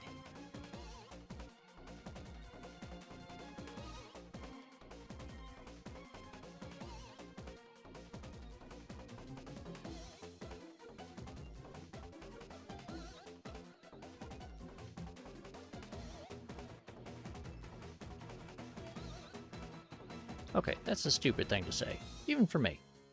Anyway, as I say that, I hear another scream. Oh, right. I need to rescue whoever that is first. I see what appears to be a rooftop on the other side of a doorway, and I slam the door open. I can see banners for things like takoyaki and yakisoba set up in an open space. Oh, so this is what shopping centers in the countryside are like. There are two girls standing in the central area, and they both turn to look at me. Could my gallant entry have caught the attention of both of them? One of them is a dark-haired girl holding a fan like a weapon, and the other... Huh? I feel like I've seen her before. Huh? What the... That face. That voice. Could it be? Holy whoa! Reset? The real Reset? Seriously? And who are you? She tilts her head cutely and looks at me, eyes brimming with tears. Whoa, it really is Rosette. I have her DVDs. What should I do? I'm elated from my unexpected good luck, and I rush between the two girls reflexively shielding Rosette. I'm the guy who's gonna save you. Don't you fear, now I'm here. Oh yeah, I pulled it off. Bet that definitely won Rosette over. And you are? After what you've done to the town and how you've been protecting a fake, you must be the culprit. What now? What does she mean, culprit? I'm Junpei Iori, and I protect justice more than anything else. Don't play dumb. You did such horrible things to Labris, and now you've gotten Matsuro-san and the others. Put this town back to normal, at once! Huh? Who? Wait, isn't that the name of Aikisu's sister? Yucatan mentioned her. Wait, she mentioned Mitsuru-senpai too? Crap, I think this girl is really misunderstanding me. Wait, there's a misunderstanding. Something's not right here. We need to talk this over. I desperately try to explain myself, but somebody weakly tugs on my sleeve. I turn around and get an up-close and personal view of the real Rosette. Oh man, she's cute. Please, won't you help me? That scary girl is picking on me. She's so mean. Huh? Okay, she looks scary, but she doesn't look like a bad person. Actually, she's kind of cute. If you won't come, then I'll make the first move. Go Konohana Sakuya! Persona? That shape that appeared when the dark-haired girl called out was definitely a persona. Is she a persona user too? If that's the case... Persona!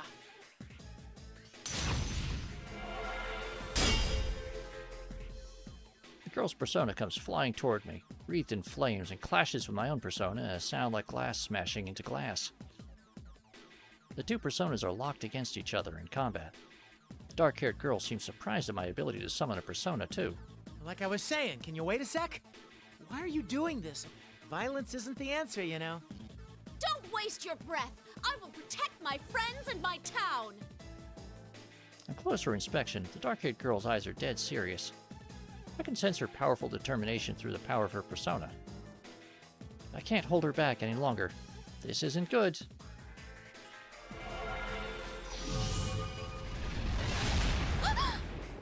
Whoa!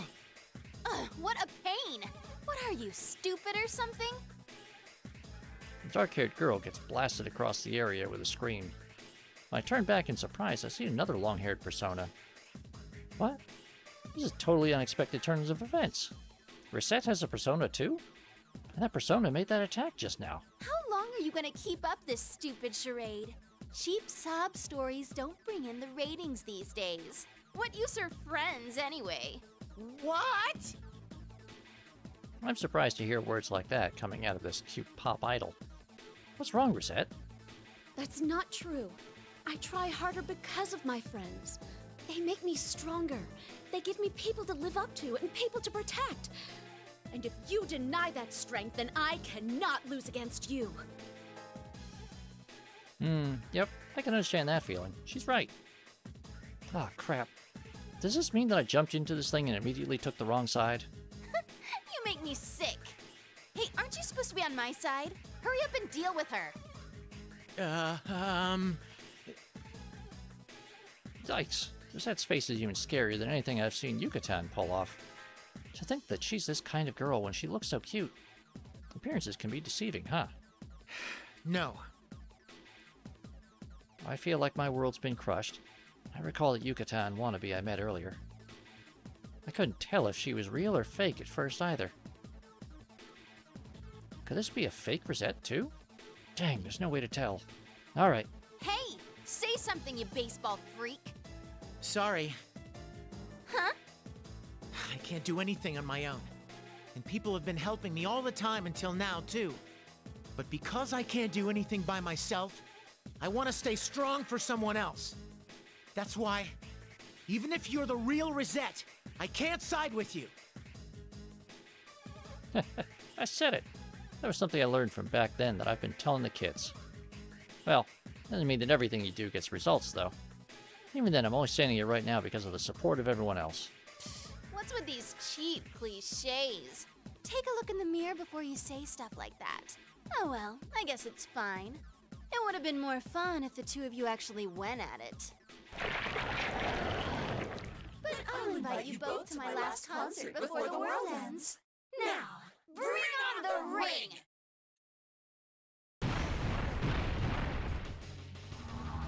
The face of the familiar teen idol distorts and her eyes change color into an eerie gold. When Rosette raises a hand, 4 red pillars crash down from the sky through the fog and slam into the 4 corners of the food court. Oh, I recognize this. Looks like I was right. You're not the culprit? I'm Junpei Iori, the nuclear warhead of the Shadow Operative Missile. I'm sorry I doubted you. The Shadow Operatives? You mean Mitsuru-san? Yep, that's right. Can you stand back a little? It hardly counts as an apology, but I'll take care of this for you.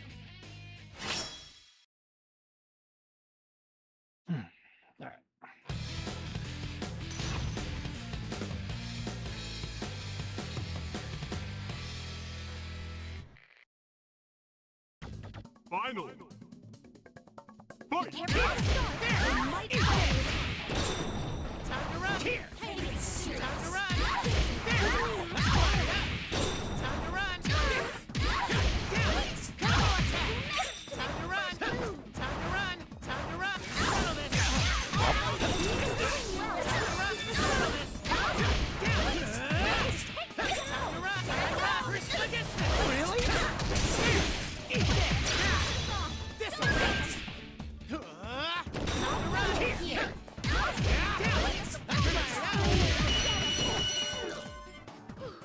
What a relief!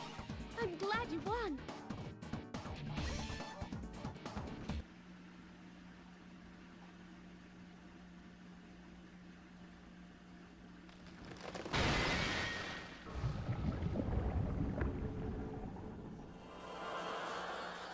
Holy crap.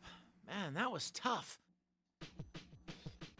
A stylish victory, of course, even though my ears are still ringing. When the red pillars shatter, the fake rosette crumbles, then melts. Yeah, that's gone into my personal nightmare fuel folder for a while. Maybe I can use this as a new story for Junpei's Believe It or Don't.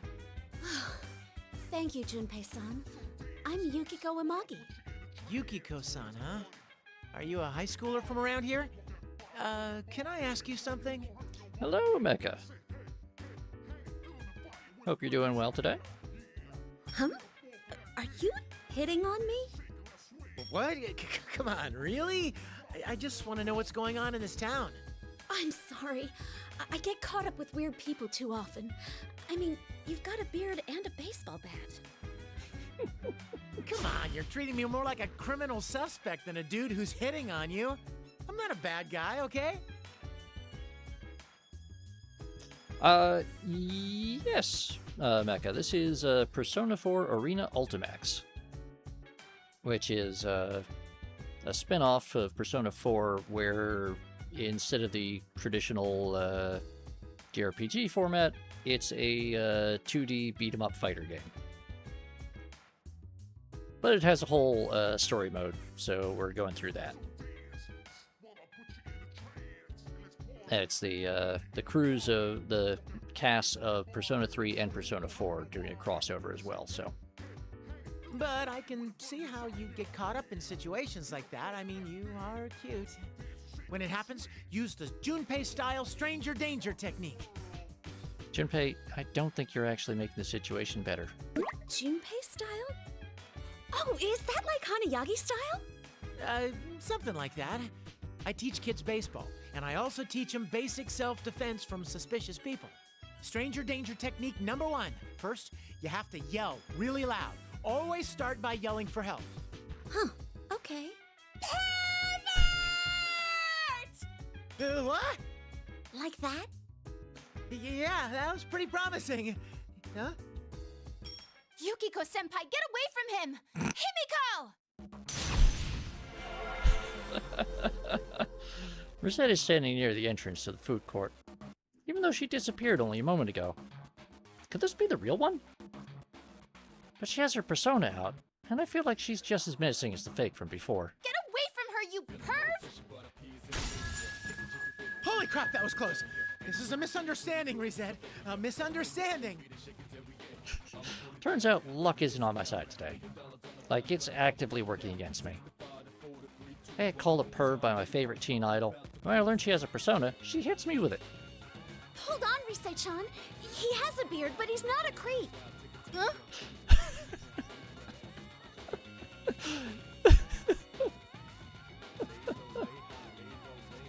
Rosette finally stops attacking when she hears Yukiko-san call out, and I desperately explain what I've been through up until now.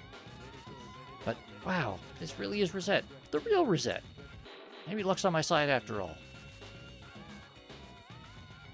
I'm so sorry. I thought Yukiko-senpai was screaming because she was being assaulted. But I'm glad you're okay.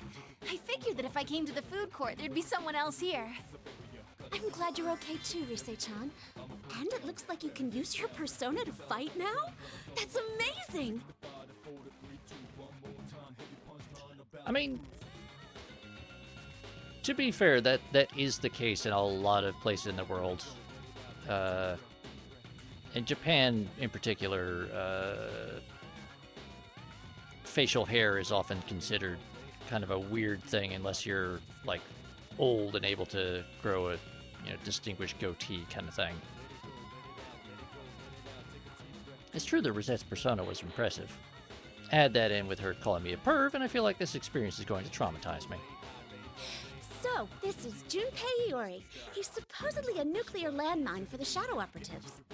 Oh, so you're one of Mitsuru-san's team. I'm Rise Kujikawa. It's nice to meet you. You too. Just call me Junpei. And that's supposed to be nuclear warhead, okay? Nuclear landmine. Sounds like a huge weakness, doesn't it? That's not what I want to be known as. Then again, neither one of these two seems to have much interest in me, do they? So, why are you here, Junpei-san? Are you on duty? Well, I kinda overslept. And then I found out that Mitsuru-senpai and the others are missing. And this town's been turned into this... Mecha, as a longtime beard haver, I can't say I appreciate that sentiment a lot of places, but it is kind of a thing. Although it comes and goes as fashion shift also, so. Huh?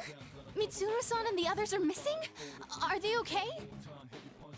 Well, the Midnight Channel came on again, and General Teddy said there'd be another tournament. It seems that's where they're being held. Huh? What's the Midnight Channel? It sounds kind of like an adult-rated cable show. They've already been captured? We've got to hurry and save them. Hold on, I'll try searching for them. Oh, but I think I know where they are. They're probably over where our school is on the hill. Well, my question gets completely ignored. I look in the direction Yukiko-san points and see a long, thin shadow like a pole stuck into the ground. You know, it probably is, Ravano. Could that be? All the stuff I've seen in this town so far. The Dark Hour, shadows. Of course, the next one would be... Tartarus? I'm at a loss for words. I mean, it's not too hard to imagine that the tower would show up here, especially with the way things are at the moment. If that's the case, then I'd bet 1,000,000 yen that Yucatan and the others are going to be headed there. Well, if I went there too, I might be able to meet up with everyone. Junpei-san, is anybody else from the Shadow Operatives here too? Huh? Oh yeah, I think so. Maybe? I'm not really listening to her, so my automatic answer probably isn't what she wants to hear. The sudden silence snaps me out of my thoughts, and I see the two girls staring at me, frowning. Hmm? Are you really a member of the Shadow Operatives? You seem fishy. Maybe he's a fake after all. No, I'm real. Look, all of us have a badge, like this. Huh. I frantically explain my situation and show them the badge I carry with me. Even though I managed to get them to believe me, I am a little ashamed that I don't have that much information to give. It can't be helped, so we conclude that Rosette will search the surrounding area with her persona. But isn't it inevitable that I wouldn't know much about what's going on? Then again, it is kind of my fault that I fell asleep on the train. Well, give me a sec. Himiko, search mode! Rosette's persona takes on a dramatically different form. She closes her eyes and concentrates, so it's pretty obvious that she's started searching the area. Wow, it's amazing that she has a persona that can both search and fight. I have 4 readings heading towards Yasogami High and that tower. I think one of them is Labris, but I don't know about the other 3. Huh? Labris is here too? Mm-hmm. I can't communicate with her because the interference is so bad, but I'm pretty sure. And those other readings aren't shadows, right? They feel like persona users. One of them is strangely small, though. It's probably Koromaru. He's a dog. A dog?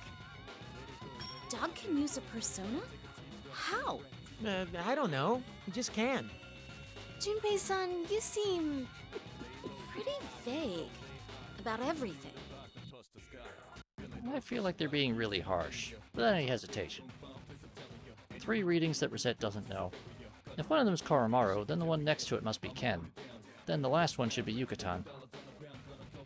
I tell the two girls about the others. Rosette continues searching. Oh, there's someone near here. Naoto-kun. And Kanji? Kanji's reading is pretty weak, though. He might be injured. You can't communicate with them, right? If they're close, then should we go directly there to help them out? Yeah, but then we're putting a hold on rescuing Mitsuru-san and her team, aren't we? Right. So you two should hurry to where this Kanji-kun is. I'll keep heading to that tower. Based on what you said before, it sounds like my comrades are going that way after all. Okay. Oh, but... Oh, right. That would leave you two girls alone. Do you want me to go with you? I mean, if you really want me, I'll do it. Well, I'm suggesting that the two girls might want me around just in case I notice that they're both looking at me with blank expressions. Huh? What's going on? Did I say something weird? Junpei-san, are you going to be okay on your own? Are you sure you won't get lost? The town's turned into something like a maze. Oh, that. Maybe they're the ones worried about me? I wonder how low their opinion of me is right now. Ha! I'll be fine. Maybe I don't look it, but I've got experience with stuff like this. Oh, okay. We'll go meet up with the others before heading to that tower. Please be careful, Junpei-san. With that, the two girls easily leave the food court. They didn't freak out over this bizarre situation at all. Man, high school girls these days sure are tough. I pulled myself together and began rushing towards that Tartarus-like tower. Ever since I became a shadow operative, this is the first time I've encountered an abnormal situation like this. Basically, the last time something like this happened to me was 3 years ago. While I'm running, I think back on what happened back then, and I remember him. Don't you worry about me, man. I got this.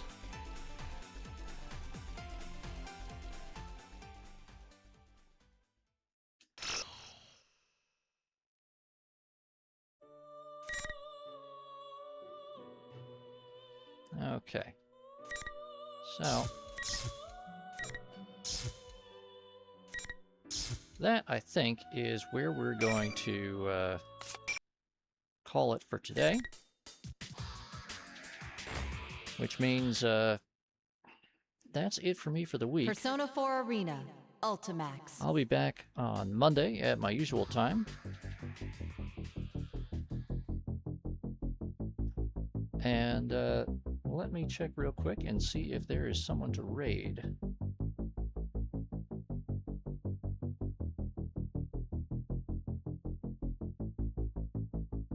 No, it looks like Fuzzy is over on WBPL 76 playing Dinkum.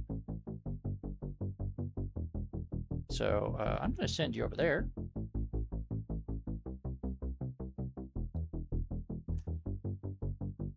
So with that, I hope you all have a good weekend. You take care, stay safe, and have a good one. And I'll see you Monday afternoon, 2 p.m. Eastern U.S. time, as usual. Take care, all.